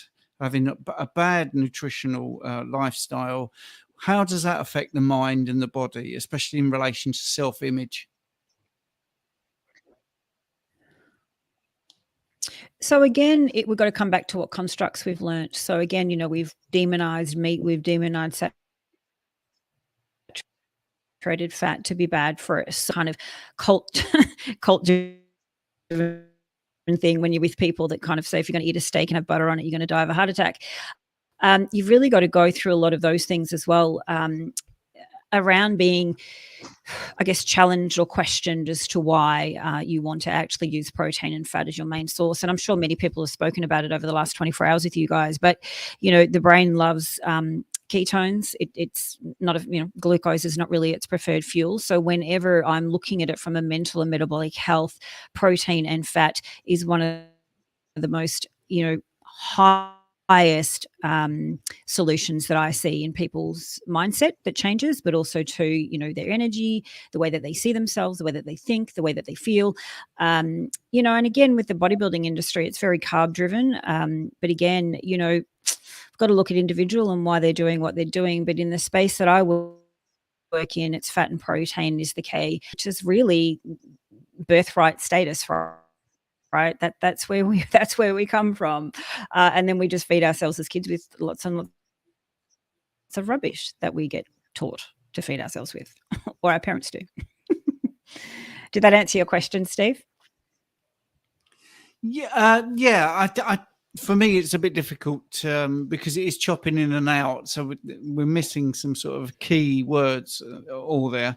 But I'm guessing that that you look for people who are not empowered, who feel that they can't control their life. So what do you do to turn that around so they actually feel like they've got some power over their own image and their own mind and body? So I go through a few protocols with them. Firstly, it's just about me listening to, their thought patterns, their narrative patterns, where their mind travels to whenever they're talking about food or whatever diet they've been on for the last 20 plus years. So when I'm talking to someone, I get to understand what's conscious and unconscious behavior patterns. And, just by looking at someone, I can tell whether it's a conscious reaction or an unconscious one. So it's really just allowing people to understand what they're doing unconsciously first, but then also to allow them to be in a state of consciousness to start changing those narratives and patterns, but also to the value structure of most people are always anchored outside of ourselves. So, you know, we have been taught to value food, which is an anchor, whether it's alcohol, food, drugs, or whatever it is. They're all emotional anchors outside of ourselves, which drive our behavior. So really it's about me teaching people where their anchors are and what their emotional content and attachments are versus connections. So it really is just a kind of, you know, a one-on-one conversation to understand where they've been and to get them into a full state of consciousness so they can start changing their patterns. And I also give people tools and strategies how to do that every day. But the other thing is when we're combining nutrition and understanding, you know, the carnivore protocol, one of the biggest things is we do that alongside gently. So we can't go into full unfamiliarity straight away.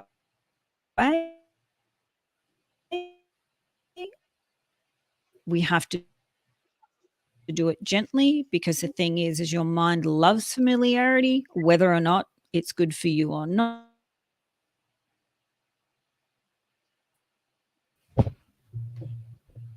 Did you catch all that? I missed the very end. You started to talk about the brain likes familiarity, and then it cut out.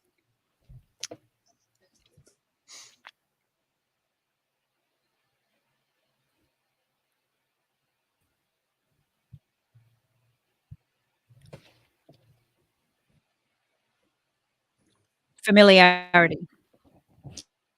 And it's now. Yeah. So we're conditioned to be in a familiar space, whether or not it serves us or not. So, for example, what I mean by that, over and over again, you're building a pathway of familiarity. So the brain and the mind then goes, well, this is what we do. This is how we travel every day. This is how we think. This is how we feel. But what we actually have to do is, the more that you do that, behaviors, thoughts, feelings,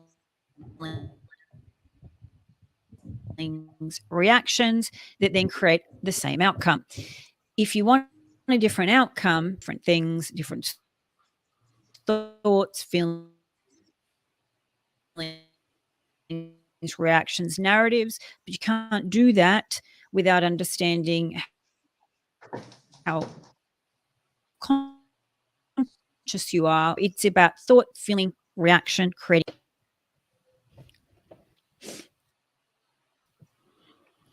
Richard, are you getting this? Because to me, it's very choppy. Sorry, Natalie, but it's difficult How did you go to with that? catch Did you the hear me? whole. Sorry, thing. guys.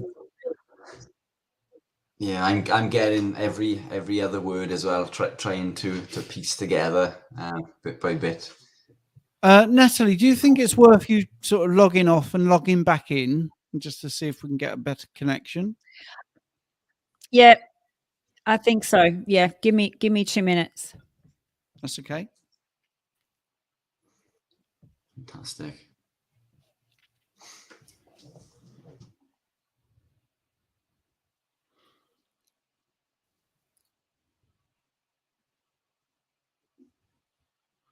So yeah, it's frustrating because, you know, she's got a lot to offer, but I'm struggling. My hearing's not great, as everyone knows, and I lip read a bit, so I was really struggling then. But she's going to try and log back in. So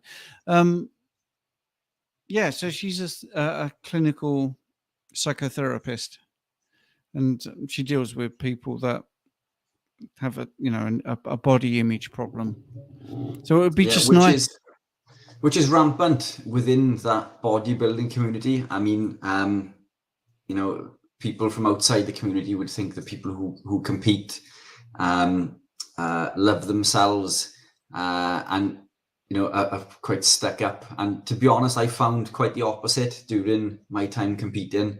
You know, I can honestly say there were only 2 people that I genuinely think were I'd be careful of the words I use, you know, not very nice people.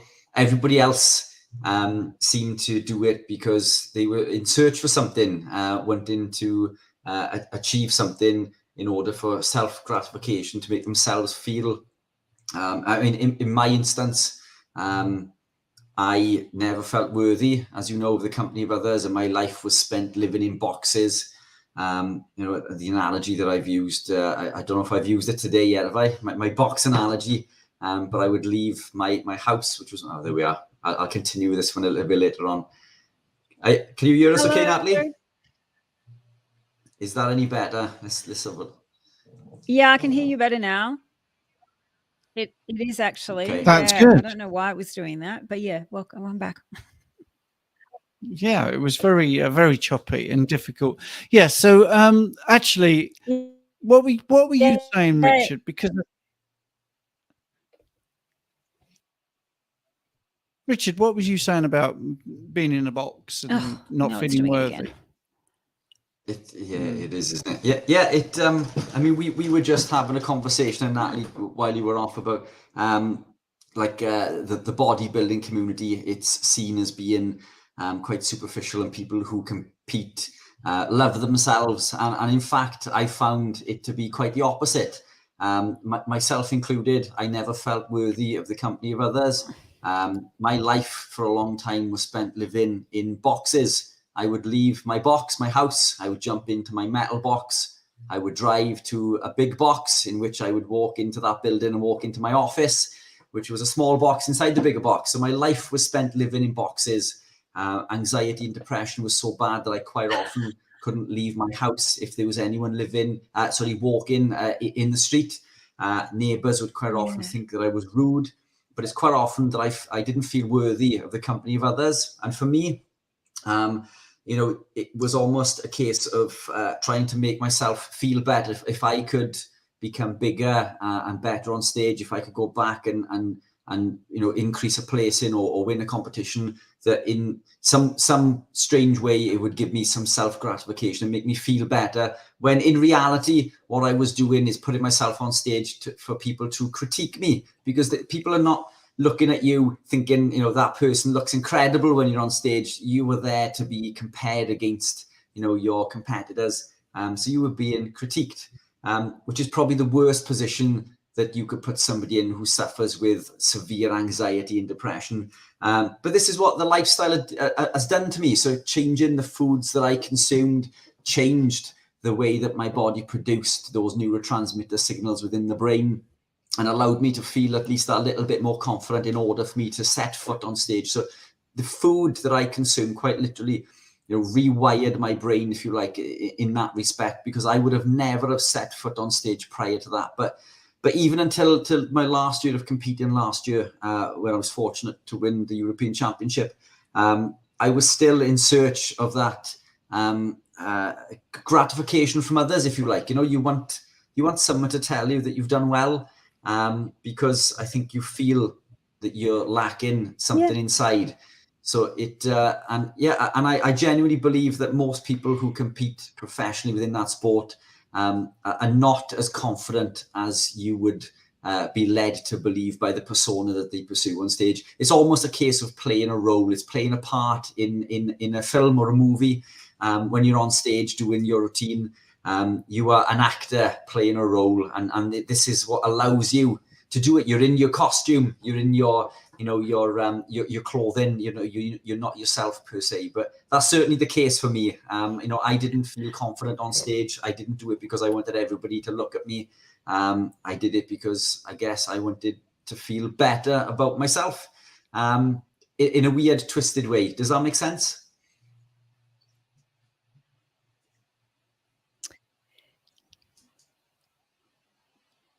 Oh, absolutely, Richard. You know, what you're saying there is exactly, you know, what I learned about myself. And I didn't really realize, because I wasn't a therapist at the time, that I actually competed. And when I actually understood why I was doing it, it was because of a negative self-image, through, you know, getting your body into a state of a perceived perception of what might be, you know, validated, or, you know, however, having the best body didn't equate to have did the opposite, because really, it is about understanding that worthiness doesn't come from those external validations. It comes from within yourself, and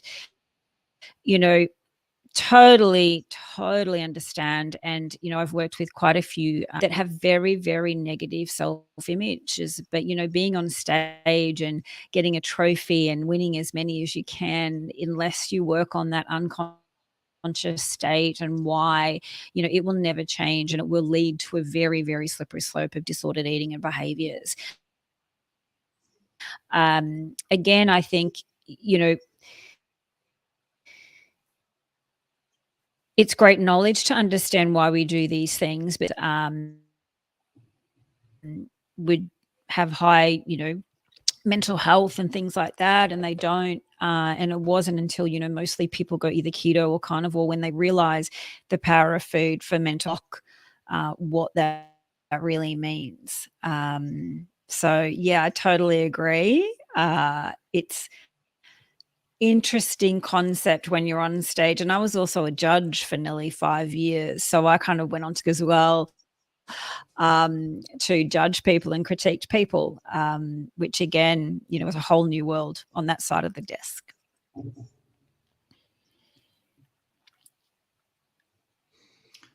Yeah. Anything you want to add to that, Steve? I mean, just to come back to what you said, it was indeed, I made a note that it was a pursuit of validation. Yeah, that's exactly what it was. Do I still feel that way? I think we all do to a degree. But certainly, since I've been heavy or deep carnivore, a lot of these, I certainly wouldn't be speaking to you to find people today if I was suffering with this severe condition. I do public speaking events in front of thousands of people. So a lot of this must have been combated through, the diet and lifestyle that I've adopted for certain. But I think it's probably always there, and I think it's maybe something that's in everybody to a degree. But I can only attribute my improvement to this, to do with diet. I mean, I've retired from bodybuilding. I'm half the size that I was last year, and yeah, I don't like it. I don't like being smaller. But my goals have changed. I've come away from bodybuilding to compete in cycling and running. And in order to do that, being big is absolutely counterintuitive. Having wings on my back act as a sail on the bike and slow me down. So it's absolutely counterintuitive, isn't it? But yeah, I do miss the size and the mass. It did make me feel confident walking down the street in a tight t-shirt, biceps and chest bulging, and people, paying attention and looking did make me feel better. I don't get that now. But again, I don't feel that I'm looking for that validation so much either. I think that I get this validation maybe from other sources now in regards to what I do on a daily basis in helping other people reverse severe illnesses and diseases. But it's a minefield, and it's certainly an interesting topic for me.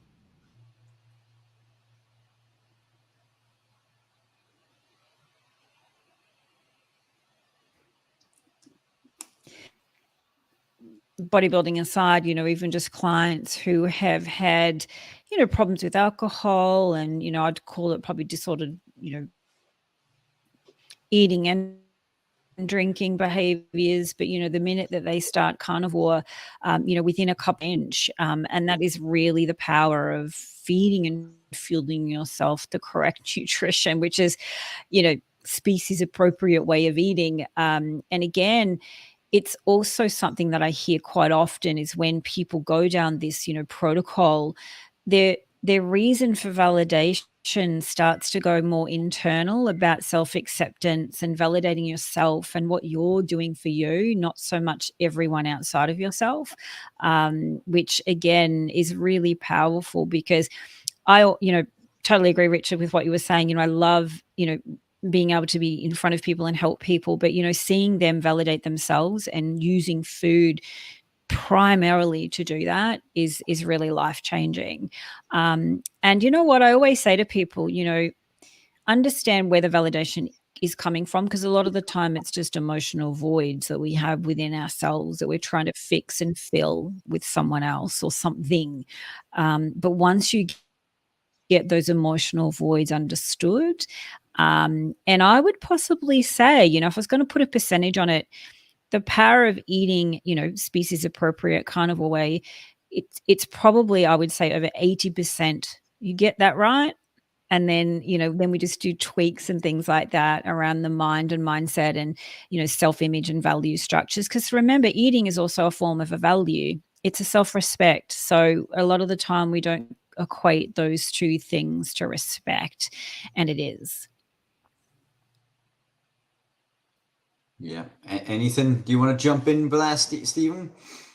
Enjoying your rest. I think Stephen's been standing for the better part of 22 hours or so. Did you guys have that? What was that, Natalie? Sorry.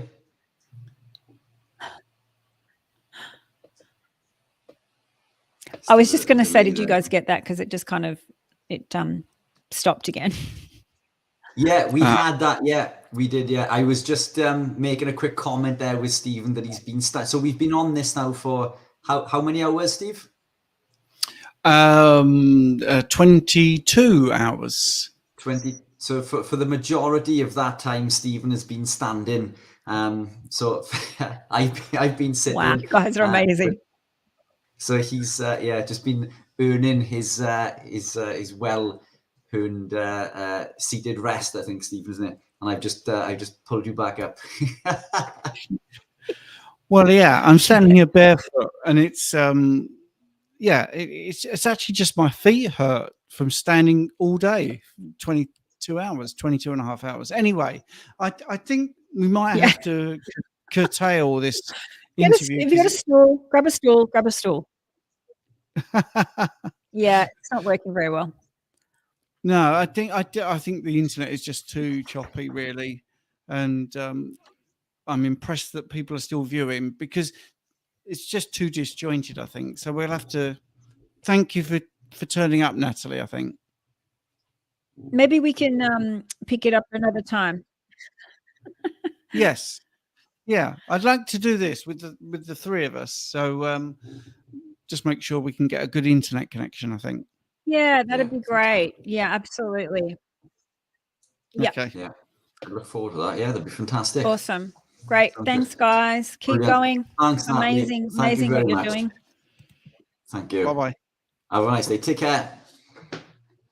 Yeah, that's a shame. That was a shame because she's got a lot to offer, actually. And I'm not sweepy. I'm sleepy. I think there's a little bit of a typo there.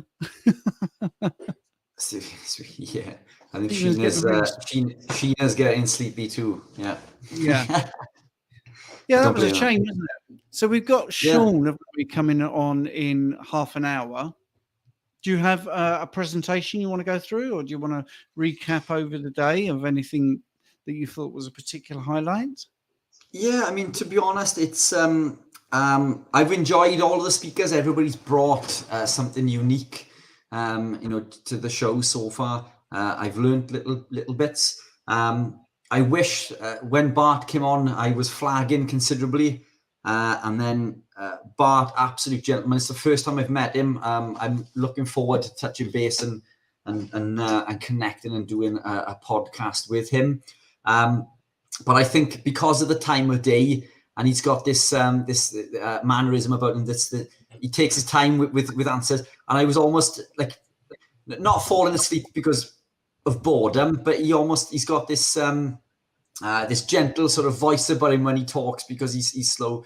And I was just almost winding down a little bit, and I didn't want to speak then, and it just so I wish I had more energy to get involved with that conversation a little bit more, because I had difficulty sort of understanding a lot of the stuff because I'm exhausted, in relative terms. So I'm looking forward to connecting with that one and taking that one a bit further.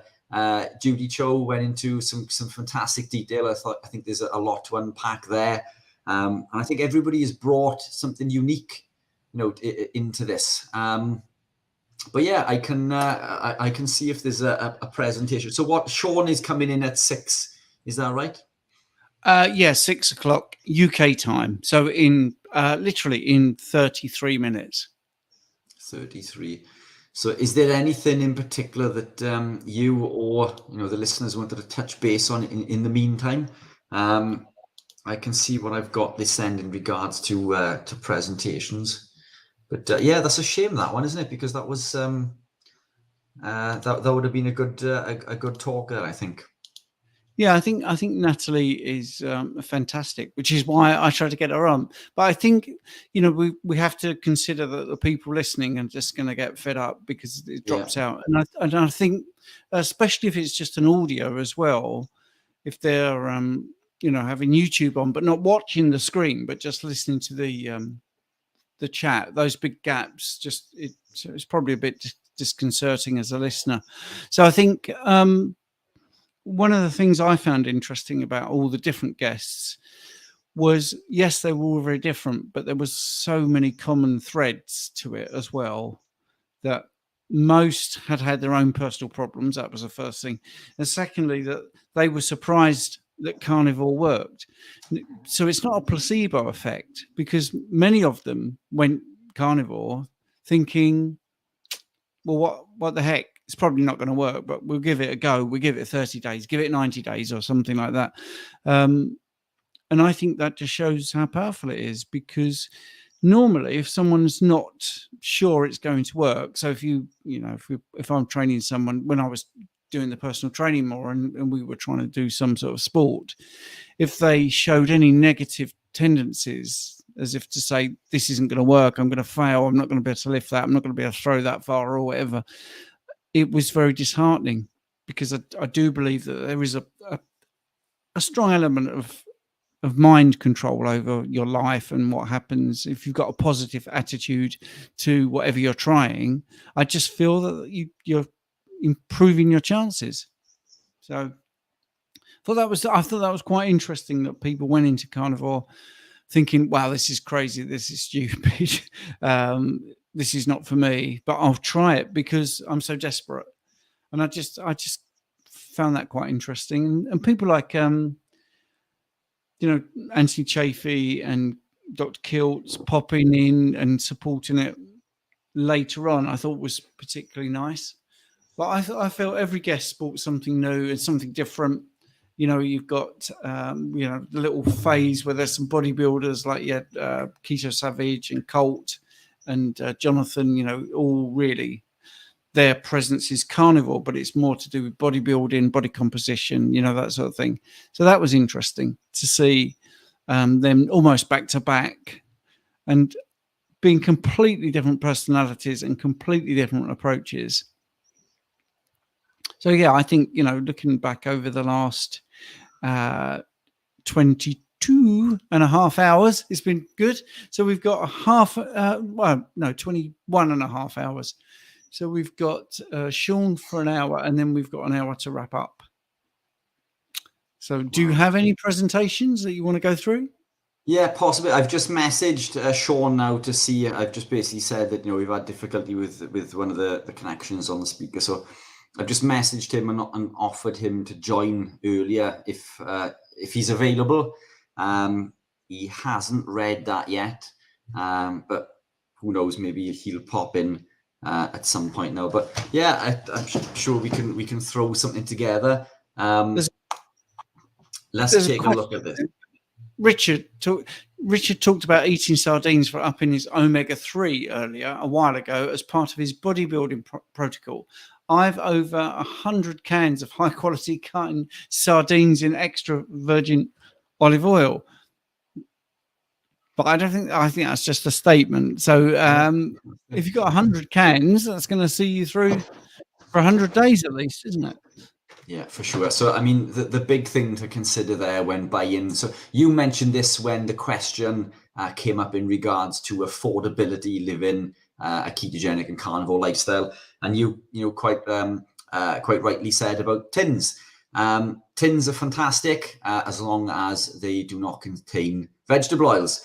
So I buy my stuff in brine or salt water or olive oil is okay. Now, when it comes to supplementing with omega-3s, I know a few of the speakers mentioned about supplementing with omega-3s. I didn't want to stop them in their tracks, and I respect their opinions in regard to that. But these omega-3s in supplement form can also become oxidized in the same way that linoleic acid does. So when we mentioned with Phillip there that these high omega-6 are detrimental to our health because they are linoleic acid, it's in fact because they're oxidized. But these omega-3s, which are the opposite, if you like, to the omega-6s, can also become oxidized in as little as 20 odd days from being packaged.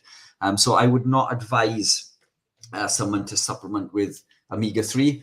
I would advise to get your omega-3 through diet and lifestyle. Mackerel is one of the best sources. Sardines, I think, is probably number 2. Salmon, maybe number 3 on the list. But meat, beef, red meat also contains omega-3s.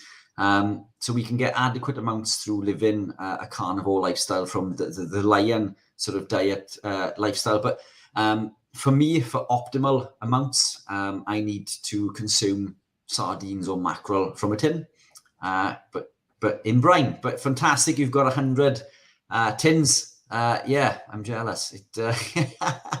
I did stock up during the lockdowns and things through COVID, and I did have stupid amounts of tins of mackerels and sardines, but unfortunately they've all gone into my belly. So what about krill oil? Ooh, don't know. I think it is more stable, but I'll have to check. I'll have to check. All oils will become oxidized eventually, but yeah, I'm unsure. I'll have to look into krill oil. It's a fantastic question. I tell you, a thing I've learned today, and I didn't know, is that in July in America they dress up as Father Christmas. Yeah. Oh, there you are. Sean is typing a message to me now, so let's see what he says. Let's see if he's going to join, or if he doesn't, I'll jump in and bore you with some Richard Smith science. Fantastic. He said, "Give me 10." So there we are. Fantastic. I'll appease you for 10 minutes with a slide. Look, let me share my screen. Okay. So this is coming through. Share screen. Okay. Oh yeah, I've got to add it, haven't I? So again, I mean, one of the other common themes that keeps rearing its head is calories, and a few of the speakers have been beaten up over their wording in regards to calories. And most of us know that it isn't calories, but this is my little breakdown. I wanted Barkay to go into a little bit more detail, but this is a more simplistic version in regards to why it's not the calories that govern whether we gain or lose weight. It is in fact the endocrine system. The endocrine system is our hormones. So energy needs to be accounted for. And I use the term energy over calories because not all calories are created equal. The source of the calories is incredibly important. But it's important to remember that when we are looking to lose weight or improve health and well-being, that we are restricting sugar. And we know that these are types of sugars, and these are sugars too. And as many of you are already aware, and I'm sure you already do, but useful for those who are just joining in, that all carbohydrates break down into sugar. So all of these are sugar. All carbohydrates break down into sugar. They are one and the same. We should not differentiate between the two because all carbohydrates break down into sugar. And when we understand this, we can take this into real life and further understand about the effects of weight gain. In particular, the effect of insulin.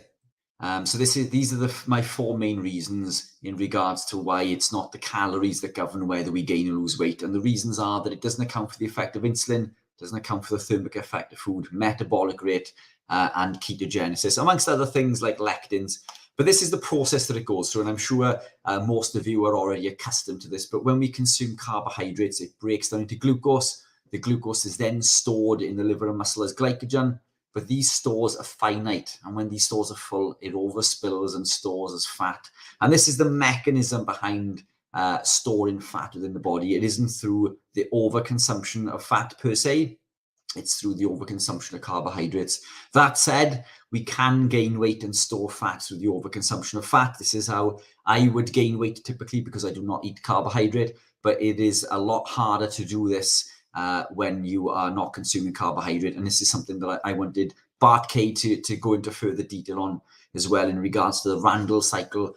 But this is something we can touch base on at a later date. But this is the mechanism that it goes through. So when we consume carbohydrate, the body increases or releases insulin. The pancreas releases insulin. It upregulates an enzyme called lipoprotein lipase, which breaks the bonds on the glycerol backbone and sends these fatty acids into the fat cell. So this is how we store fat. Now, for us to use this fat for fuel, we need another enzyme called hormone sensitive lipase, which performs this in reverse, if you like, and breaks the bonds on the glycerol backbone to allow these fatty acids to diffuse into the bloodstream. But the issue with this is when insulin is elevated, it blocks hormone sensitive lipase. It blocks our body's ability to put these fatty acids back into the bloodstream. So insulin is a storing hormone, and it wants to store fat. It's biologically impossible to burn fat for fuel when insulin is elevated. And this is why people who suffer with insulin resistance at the site of the fat cell struggle to lose weight.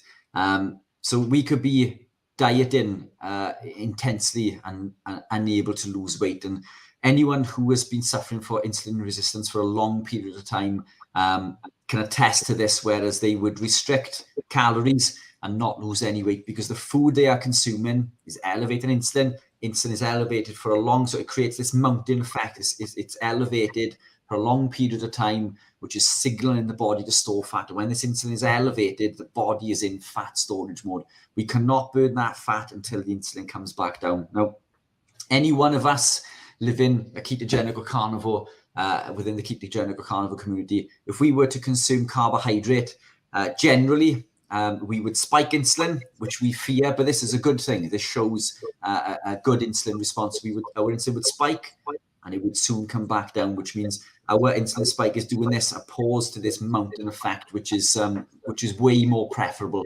But insulin is a storing hormone and it wants to store fat. And this is the first reason in regards to why it isn't the calories, which leads me on to a topic that we've covered several times throughout the 20 odd hours so far, and that's the vegetable oils or the seed oils. We're told that these are good for us. We're told that they're heart healthy, but these are not good for us. They're not heart healthy. These are high in an oxidized omega-6 called linoleic acid, which damages the liver and leads to insulin resistance. And again, I've highlighted the study on the bottom there. But these oxidized omega-6s cause inflammation, damage the liver, lead to further insulin resistance. They also, as this study highlights, a diet high in omega-6 intake is associated with weight gain in both animal and human studies. So at a cellular level, it signals the body to store fat. Saturated fats do not do this, and omega-3s do not do this, but these oxidized omega-6s tell the body to store fat at a cellular level. As a side note, high omega-6 intake increases leptin resistance, which is something that I'll go on to know if I have a little bit more time. But through a different mechanism, these vegetable oils tell the body to store fat, and they lead to insulin resistance around 6% higher than carbohydrates do. So we look at carbohydrates as being fat storing and the effect of insulin, which leads us to gaining fat. But these vegetable oils will cause more insulin resistance than carbohydrates do. Now, the issue with this is these vegetable oils are in everything. They are in absolutely everything. Everything you pick up in the supermarket, every pack of Pringles, Mr. Kipling cake, sauce, mayonnaise, all of these things are high in this oxidized omega-6. And this is the problem. These are not foods. These are Franken foods. They've been heavily manipulated by man. They have no place in the human diet. We should not be consuming these foods. Every time we consume these foods, we are signaling the body to store fat and further lead into insulin resistance. If you've got to read a packet, it's not food. And from that then leads us on to the grains. One of the other things that we are told, are good for us. We obviously know within our society for this not to be true. But the reason being is that these grains are high in lectins. Now, coming back to the whole caloric model being broken down, these lectins will bind to insulin receptors and signal the body to store 5 times more fat than insulin does itself. So to put that into perspective, if you were to consume a bowl of muesli, for example, in the morning that contained 100 calories, or a piece of steak or bacon and eggs that contained 100 calories, that bowl of muesli is going to store 5 times more fat through this binding to insulin effect than the bacon and eggs or the steak would. So again, further breaking down this whole hypothesis that it's the calories. And then leading on to leptin. So when we consume food, typically the body will release a hormone called leptin. This leptin tells us that we're full, and we move on with our day. Leptin is a satiety signaler. The issue with this is when we consume foods that contain lectins, these lectins block leptin. They block our body's ability to tell us that we've eaten. So when we look at this plate, I'd be the first to admit years ago that this looks like a highly nutrient-dense plate. In reality, there's only one thing on this plate that is nutrient-dense, and that is the chicken. The pasta on there contains lectins and phytic acid. There's broccoli and spinach on there, and peas and tomatoes that contain lectins and phytic acid, as well as the bell peppers and the broccoli that contains the sulforaphane, which we mentioned earlier. That chicken is the only thing on there that contains any nutrients of any relevance on there. So absolutely counterintuitive to health and well-being. But these grains are also high in phytic acid as well as lectins. Now, phytic acid blocks the absorption of zinc, iron, and magnesium, which we keep coming back to in regards to the neurotransmitter signals within the brain, catecholinergic neurotransmitter synthesis. But zinc is essential for the production of testosterone. And this is essential for men and women because all estrogen was once testosterone. Iron is important for supplying oxygen to the muscle to aid with building and repairing. And magnesium is crucial for supporting muscle and energy production. And what this study highlights is that when we consume foods that are high in zinc, these oysters, for example, when co-consumed with corn tortillas, the absorption of that zinc is blocked by 100%, meaning the food that we consume alongside these foods block the absorption of these foods. So it isn't just enough to consume a piece of steak or a piece of chicken or these oysters. When we co-consume them with foods that contain lectins and phytic acid, we are blocking the absorption of these by as much as 100%. And I'll end this there, and we'll jump on to the reason that you're all hanging on to my every word, no doubt. Sean, welcome on board, my man. Good. I'm a little bit sort of humbled by the fact you guys have been doing this for the last, 22 so far, yeah. Unbelievable. Unbelievable stuff. Sean, I'm the last victim of today, huh?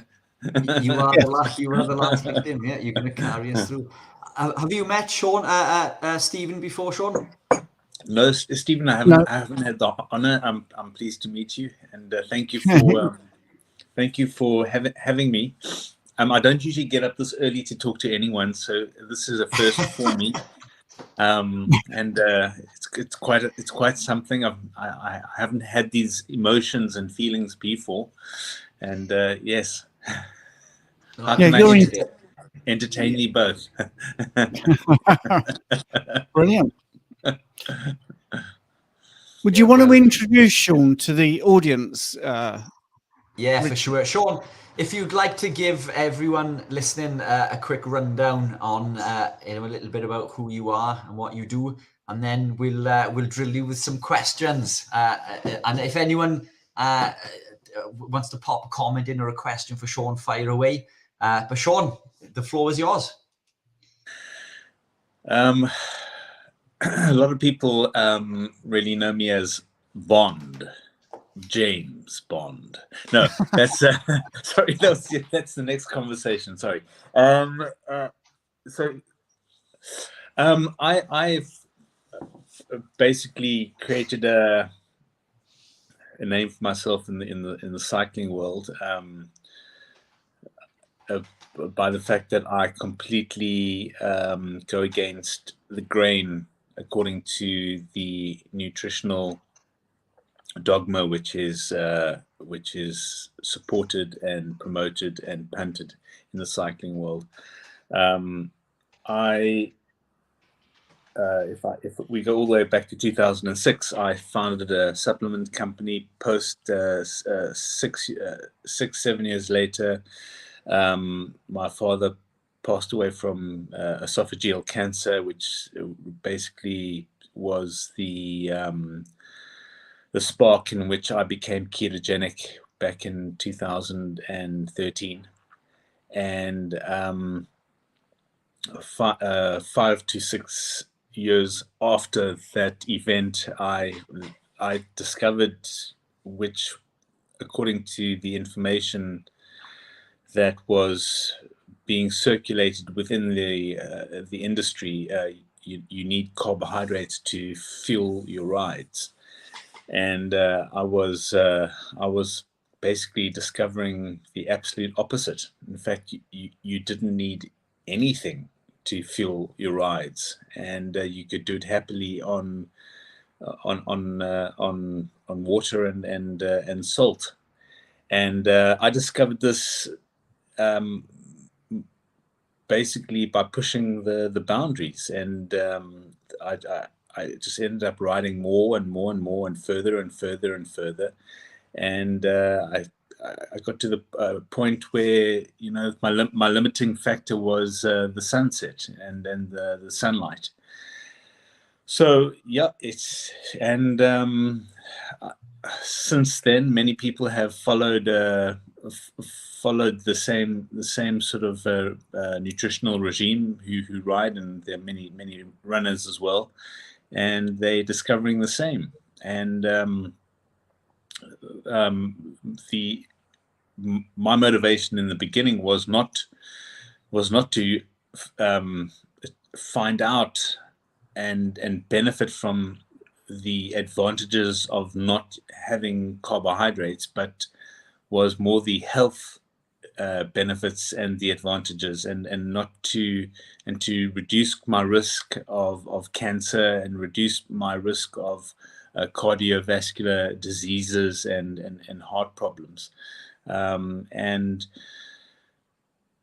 when one thinks about it, and to think about what the modern Western medical world is advocating and promoting with regards to a low fat and a high carbohydrate diet, specifically to reduce your cholesterol levels, so you don't run the risk of heart issues and cardiovascular issues, I should have been dead 11 years ago, because the amount there is only the prohibited high cholesterol animal saturated fat that I eat. There isn't anything that there is no plants now. There is no there's no product which I take to reduce cholesterol. I effectively eat to have as much cholesterol as possible, the highest cholesterol content that I could possibly have. And yeah, I'm at 51 years old. I did a ride just recently, and I'm a little bit unfit because I'm nursing an injury, and my heart rate was sitting comfortably at over 170 beats.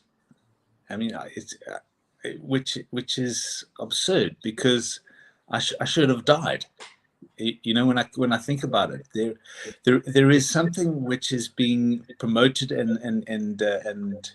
and suggested to us, which is not science. It's more manipulation. And good morning to you both. Fantastic. Sean, what time is it there with you? It's, oh my God, it's early. It's 10 to 7. 10 to 7 in the morning. Yeah. A little bit later for you than it is for us then. No, but no, yeah, no, look, it's all good, all good. I'm sure that coffee, is that coffee? Do you drink coffee these No, days? it's actually a Keto Pro. It's a Keto Pro pre-workout. No, I'm joking. No, it's actually a little bit of a pre-workout mix. My coffee machine, unfortunately, after 10 years of good service, decided to it resigned. It didn't give any notice. It just one day it just stopped working. So I'm looking at it from we've got good memories, but it will have to be replaced. Yeah. No worries. I Sean, overheard your discussion about with Anthony with regards to coffee and the fact that it is a seed and coffee is a complete neurotoxin and it is. I was actually thinking about how terribly addicted I am to the caffeine. But I don't see myself quitting in any time soon. So yes, the coffee is a tricky one for sure, and we can circle back to that now. But do you mind me saying that you were once a former boss of a supplement company which promoted carbohydrate, and you've come away from that, and now you're carnivore, and a little bit about some of your achievements. You've done some incredibly long rides, completely fasted on nothing more than water and salt. Some accolades that I think deserve some attention. Do you want to tell us a little bit about that? I mean, maybe your progression from being a believer in these carb companies and supplements into moving away and then proving to the world that you do not need carbohydrates to perform at a high intensity for such a long period of time, because the distance that you've done on the bike during some of these events is absolutely incredible, isn't it? I think people will be keen to hear about that story. Firstly, I wasn't I founded the supplement company, and before I had partners, I was the boss. I just founded the supplement company. My initial products and my initial vision for the supplement company was not really carbohydrate. It was only when I brought on the partners was there a sort of a decoupling of the products which I wanted, which were the amino acids and the immune boosters and those kind of products. I was using carbohydrates back then, but the initial lack of interest in the company basically happened when my own desire to use carbs waned, and of course the final nail in the coffin, pardon the pun, was the death of my father, and I just didn't believe in, if I wasn't going to use the product, I shouldn't be involved in it.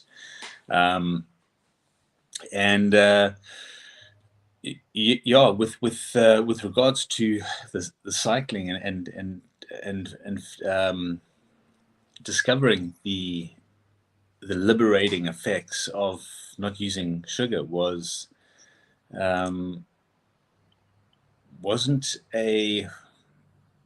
planned. It wasn't planned. I didn't plan not to ride without fuel. It was more like, well, how far could I actually go? And I think back in 2018, I started riding 100 kilometers every single day, and every single ride, I just wasn't consuming any exogenous calories, and I kept my rides very close to where I live, just in case I do happen to hit the wall. And I never did. I never ever experienced any form of hyperglycemia or low energy. And the following year, in 2019, I went to go and do one of my first races. I hadn't raced in such a long time, and it was in Jordan, and it was 198 kilometers across the Jordanian desert from the Dead Sea to the Red Sea. And I said to my brother-in-law, who came along as a second, I said, "Look, my goal is I just don't want to have to ask you for food during this ride. I want to do it without refueling." And it was I rode the ride at a very steady pace, and it was 198 kilometers, and I ended up finishing the race without consuming any exogenous calories. It was just water.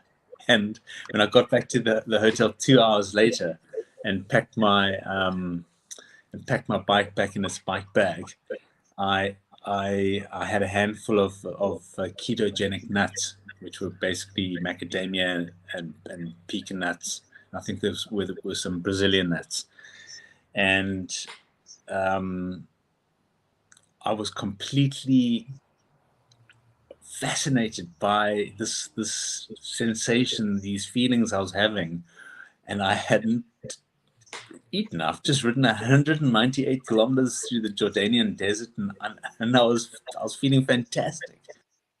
And the following year, we encountered the first social experiment that these people want to anyway. And we couldn't go out and we couldn't ride because we were unfortunately locked down.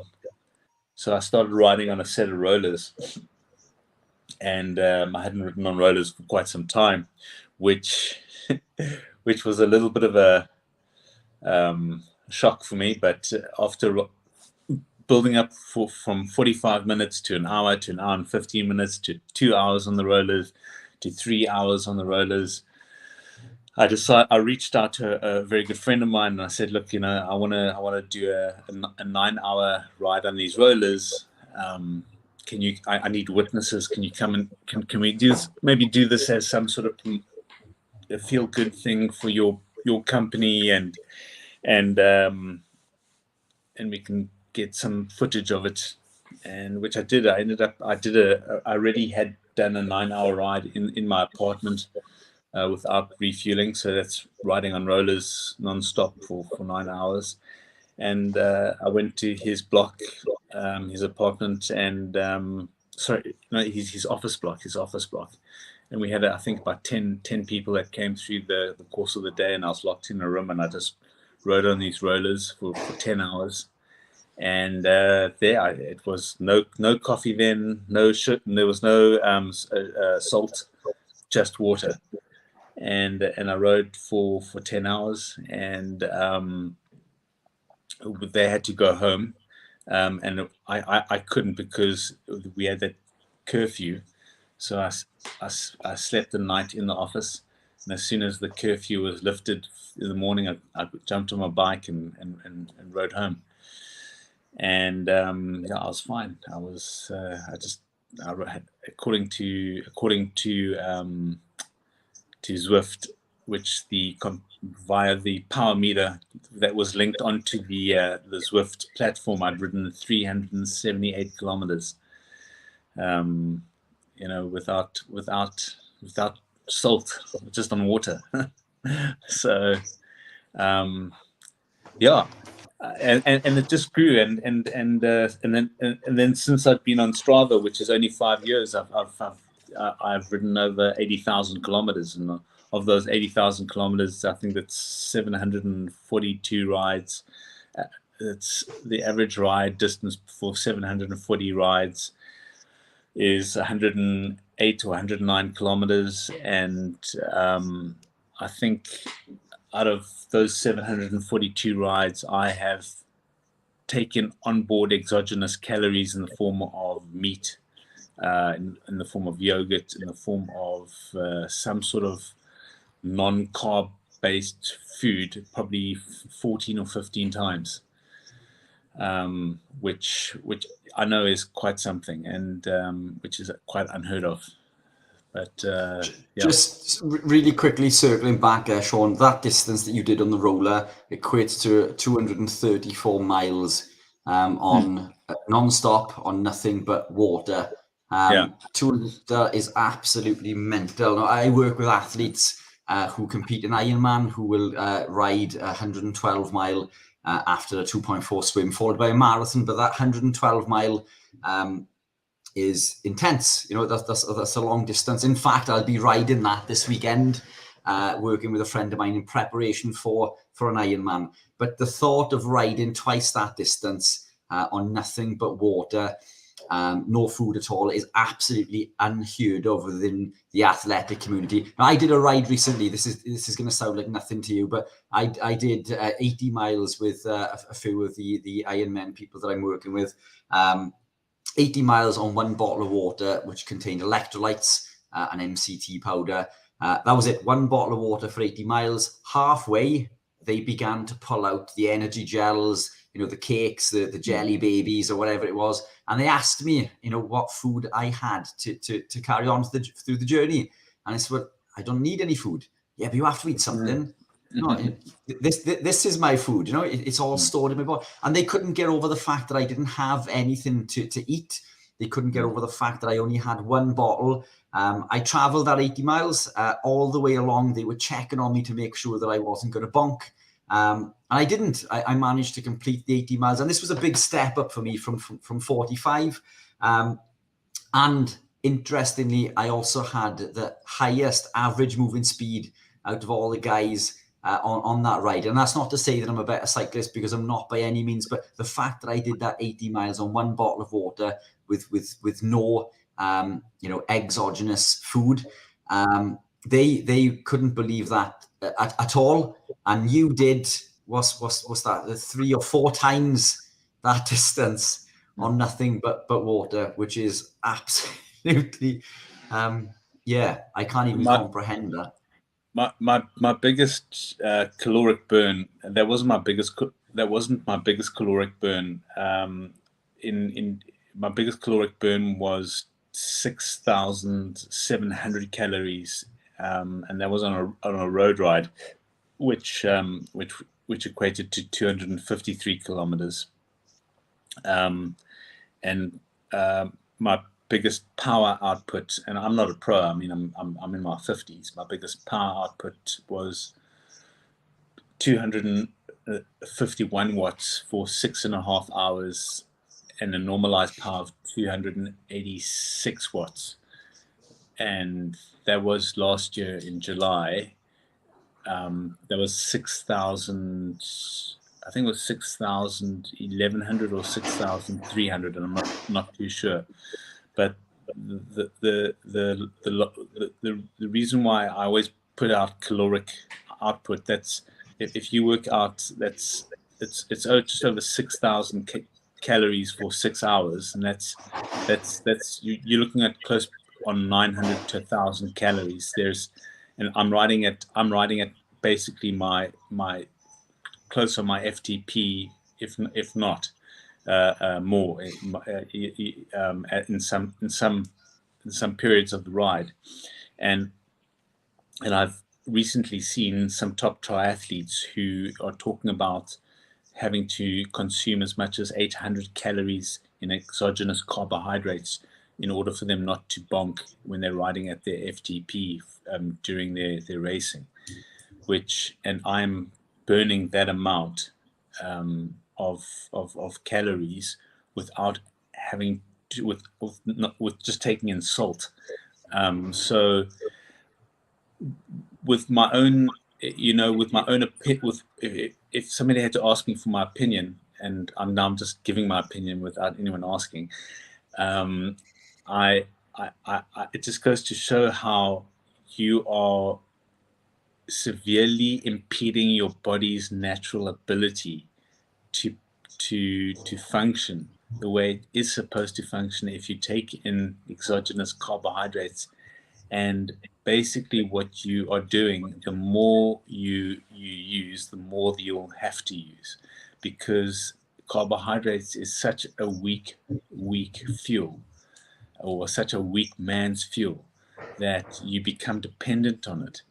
And so much so it completely sabotages everything that is natural within your own body, if you have to take in such high amounts.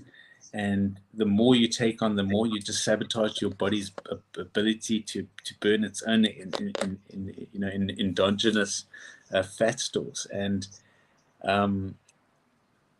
when I think about the way they speak about how much they need, and I look at all these, I watched this Tour de France Tech, where they have placed these stem stickers where it shows when they must refuel, at what time and what bottle, and if it's a bar or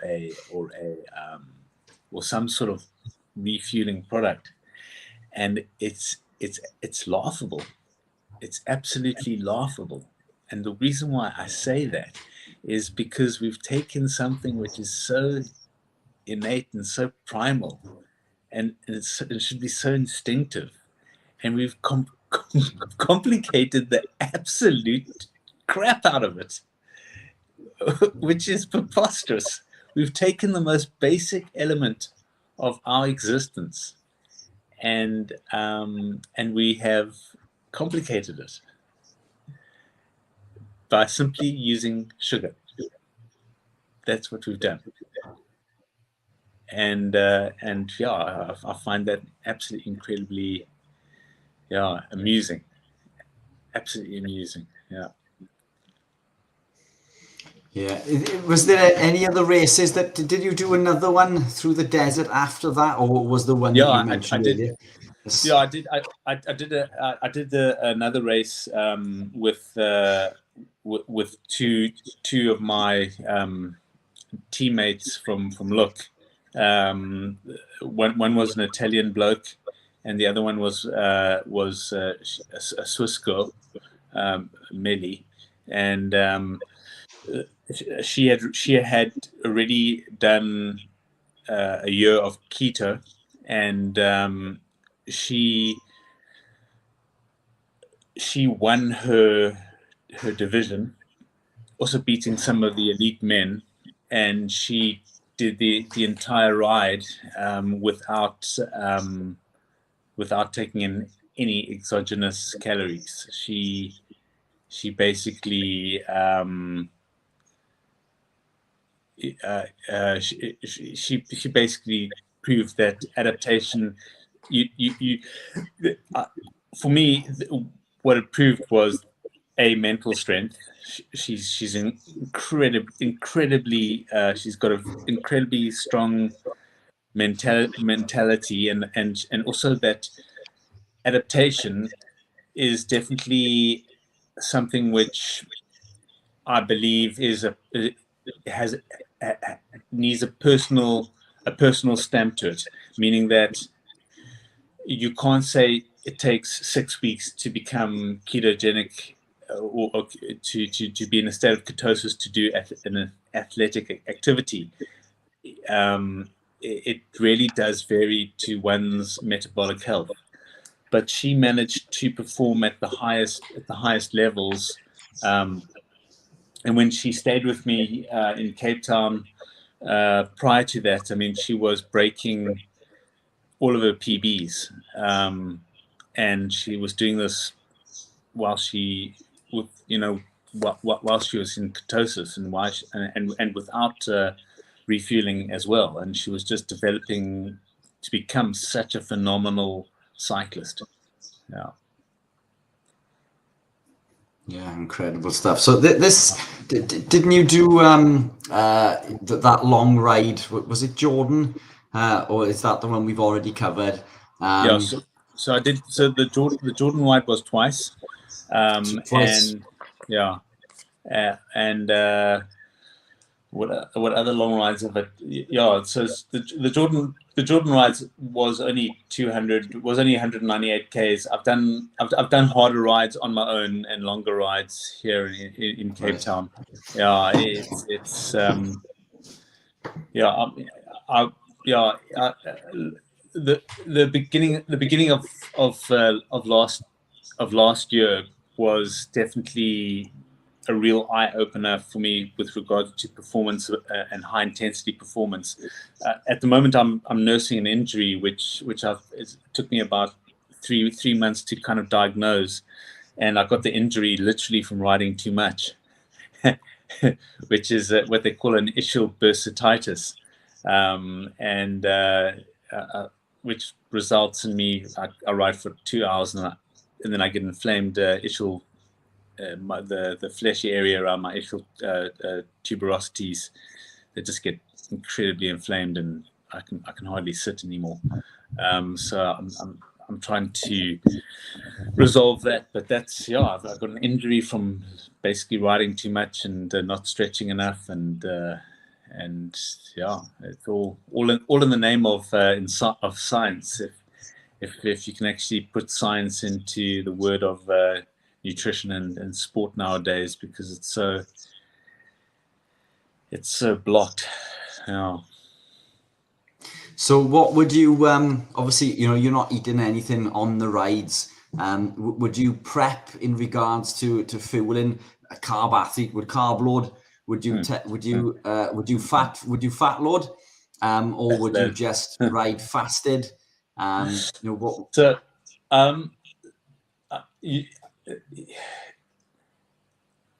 so that is actually an interesting question. Why is it interesting? Because I don't really have a standardized answer to give you. Meaning, like, I wake up at 7 and the first thing I do is I have a coffee, and then I have 3 eggs and some bacon, and I don't have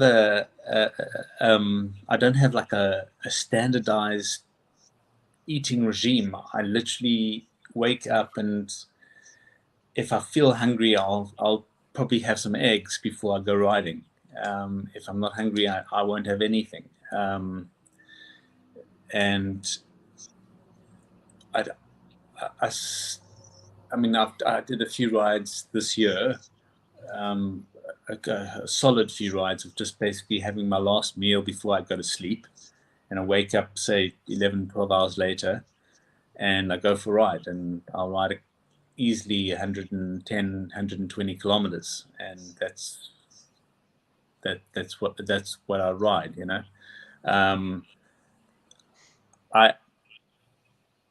I really feel that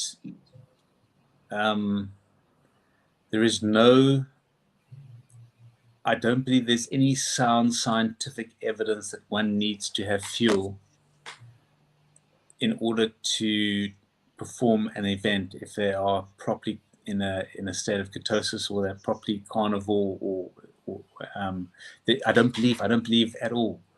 I think our where we have evolved from, we were evolved to eat when we could find food, and we have this incredible ability to do an exceptional amount of work or bouts of exercise before we need food.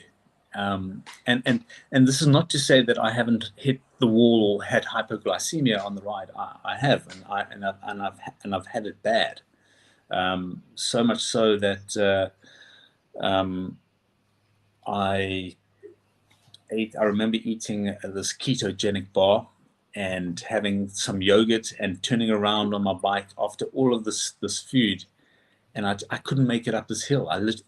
My body just couldn't make any energy. It refused, and it was basically what it boiled down to was fatigue. Was a severe bout of fatigue, because I keep on pushing myself harder and harder and harder, and never take the adequate rest, and it had to do with the fact that my liver was sabotaging itself. It wouldn't make any energy, no matter how much energy I put in the system. And yeah, I don't say that I'm completely bulletproof from that perspective, but if you aren't fatigued and your body is in a position to manufacture energy, you can go on for days and days without having to take in any fuel. Yeah, I agree. There's I'm going to read off a post that a friend of mine posted recently. I've been working with him and his son. So he goes on to say that my son was cycling on Wednesday, 1 hour criterium race, national level. This is very interested to demonstrate what is possible. Whilst keto, average heart rate 190, his max is 200. Average power 80% of threshold, and normalized 90% plus of threshold. But that's only part of the story. 23% of the hour was spent in zone 7, neuromuscular zone. The further 10% in 6, 6% in zone 5, and 7% zone 4 threshold. So 46% threshold or above. 40% of the time was in zone 1, which was, of course, slowing down and going around roundabouts and corners and hazards. What this demonstrates is that there appears to be no limit, for him at least, to the intensity at which he can work whilst fat or ketone fueled.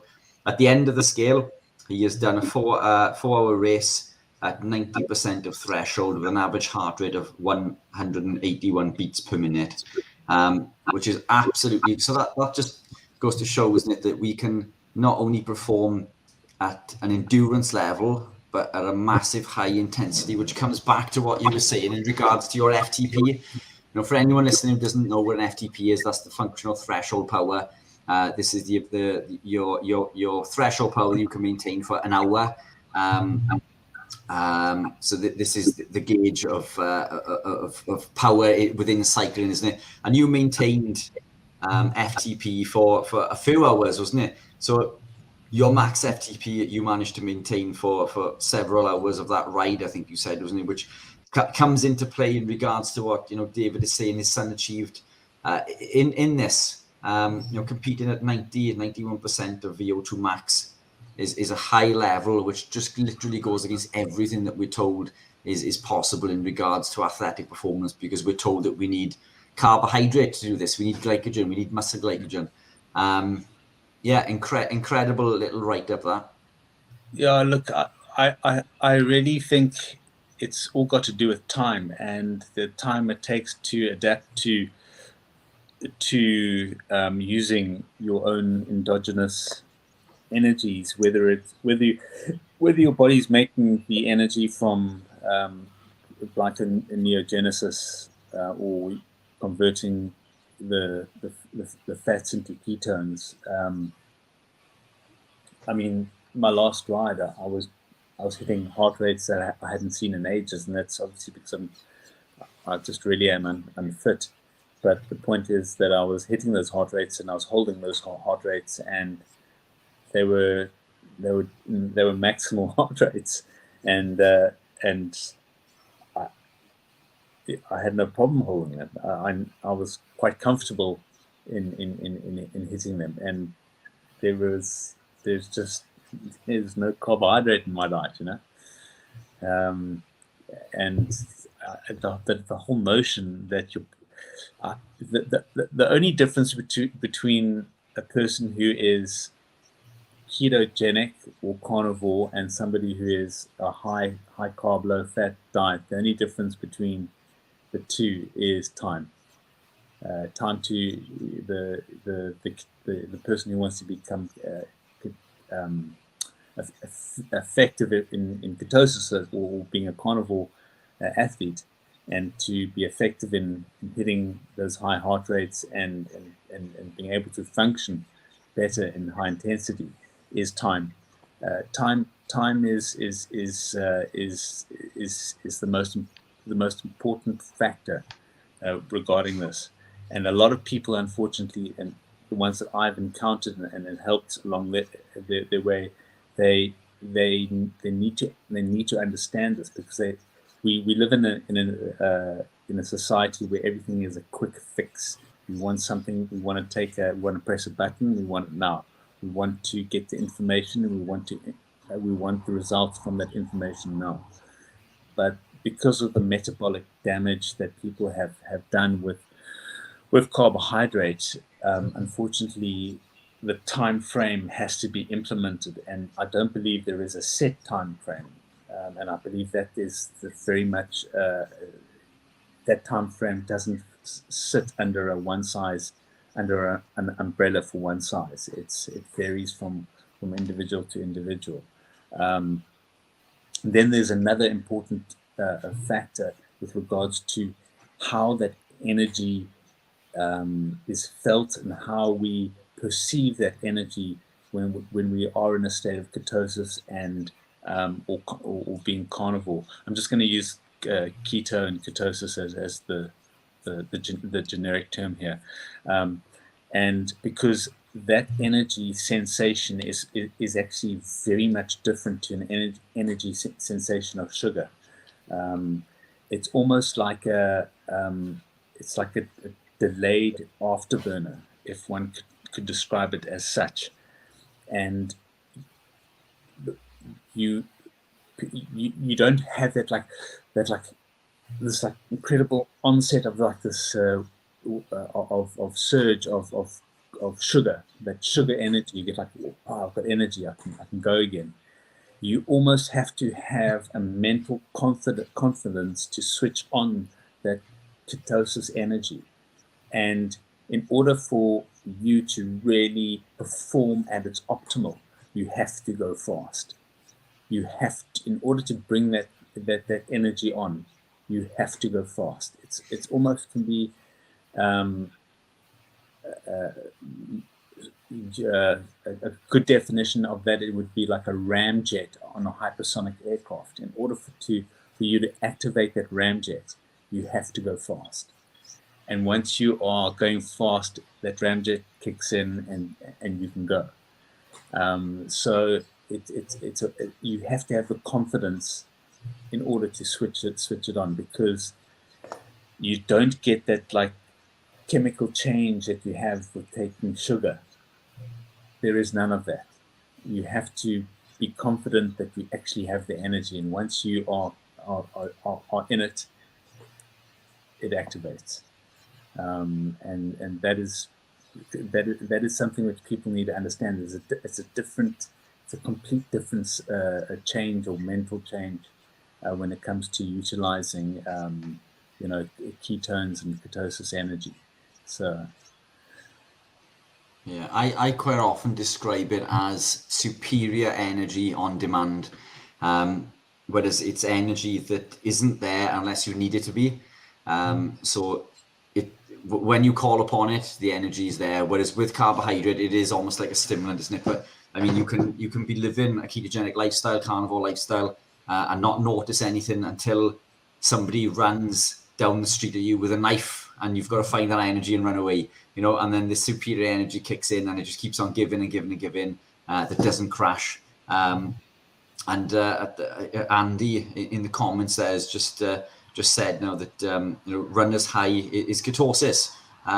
So I guess, yeah, the runner's euphoria, I'm guessing what he's alluding to there is after a run and depleting your glycogen stores, your body's producing ketones, and that's the high that you feel. So I don't know if that's accurate. I don't know if you've got any feedback on that, but that makes perfect sense, actually, I guess. Yeah. That depleting your glycogen stores, tapping into the body's stored body fat and creating ketones is that runner's euphoria. Any thoughts on that, Steve?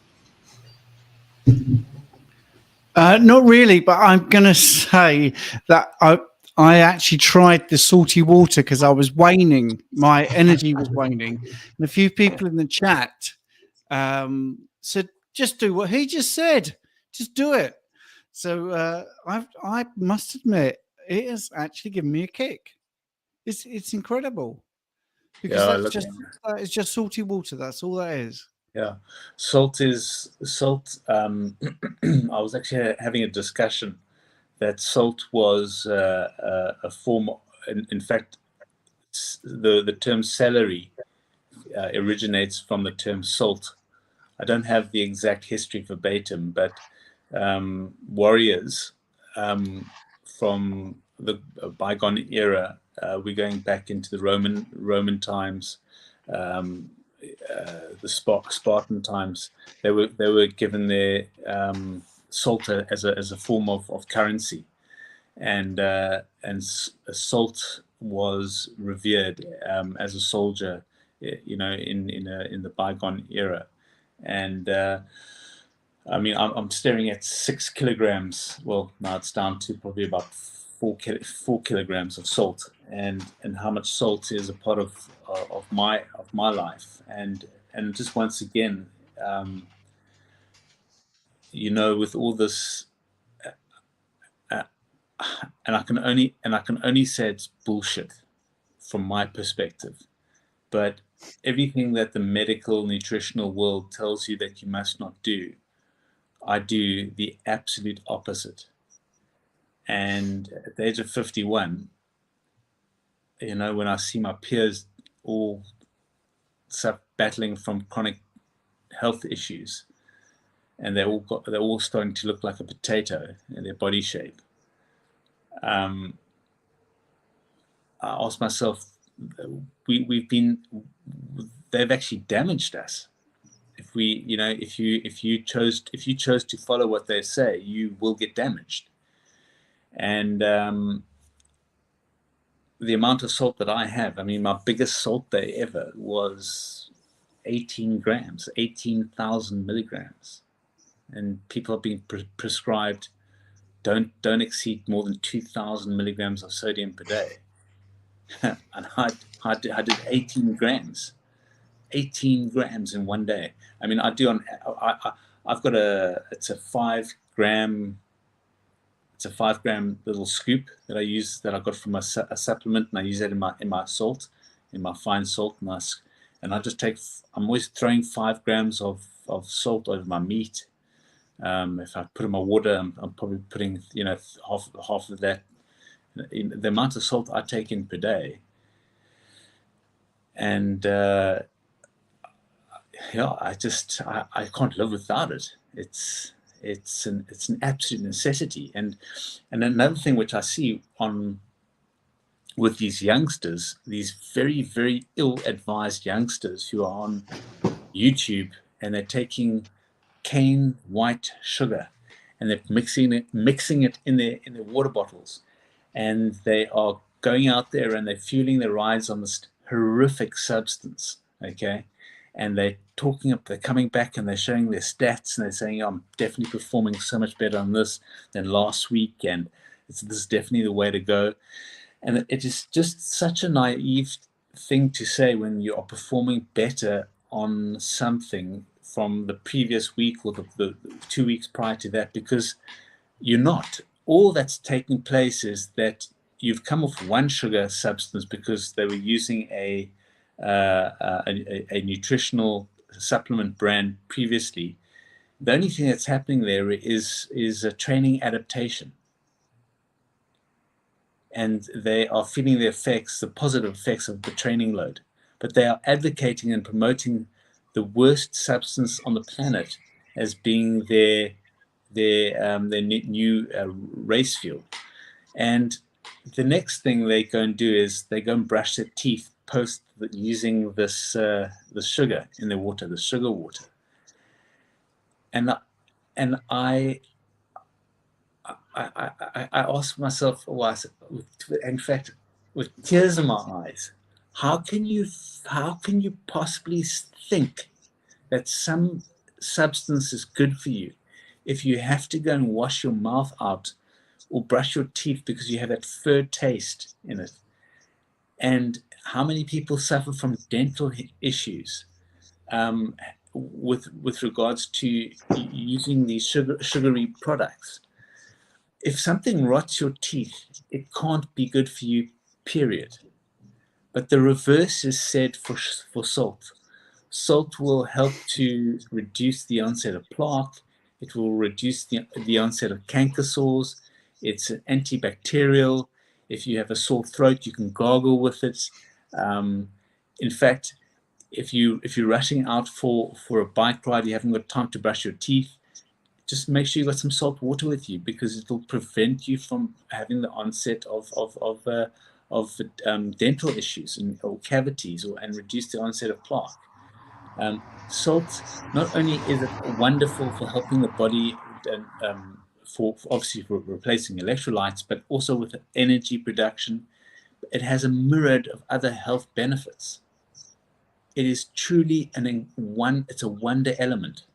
It's an absolute wonder element. And scientists, astronomy scientists have said that besides life, besides water, which is the ingredient for life on other planets, sodium or salt is as well, because apparently when you have a salt water environment, it helps with creating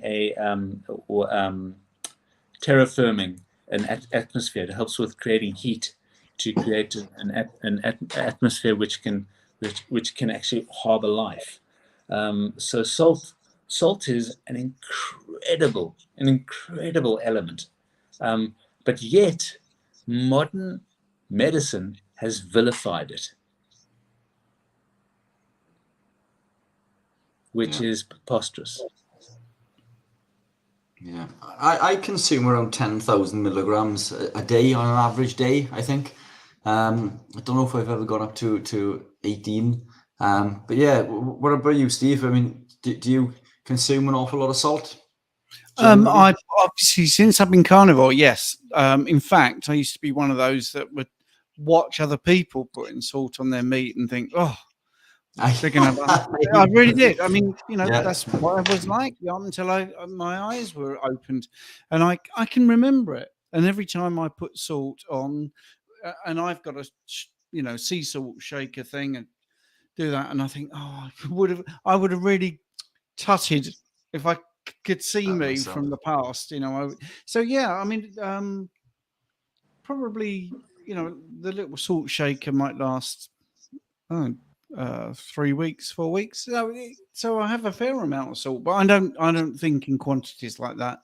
I just look at it, and if it tastes nice, then I think, yeah, I'm enjoying this. I've got enough salt.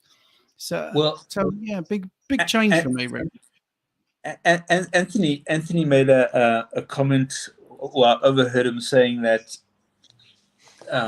when he's eating meat, the taste of the meat is wonderful, and as he gets towards the end of that meal, he finds that the taste isn't that good anymore, and it's basically, the way he puts it, the body is saying it's had enough. It's got enough nutrients now, and it doesn't need any more. And likewise for salt, that I find that I can put salt in my water bottle, the same amount of salt, and sip it, and it's a little bit too salty, but I can do it the next day, and this is perfect. So it's very much, I find that I'm directed by my own taste if it's too salty, or if it's not salty enough, and I think we once again, I'm going to bring up an example of how to describe this with an infant child, and sugar has basically taken an intelligent adult male or female or person, I should rather say, and complicated the entire life for them, because an infant who has been born for like a couple of days knows more about when to eat and when not to eat than an adult person, because it starts to cry. The mother then puts the infant on its breast. It suckles, and when it's had enough, it stops sucking. And we need to go and see a nutritionist. They need to write us out a program. You have a watch, and you need, it's 11 o'clock. I need to have 1-2 pieces of apple, Okay, at 12:30, I can have a piece of lean breasted chicken with what did that person say? Oh, with 2 pieces of potato chips. Okay, what the hell? What? Have you ever seen what poop looks like? Poop is just shit. That's what your food's going to come out, and you've basically complicated something which is going to result in shit like that. Really think about it. The most natural instinct. Okay, we have complicated the shit out of it by simply adding in an ingredient called sugar. And we've been taken for a bunch of idiots. Because with all this sugar has to come, yeah, I've got a sore throat, tight chest, you know. You go to the doctor says, oh, let me look at your tonsils. Oh, you haven't got any tonsils, great, let me look at your ears. Okay, that's all they don't say anything to you, they don't ask any questions to you. They write after there comes the pen again. Take this, you take it once a day, that one you take 3 times a day. And when okay, there you go, pay at the door, thank you very much. That doesn't ask you, so tell me about your diet. Tell me, you know, we are in this this conveyor belt of you, just you're a slave to the system. And the ingredient is sugar. There you go. Here you go. Take sugar. Yeah. I during the live today, Sean, I mentioned one of the comments that you told me in regards to mushrooms, being celestial beings, and one of the most my goodness, yeah, I'll let you tell it way better than I did. To be honest, I can't even remember what I said now. It's been so many hours. Yeah, tell us about mushrooms, because we were talking about vegans and animal cruelty and how you know, a vegan and vegetarian will consume mushrooms, not knowing that they are sentient beings, is the saying, isn't it? I think one of the most intelligent species. Well, think about what you're even in that commentary. Think about what you're saying. We are so arrogant that we believe we are the only sentient beings, or animals as well are the only sentient beings, and being a plant doesn't mean that being a plant means that you're devoid of having the possibility of being a sentient being. It's convenient for us to say that plants are not sentient, but which takes me to the conversation of the mycelium mushroom kingdom. Mycelium and through science have been shown to be able to communicate to other mycelium networks across oceans, and how they are able to fight against diseases and other sort of external foreign agents which are trying to which have attacked them from a virus or an infection, and specifically saving trees and looking after the trees in which they are a part of. And they have created these networks which our computer systems would struggle to replicate. And then there's the other theory that mycelium are responsible for creating intelligence within the human race from millions upon millions of years ago. And these mycelium came and landed on the planet which they were attached to meteors or comets or some sort of foreign object which landed on the Earth, which they grew, and we consumed this form of mycelium, and apparently their makeup is as such they can survive the harshness of space. So that is one theory. I of course have my other theories, but mycelium is definitely is something incredibly profound, used by various cultures across the world, and right to psychedelics, and I do believe that it's because of the fact if they have some sort of they're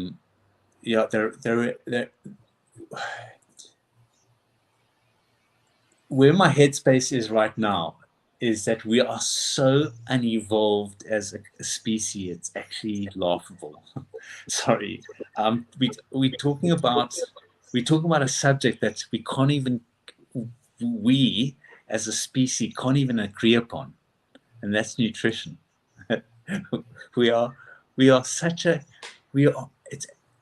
Sorry, I've just had a brain. It's we don't even know where we are from. We've got all this tech that we're using to talk to each other, but we don't even know where we're from. We're having a debate what is sentient. We're having a debate which types of food we should be eating. And we have all this technology and all this information out there, and we don't even know. Sorry, I've just had this. Yeah. Any thoughts on any of this at the moment, Steve? Any excuse to call you from your chair? Well, I just think it's fascinating. It's something I will research after this is finished. Not straight after, because I'm going to go to bed. But simple as that. I think we are an arrogant species, without a shadow of a doubt. We assume so many things. We've assumed, and then later we've learned that wasn't true. And I remember there was some volcanic vent under the sea, and all the scientists were saying, well, there'll be no life there, it's just impossible, the temperature's too much. And then about 4 years later it was like, oh, we found life in this vent of hot water. But I know that's just one example, but it's one example of many. I can't remember all of them off the top of my head, but if there's anything in the mainstream media that proclaim something, I very rarely actually even believe it. I just think, yeah, that doesn't seem to be right. I'm sure there's more to it, or so I think why shouldn't mushrooms? I mean, this thing about mushrooms communicating, and I've heard that before, and I've seen that with plants.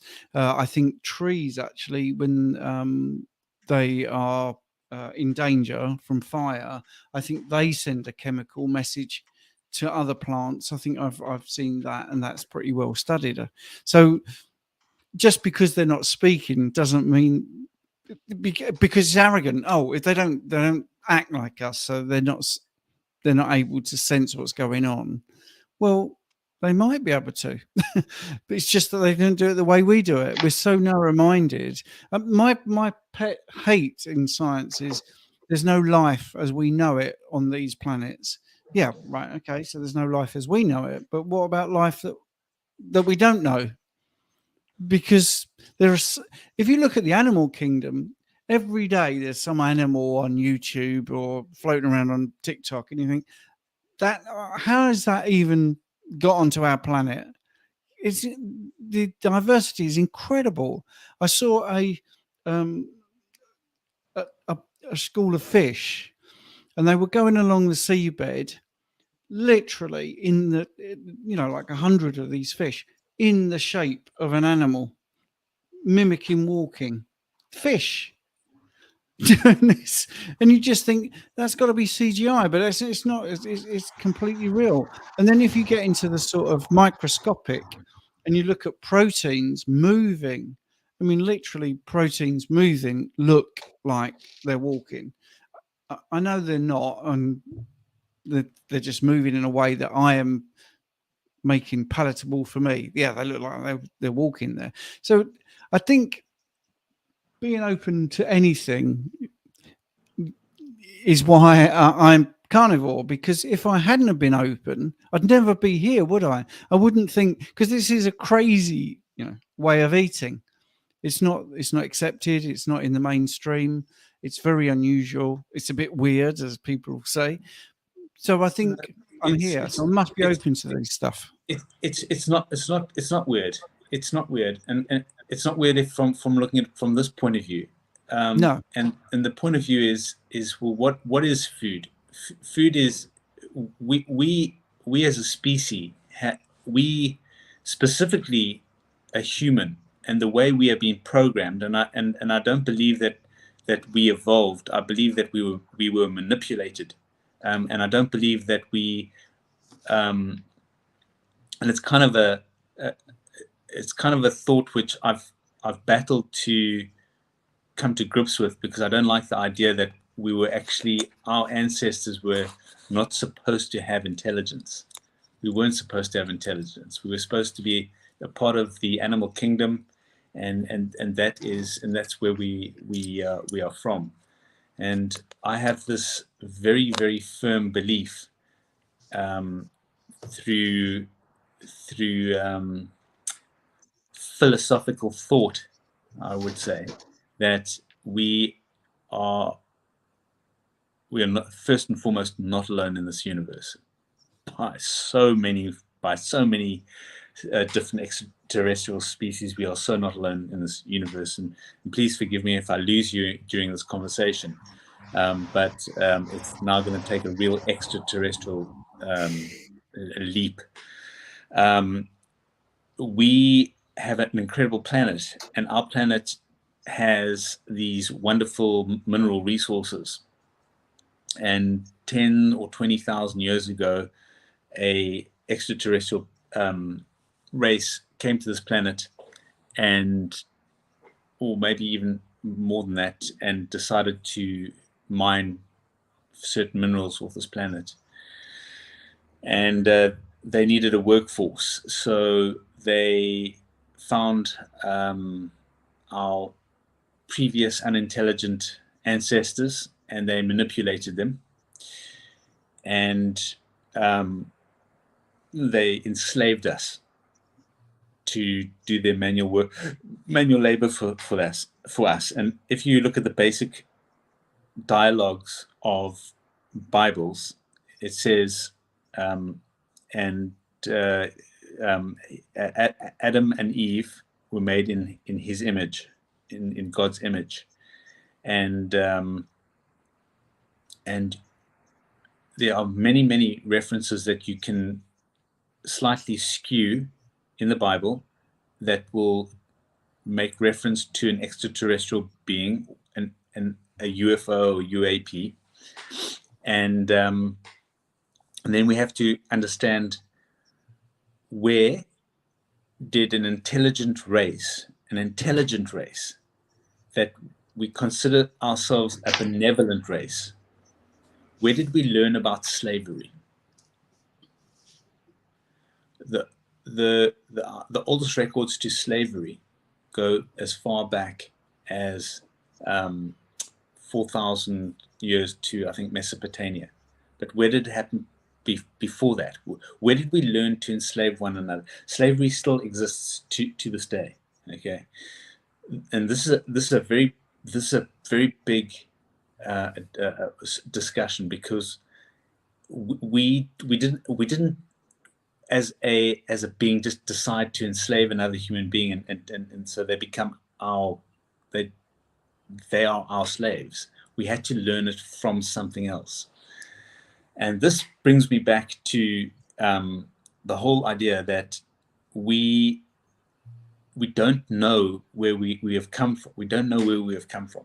We don't know what foods we eat, but we actually should, because we should look to what our non-evolved, our unevolved, what we really should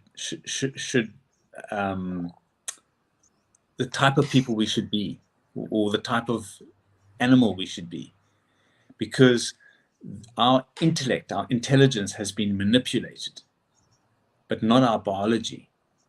And our biggest downfall to our health is the fact that we are animals with an intelligence. But I believe our intelligence, and this intelligence, the way we are conversing now, has been manipulated.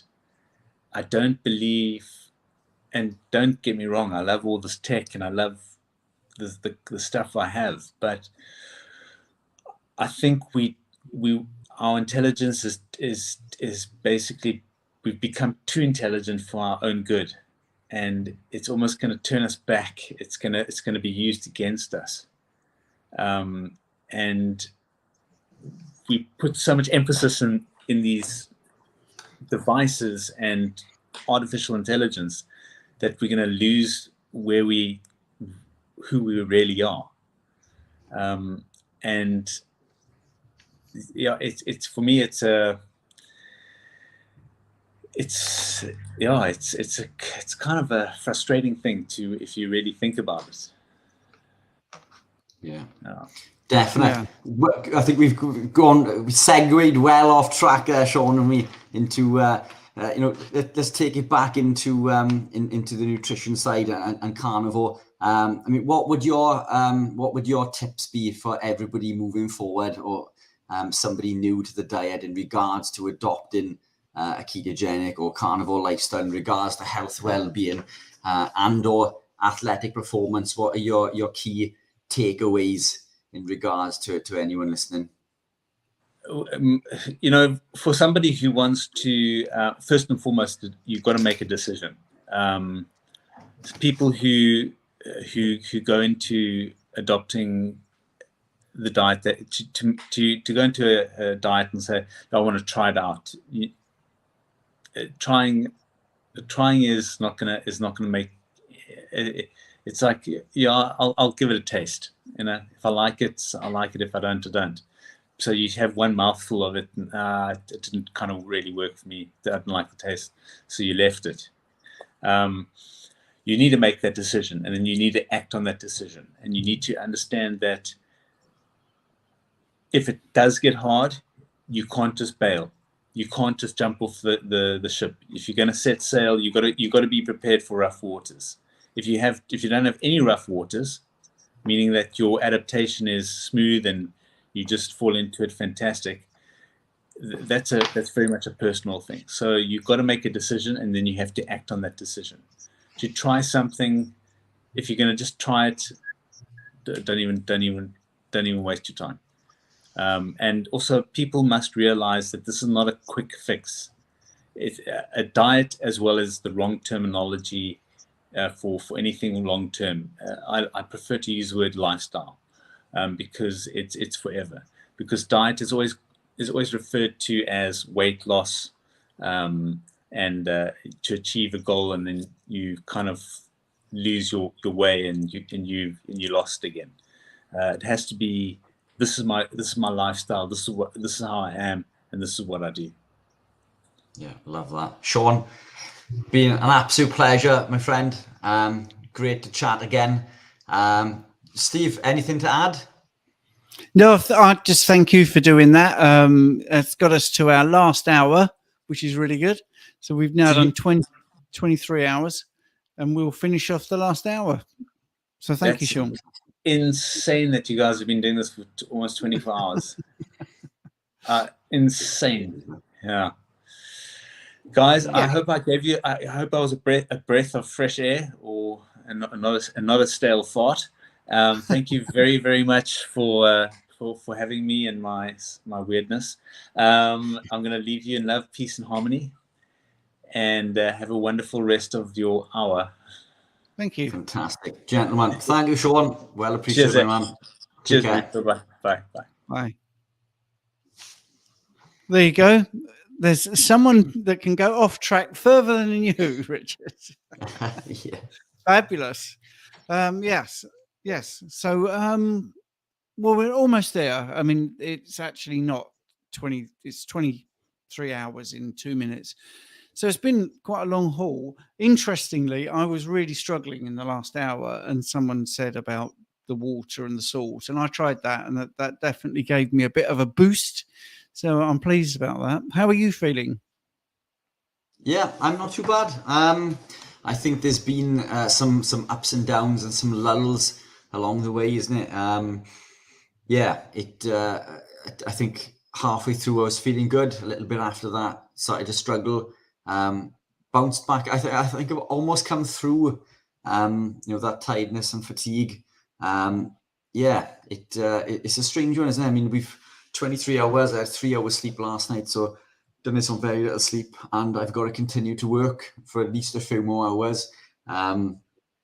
Yeah, so no early bed for me currently, but yeah, it's been incredible. I've enjoyed. Oh, hang on. What's happened? Your sound has gone. Oh, can you hear me now? Oh, you're back now. Yeah, sorry, your sound had gone for a bit. No, still here, unfortunately. Oh, good. That's good. Yeah. Yeah, I think there has been some ups and downs and some lulls, but I think, it's all been mostly technical, like, the internet. I think 2 people had a bit of a delay.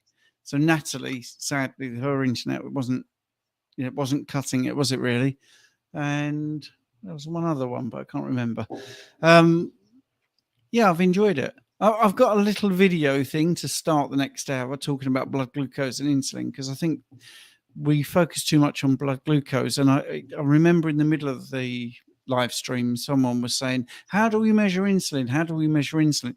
And it's really difficult to do it on at home on a daily basis. You can't really do it, but you can get your C-peptide measured, in a lab. But I just wanted to show the people why I think blood glucose is okay, but it's always good to get the C-peptide, because then you actually know what your insulin production is. And it's just, I'm just waiting for it to click over so we can go into the last hour. And yeah, I will be trying to edit it down. So editing out, big pauses and stuff like that, or where the internet's dropped out. Where both Richard and I fell asleep, for an hour. That's all going to be edited out. But it will take a little while just to get that, because I'm a bit of a perfectionist. But there will be the whole sort of 10 hours on YouTube. I've already seen that. That's already there automatically. I haven't done any work on that. And then the 7 hours and this 7 hours, that will be on YouTube. But then I'll cut it into hours, and I'll try and timestamp it for different topics. But that's a lot of work, but it will be worth it, I think. And Rich, what's your subscribers standing at now? I think because it's flicked over to 1,000, it's just giving me a figure of 1K, I believe. Let me just double check. Yeah, that's so cool. Yeah, it just says 1K subscriber. So that's not going to flick up now until it goes to 1.1, which with the best will in the world isn't going to happen today, unfortunately. But we're at 1K. Woohoo! Thank you all very much. Yeah. And if people haven't subscribed or subscribed to my channel or liked the videos, it would help if you could, because that really gets the videos out there for other people to see.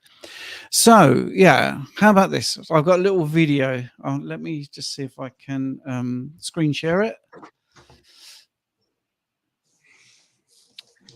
I tell you what, I think it's going to be problematic, this video. It's just disappeared off my screen. Hang on, there it is. Right. You're definitely less energetic, Rich, definitely. Yeah, I think we both are. I am. Yeah, we expected this. Look, I couldn't have done this on carbohydrate. I'm still compos mentis, just massively reduced from the bright-eyed, bushy-tailed versions that we were, 23 hours ago. But it's still good. Still fighting fit. So this is looking at blood glucose. So if it's these are readings, historic readings for various patients, sort of aggregated, and so in this light band is an acceptable blood glucose, and obviously higher is hyperglycemic and lower is hypo, obviously. So we want this to be in this range. So let's have a look what happens if you look at what's happening in the background. It's quite interesting. So there's your blood glucose in the blue and the insulin is in green. I'll stop it in a second. So this is taken from, you know, data when I was doing my phlebotomy training. So here, if you're not measuring insulin, these patients would think everything's pretty hunky-dory, because from 1974 right up to 1986, there isn't much of a trend to see there. Oh, I've got a cup of coffee. Thank you very much. That's handy. But to the eagle-eyed people, you will think, well, hang on a minute, the insulin seems to be disproportionately high. And that's what happens. And that's what we find when you start tracking people that do their bloods a lot and they do their C-peptide, that this happens.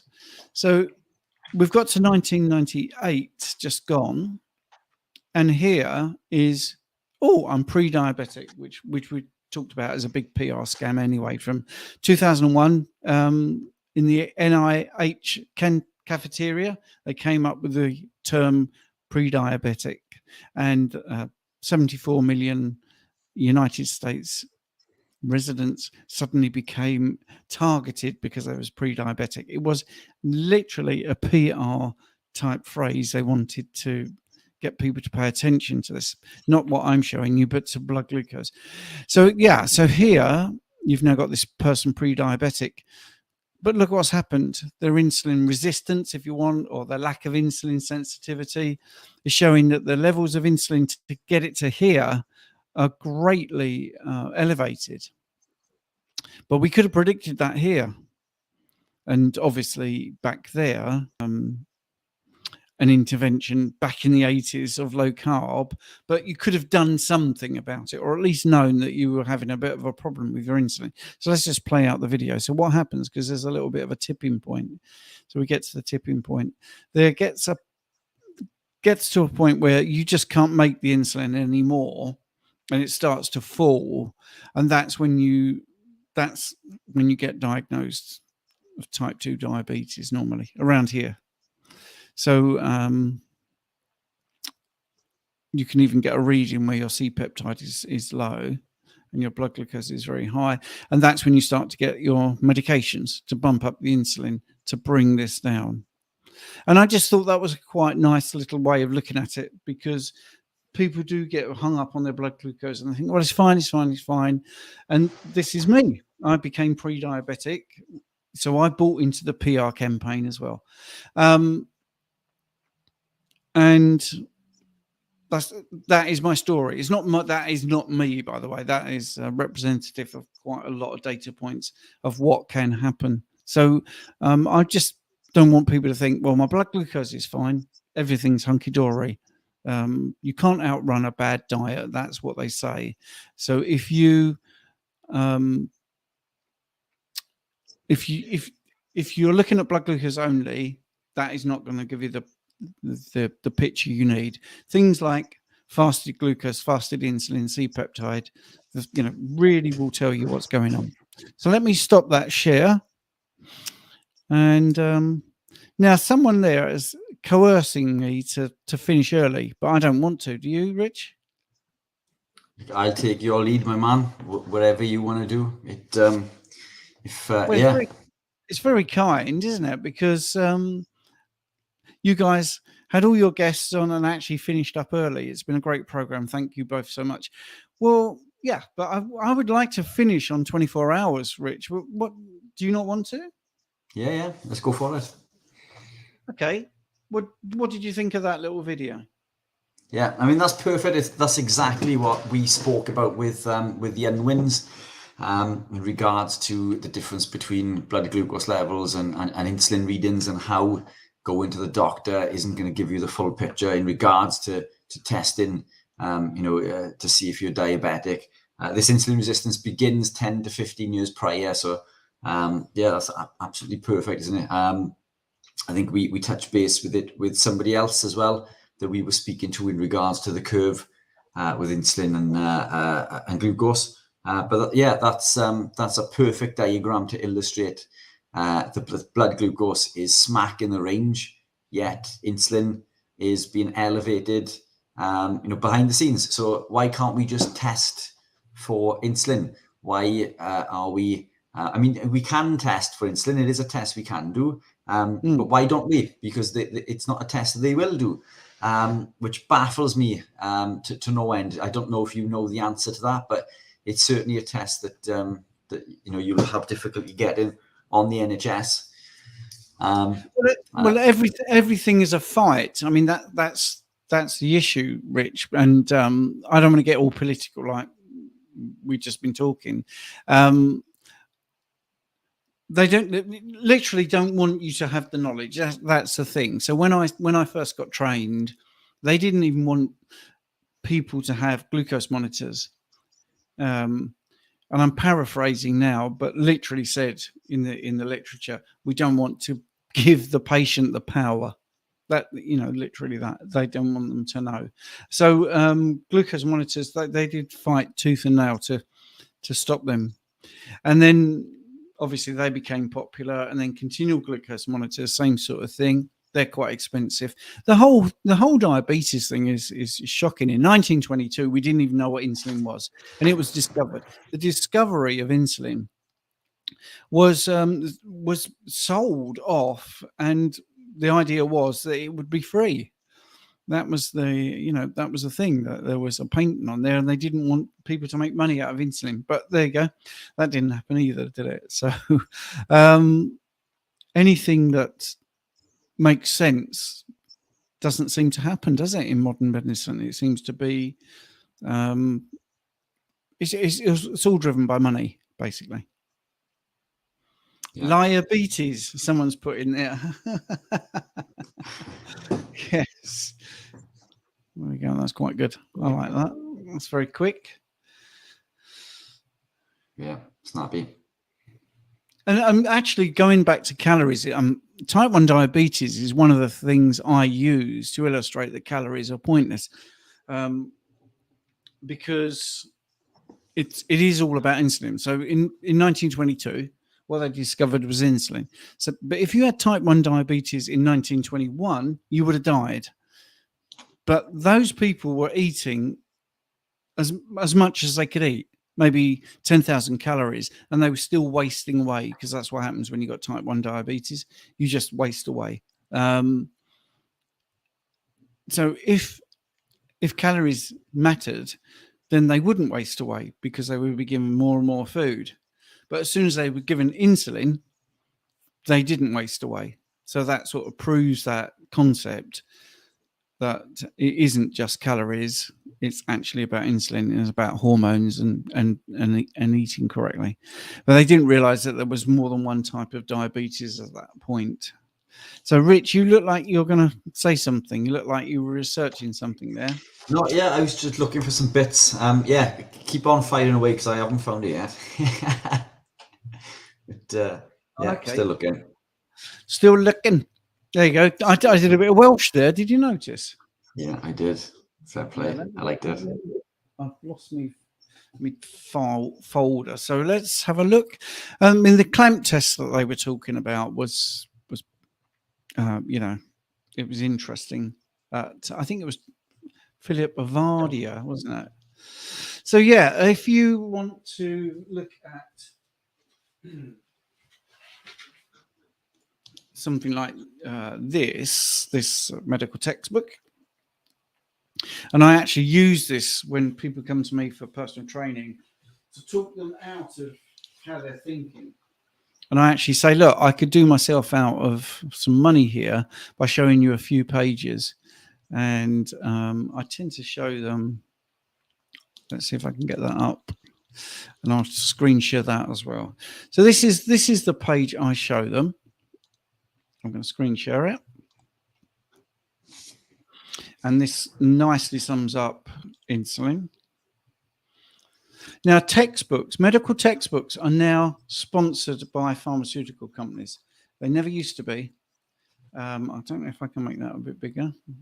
Yeah, I think I can. So this is what I show people, but I tend to just go straight to this bit. Therefore, when insulin is not available to promote glucose entry into the fat cells, fat storage is either greatly inhibited or blocked.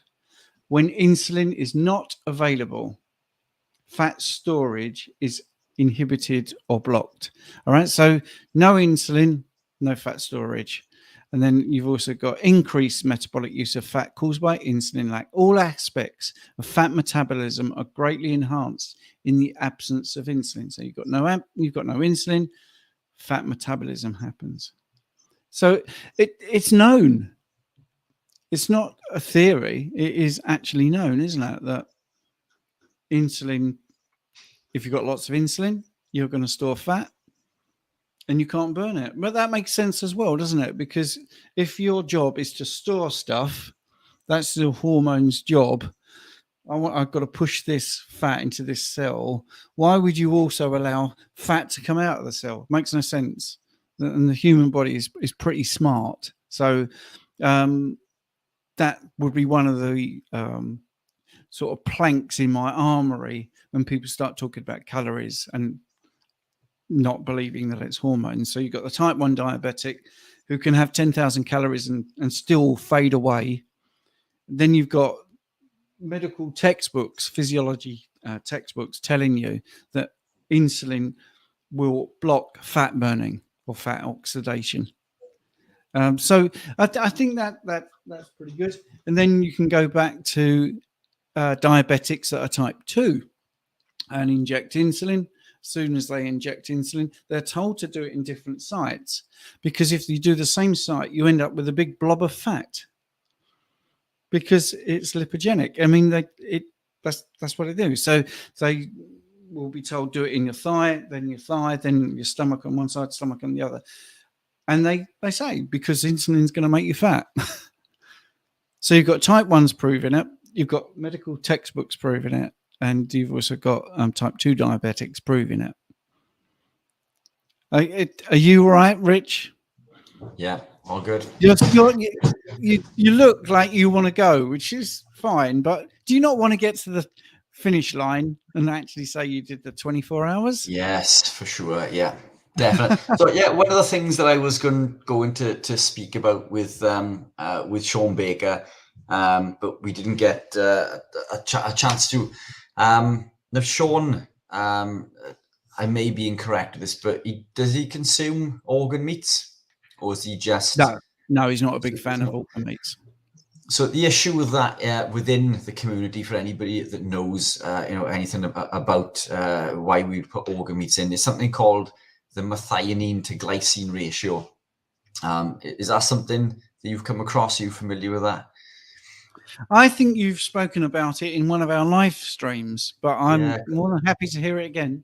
Yeah, brilliant. So methionine is an essential sulfur-containing amino acid, and is the source of methyl groups for many of the biochemical reactions within the body. In particular, the folate cycle, MTHFR makes L-methylfolate, which donates a methyl group to homocysteine, forming methionine. Which is then made into something called SAMe. Now, SAMe is something within the body that tackles inflammation. It's responsible for detoxing the body. It makes neurotransmitters. So this is incredibly important. But methionine can be buffered by glycine. Now, the issue is excess methionine within the body causes us to waste glycine, and glycine we need to produce collagen. Now, the problem is that when we consume meat in its normal form, i.e. a piece of steak, etc., methionine outweighs glycine, if you like, if that's the correct terminology. Apologies, we are half asleep.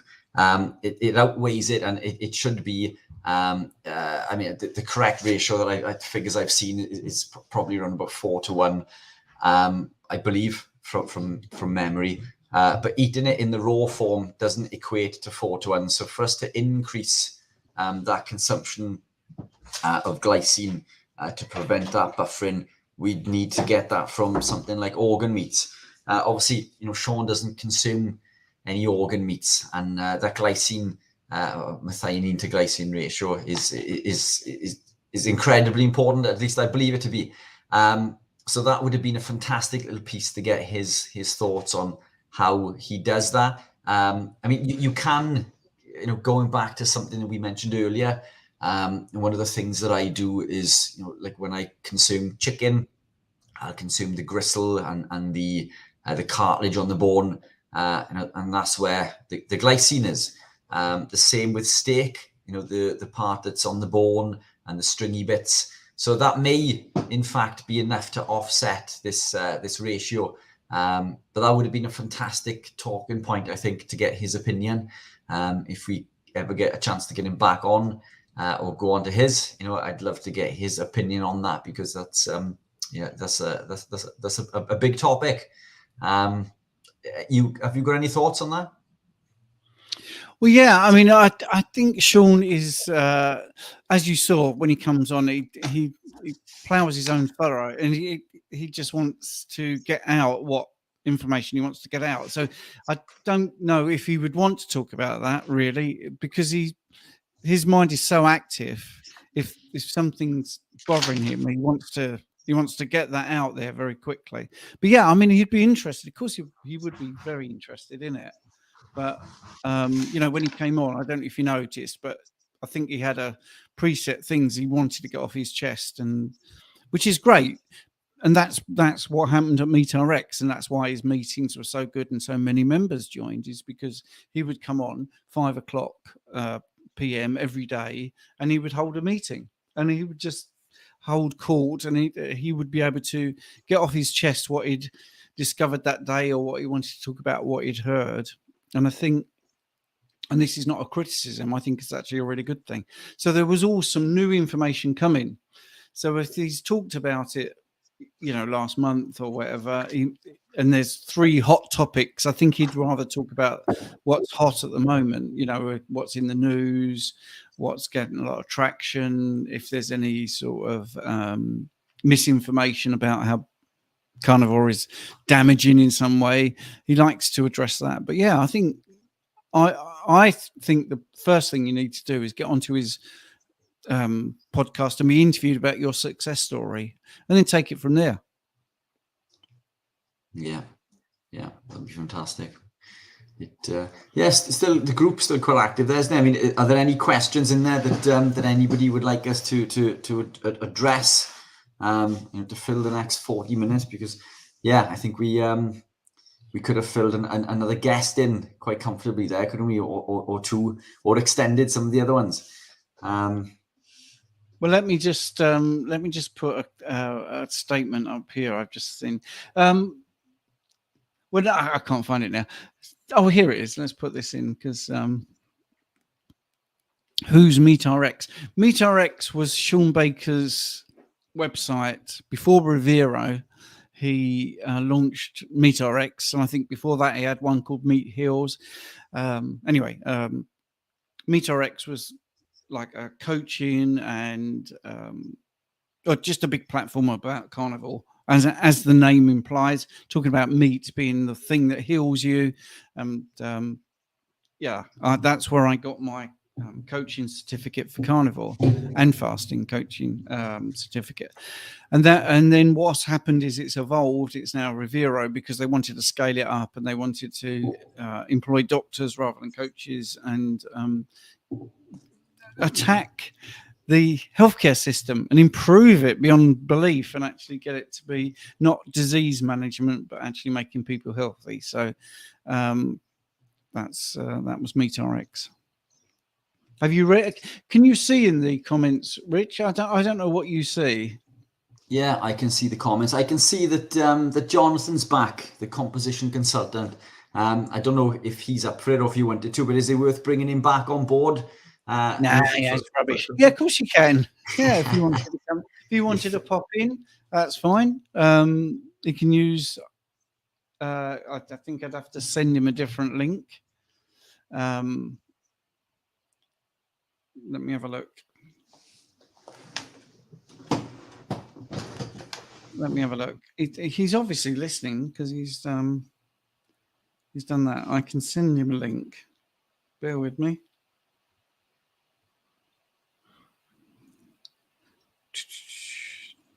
Because he was very liked, wasn't he? When he came on. You can't make it, unfortunately. Oh, right, okay. No, that's a shame. Never mind. Well, come on, we can come up with stuff. Let's have a look. Yeah. Can I eat birthday cake and pizza on Carnivore? There's a question. Can you eat birthday cake and pizza on Carnivore? Well, you can if you want, but it's not Carnivore. But you could put that day behind you and then just get back on the Carnivore. It's really that simple. He's free after 8. I'm not doing 25 hours. Yeah, I think one of the questions that he said a little earlier is there going to be a 24? Yeah, I think, yeah, potentially, isn't it? I think, I mean, we could build off this one. Robert Kilt seems quite keen on doing an annual 24-hour. I think one thing's for certain, it definitely won't be a weekly or monthly. I think an annual is more than enough. But you know, I've been well impressed with the amount of participants, viewers, and questions that have been going in. And a lot of these guys have been popping it back and forth, and they've been just as active as we have. You know, do you think the tin mackerel every day with steak is okay for a couple of times a week? Yeah, for sure. Mackerel is absolutely fantastic as long as the mackerel is not in any vegetable oil. Coming back to a point we made earlier, brine is going to be one of the better options. But yeah, mackerel is absolutely incredible. In fact, I mean, an interesting thing. See if I can find some bits here really quickly. I don't know if you want to talk for 2 seconds. Yeah, I can talk. I can. Zoe online has said, is it better to eat cooked organs in a given week, and how often and in what quantity to avoid overdosing on nutrients on Carnivore? But it does say rich, so it's for you to answer. I'm not overly bothered about organs myself. Sean Baker, as we just spoke about, he's not really bothered about organs. So that's quite a prescriptive answer. Is it better to eat cooked organs in a given week? Well, so let's do that. Let's parse it. So is it better to eat cooked organs in a given week? Well, yeah, if you want to eat organs, if you like liver, for instance, or kidney, it's not going to be deleterious. How often? Well, I wouldn't go mad, because then, yes, you could have some potentials for too many nutrients, but not many people do eat that amount of organs, and in what quantity. So do you want to answer it, Rich? Yeah, is it better to eat cooked organs in a given week, and how much? Cooked against raw, I guess, is one of the questions. Yeah, there are lots of people within the community who will eat raw liver. I'll be honest, I've never worked up to that one myself. I do eat liver. I do try to eat organ meats. Organ meats are the most nutrient dense food on the planet. I think the fear with organ meats comes from vitamin A, overdose of vitamin A. There's very little research in order for this, unfortunately, but I think we do need to take it with a pinch of salt. But it comes from explorers in the Antarctic, I believe, consuming polar bears' liver, which is stupidly high in vitamin A, and they overdosed from consuming the polar bear liver. But is it something like 100 or 1,000 times higher in a polar bear than it would be in a cow, for example? But for that reason, we're told to fear the overconsumption of vitamin A. So I would consume, or I typically do consume, around 500 grams of beef liver a week.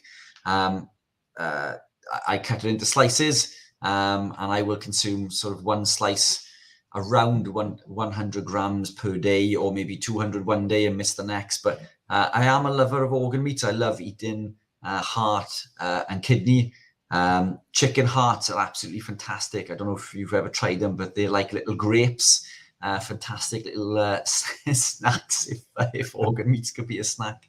But kidney, incredibly nice. And heart, I don't know if any of you guys have tried heart, but heart is absolutely fantastic. It's incredibly fatty. If you're one for fatty cuts of meats, heart is, from pig or cow, calf, or whatever it may be. I'm a big lover of organ meats. But again, coming back to the point we made earlier with the methionine to glycine ratio, I mean, we know that we can get adequate amounts. It's just I fear for people who maybe don't consume, those stringy bits and the gristly bits on the bone and the steak, who are going to offset that methionine to glycine ratio. I mean, it would have been good to have debated it with someone. And maybe Sean does consume those gristly bits. I mean, I should imagine that he probably does, and therefore the methionine to glycine ratio is going to be fine. Any other questions there? Oh, we'll have a look. That's why I was asking if you could see them, because you say, can you see the questions? What are your thoughts about, hang on a minute. What are your thoughts about the anabolic approach, e.g. adding something like white rice periodically to stay metabolically flexible? Again, so this whole thing about being, what would be the advantage? So I've experimented time after time. Hey, Paul, by the way. I know Paul. I mean, I've experimented many times in regards to refeeding, cycling carbs, timing carbs to specific windows, for power, strength, athletic performance, for anabolic effect. Now we know that carbohydrates do not further elicit any protein, any increase in muscle protein synthesis. We know that the co-ingestion of carbohydrates with protein does not build muscle more than just consuming adequate protein alone. So if you're looking to consume white rice in order to build more muscle, then if you were consuming enough protein, then that is not going to happen. What does build muscle or increase muscle protein synthesis is the co-ingestion of protein with fat. But I mean, there would be an argument maybe for muscle glycogen. Muscle glycogen may fill the muscle with more volume, allowing you to lift potentially heavier weights. But again, white rice would be my preference because it's lectin free. And that's what I would use for competition. So when it comes to competing, so the way that I would prep for a comp would be maybe 5 or 6 days out from a competition. I would reduce my dietary fat close to zero. And I'm not saying this is healthy, but this would, so coming back to the protein sparing modified fasting we mentioned earlier, my body would go through or into overdrive in regards to burning body fat. My body fat would become incredibly low, but I would always maintain a level of protein. So I do this for a little bit of time leading up to that. And then I would do a fat refeed. So I'd keep my protein the same, but I would consume higher cuts in order to fill the intracellular myolipids. So it's the fat within the muscle. And this would typically add around 7 pounds within 2 or 3 days. And then I would introduce carbs purely for aesthetic purposes, for no other reason other than to look a little bit big. And it would work. And I would do this with white rice. White rice is lectin free. So I would put the carbohydrate in. And the carbohydrate would gain another 10 pounds. So within that 5 days, I would gain 17 pounds of lean mass on an incredibly small frame. I'd be incredibly tight, incredibly vascular. And that would be the key to me utilizing those carbs for that beneficial approach. But there's no advantage to muscle protein synthesis. And when in regards to keeping metabolic flexibility, that whole thing about peripheral insulin resistance is a fallacy. The second we test the body with carbohydrate, it bounces back within 24 hours. So I just don't see any advantage personally. I have experimented. I've worked with athletes who have experimented. Other people may find more benefit. or a benefit, but it didn't benefit me on any of the aspects that I trialed it for. That's not to say that it's a closed book and I wouldn't experiment again. But I didn't notice any benefit other than for aesthetic purposes and competing on show day. But I'd be happy to hear anybody else's thoughts on that one. Well, I think Jonathan's put some thoughts in there. So, but I would just add my 2 pence, because metabolic flexibility means lots of things to lots of different people, and metabolic flexibility, I've had said to me, well, I've been told that my pancreas will shut down and it won't produce much insulin, and if I do ever have carbohydrates in the future, everything's going to go AWOL. Well, that's not actually true. That doesn't happen. We produce insulin all the time, and yeah, if you start shoving carbohydrates down your neck, you will get a boost of insulin. And in fact, I ran a real world experiment with a person who was absolutely convinced. She said, well, I won't be able to ever eat a chocolate brownie. And I said, do you know what? Since you've been in carnivore, you're so insulin sensitive. I've got a bet that if you genuinely have been carnivore for 6 months and you ate a chocolate brownie, what do you think would happen? She said, oh, my blood glucose go through the roof. And I said, I don't think so. I think you're so insulin sensitive now and so less inflamed, it would plummet. And she just wouldn't believe it. So anyway, I got a text or an email later, sort of simply saying smart ass. It went down. So she tried the experiment. So, I mean, it does depend on so many variables, but that's what she meant by metabolic flexibility, being able to go back to having carbs. And the other thing is what we mentioned in the live stream. Some people have been told, you've failed the glucose tolerance test, so you're not metabolically flexible anymore. Well, that's an arbitrary test.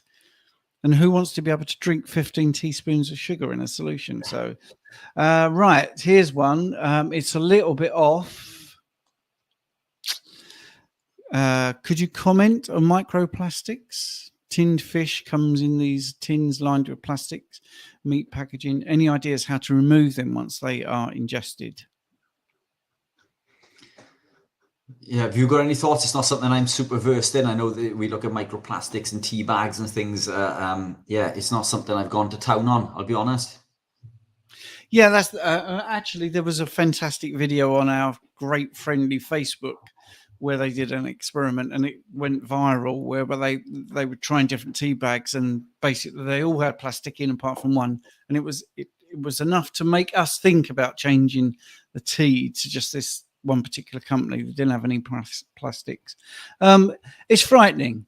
I mean, Forever Chemicals are exactly as they're named, Forever Chemicals, and I mean that comes down to DuPont making their Teflon and run off into the streams and stuff, and that's in our system.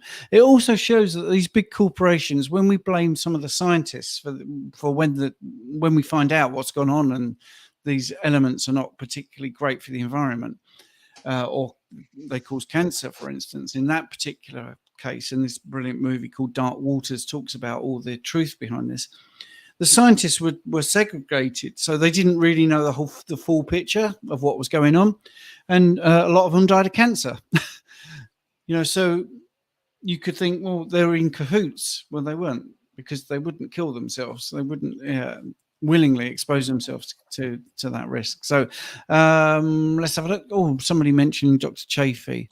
Dr. Chafee says the liver is fairly small, so our ancestors would not be eating loads of it. Yeah, quite possibly. I mean, it again, still one of the most nutrient dense foods on the planet, isn't it? Yeah. Let's have a look. One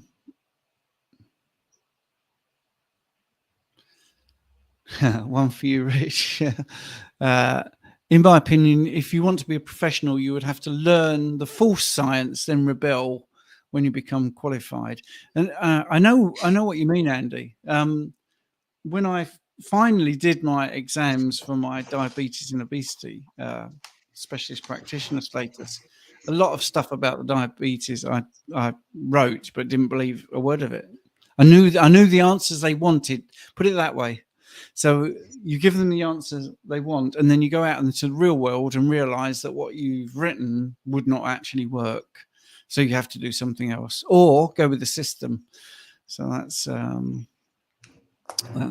I've had hearts, by the way. I've eaten heart. I did a what I eat in a day video for my YouTube channel and mentioned and showed how much meat you get for a £1. So if you're looking at trying to do carnivore on a budget, organ meats, heart in particular, is very inexpensive and a good way to get a lot of protein. And Rich is just letting me talk, so that's all right. I'll just carry on.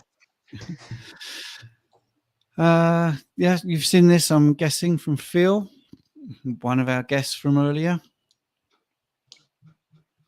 We look fresh, awake and fresh. Oh, you should have come back an hour ago. Yeah, what time was that?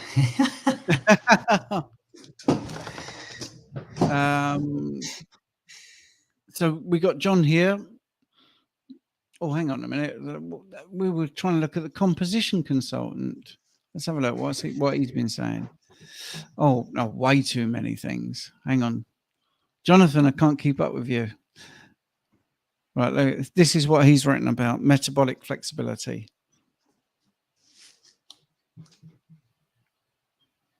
So metabolically flexibility has nothing to do with being able to add carbs. Your body will always deal with carbs quickly. Yes, because it's toxic. Alcohol gets dealt with first, doesn't it? If you have alcohol, and then it's carbohydrates, then it's protein, then it's fat. Rich, are you going to work in a minute? Yes, I've got a, yeah, I'm jumping straight into work for a bit after this. Are you going to be all right? Are you going to be safe? Yes, why not? Yeah. I mean, going off slightly from, not we've got an agenda, but one of the things that I've been looking into recently in regards to a podcast that I recorded with Patrick Holford is dementia and the effect of maybe possibly homocysteine on dementia. So I could speak a little bit about that for 5 minutes if you wanted to. Yeah, go for it. Perfect. So, I mean, high levels of homocysteine increase the risk of dementia, heart disease, and stroke. And apology if I'm half asleep with this. Yeah, I think it's taking its toll, isn't it? But vitamins B12, 6, and folate break down homocysteine to create other chemicals that the body needs. High levels or high homocysteine levels may mean that we have a vitamin deficiency. And when we are vitamin deficient in the likes of B12, B6, and folate, this can increase homocysteine levels. So a vegan or vegetarian type lifestyle, because we can only get cobalamin, which is vitamin B12, from meats.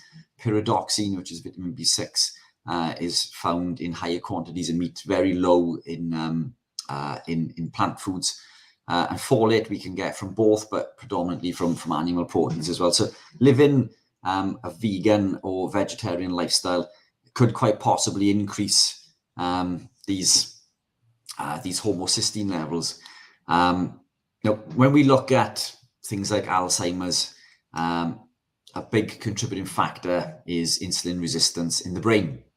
Now, Alzheimer's is affected by the glutaminergic neurons. These need rapid energy from glucose, and some cells can only use glucose for energy as they don't have mitochondria, and only mitochondria can use ketones for energy. So glucose will pass into the brain through the GLUT1 transporter, and most of the cells use GLUT3 transporters, but both of which are insulin independent, meaning that we do not need insulin. But the hippocampus also uses GLUT4 transporters, which is insulin dependent, which means the hippocampus requires insulin. Now, the issue with this is in a situation of insulin resistance, we flood the brain with, we flood the blood-brain barrier with insulin over time. causing the receptors to downregulate, meaning the brain could quite literally be swimming in a sea of glucose, but unable to utilize this the glucose for energy. So this is how insulin resistance can contribute to these factors. And insulin resistance also increases ACE2 receptors, which leaves us susceptible to contracting viruses, infections, etc.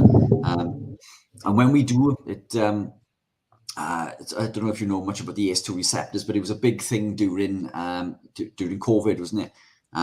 So when we become insulin resistant, the body will create more ACE2 receptors, increasing our likelihood of contracting a virus.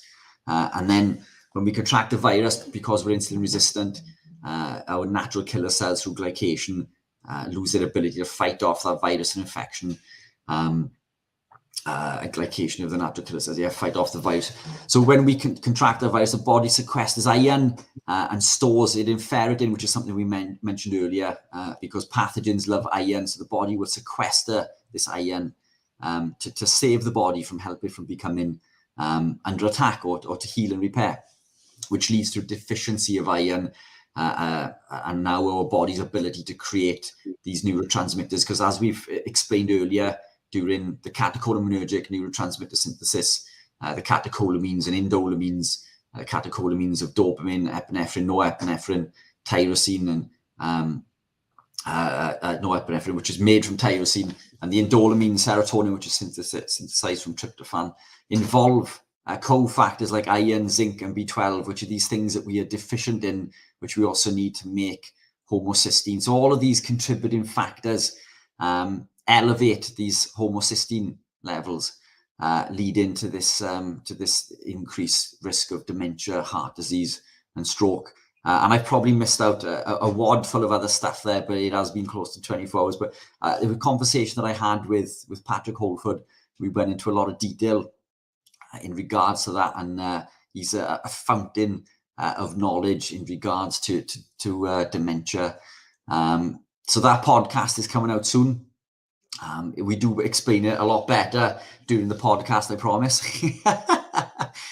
So that's one worth watching. But it just keeps coming back, doesn't it, to the requirement of animal proteins, because these B vitamins, B12 and B6, are incredibly important, and iron, and all of these things that we can only get from animal proteins in high quantities, at least. B12 we can only get from animal proteins. Iron we can only get from animal proteins. All of these are essential for the conversion of these catecholaminergic neurotransmitters and other things within the body that we've touched base on, throughout the day. It all comes back down to this insulin resistance, inflammation, and high quality nutrients, which just seems to pull us away from the vegan and vegetarian lifestyle, the foods that we would consume from a standard lifestyle, which are these grains, which are high in the lectins and phytic acid, which is blocking the absorption of these nutrients. Every which way that you put a spin on it in regards to health and well-being, everything seems to come back to animal proteins. And I can't find anything that would be detrimental. Even, today we were talking about kidneys and how excess protein can damage the kidneys, and we've shut this down as well. People I've worked with kidney issues seem to thrive on elevated protein, and these studies that tell us that high protein consumption will damage your kidneys are over 100 years old.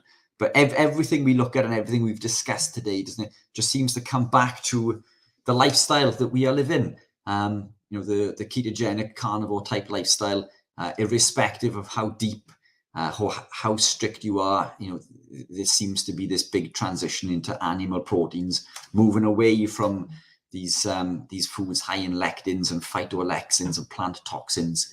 So yeah, some of my 2 penneth there to chuck into the mix. I don't know if you want to add anything to that, Steve. Well, I think as you were talking, Zoe asked that question: does eating glandulars or taking a glandular supplement help heal that relevant gland in the body? Is one approach better than the other? And I thought it was quite interesting that Dr.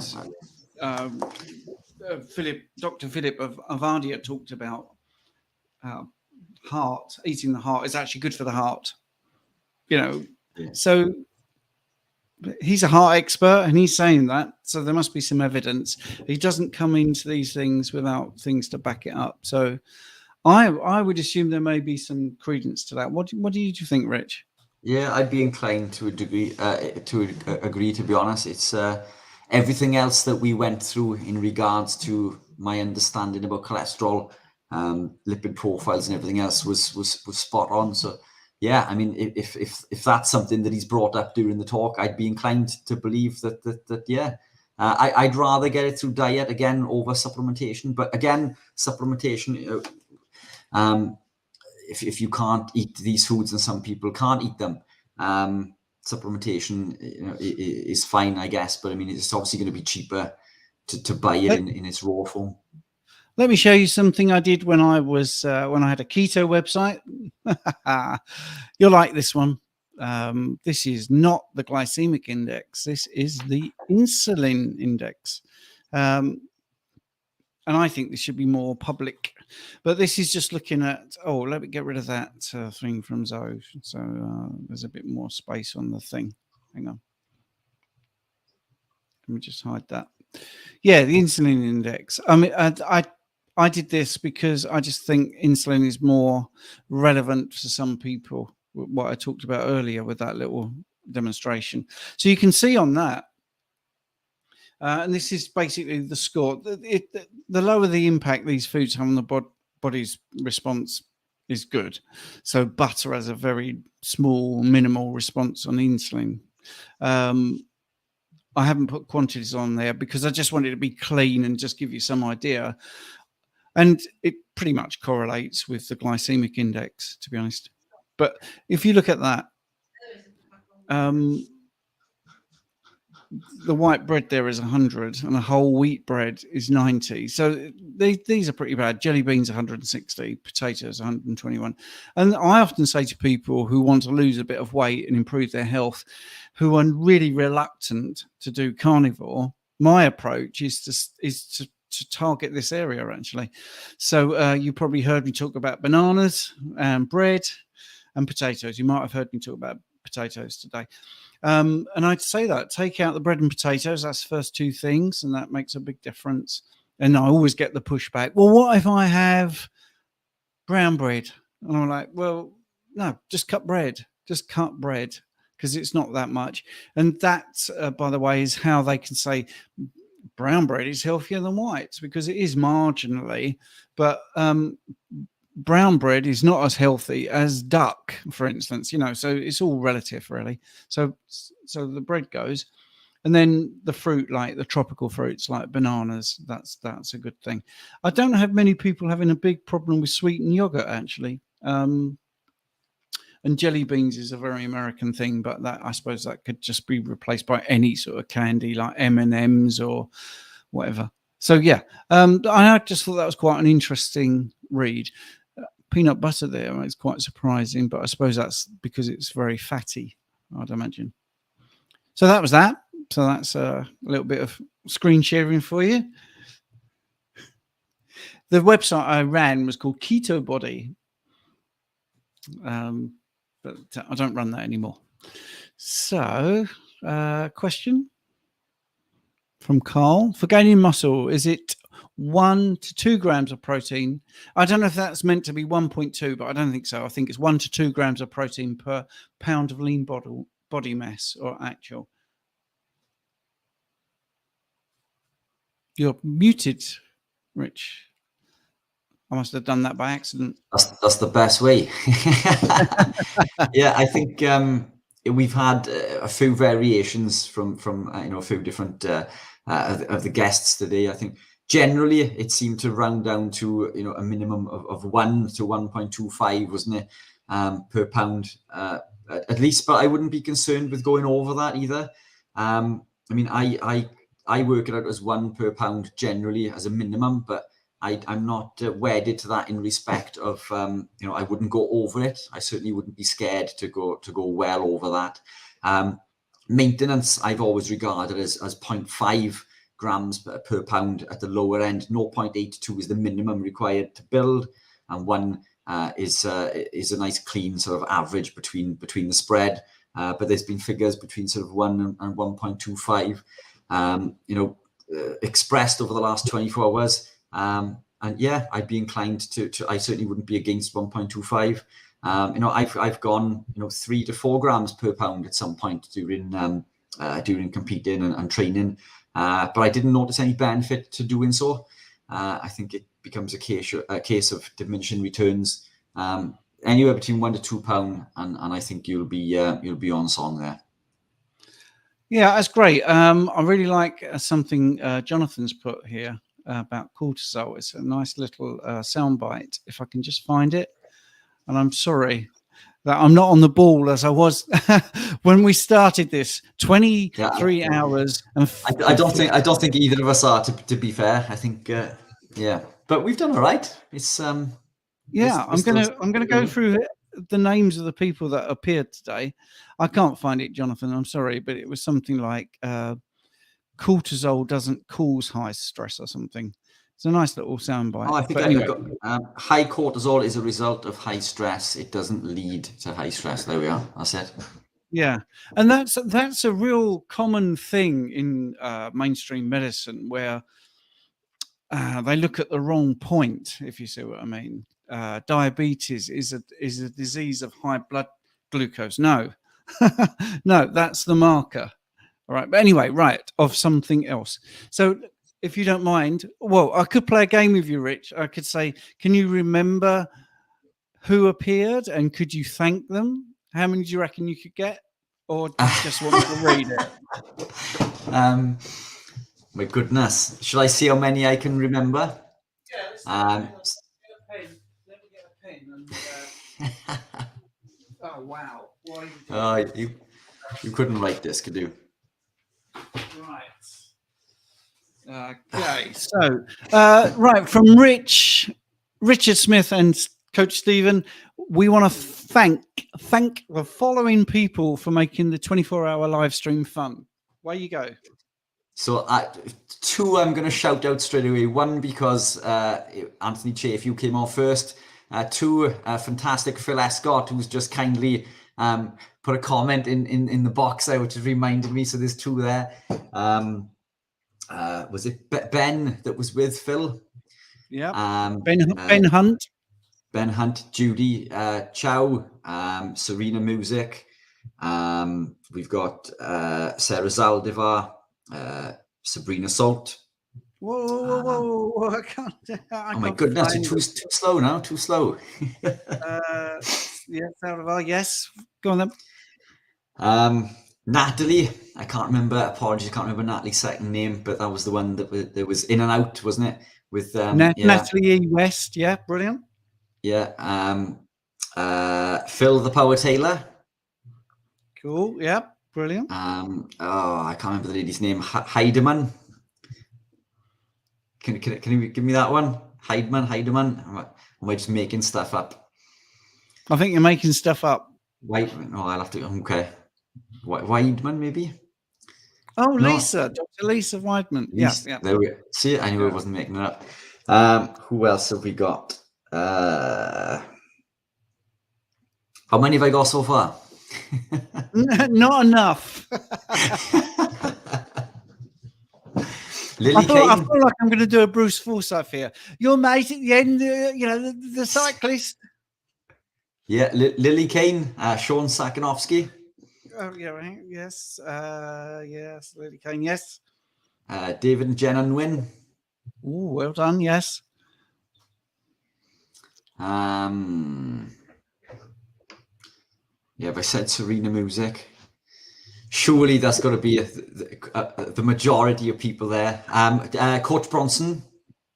Yes. Coach Bronson, right. Jonathan. They could.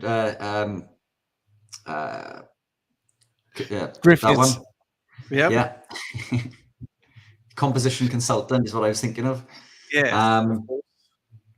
I can see a few people, but I can't picture names. Colt. You said Colt Milton, yeah. I've already said coat, have I?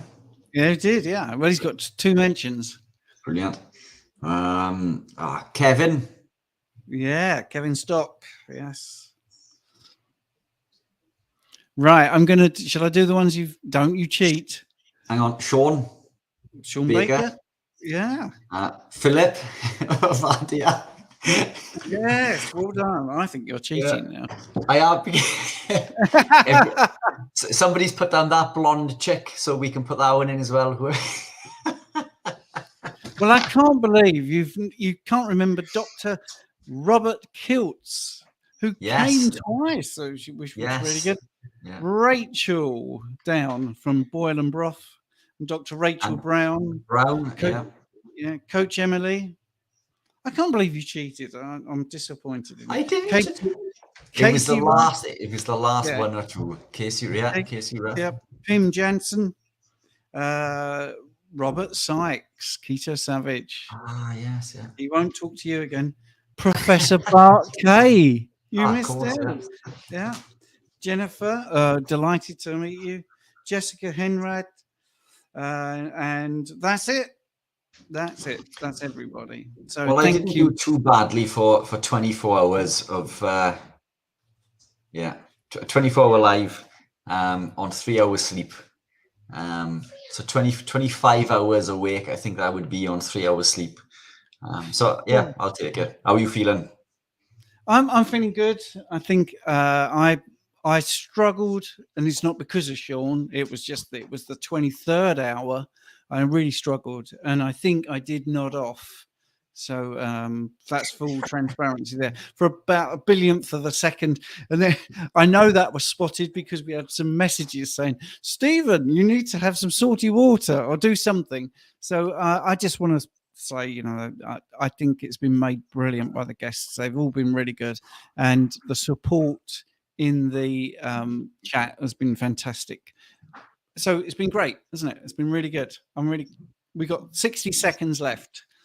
So yeah, Rich, 2 things. I just like to thank everybody that's come on, given up their time to do so. Massively appreciated. I'd like to thank everybody that's come on and supported with the questions and supported us in general. And finally, you, Stephen. I mean, you've organised this, and again, earlier we mentioned it with Judy. You've spent weeks organising this, given up your time, given up your working hours.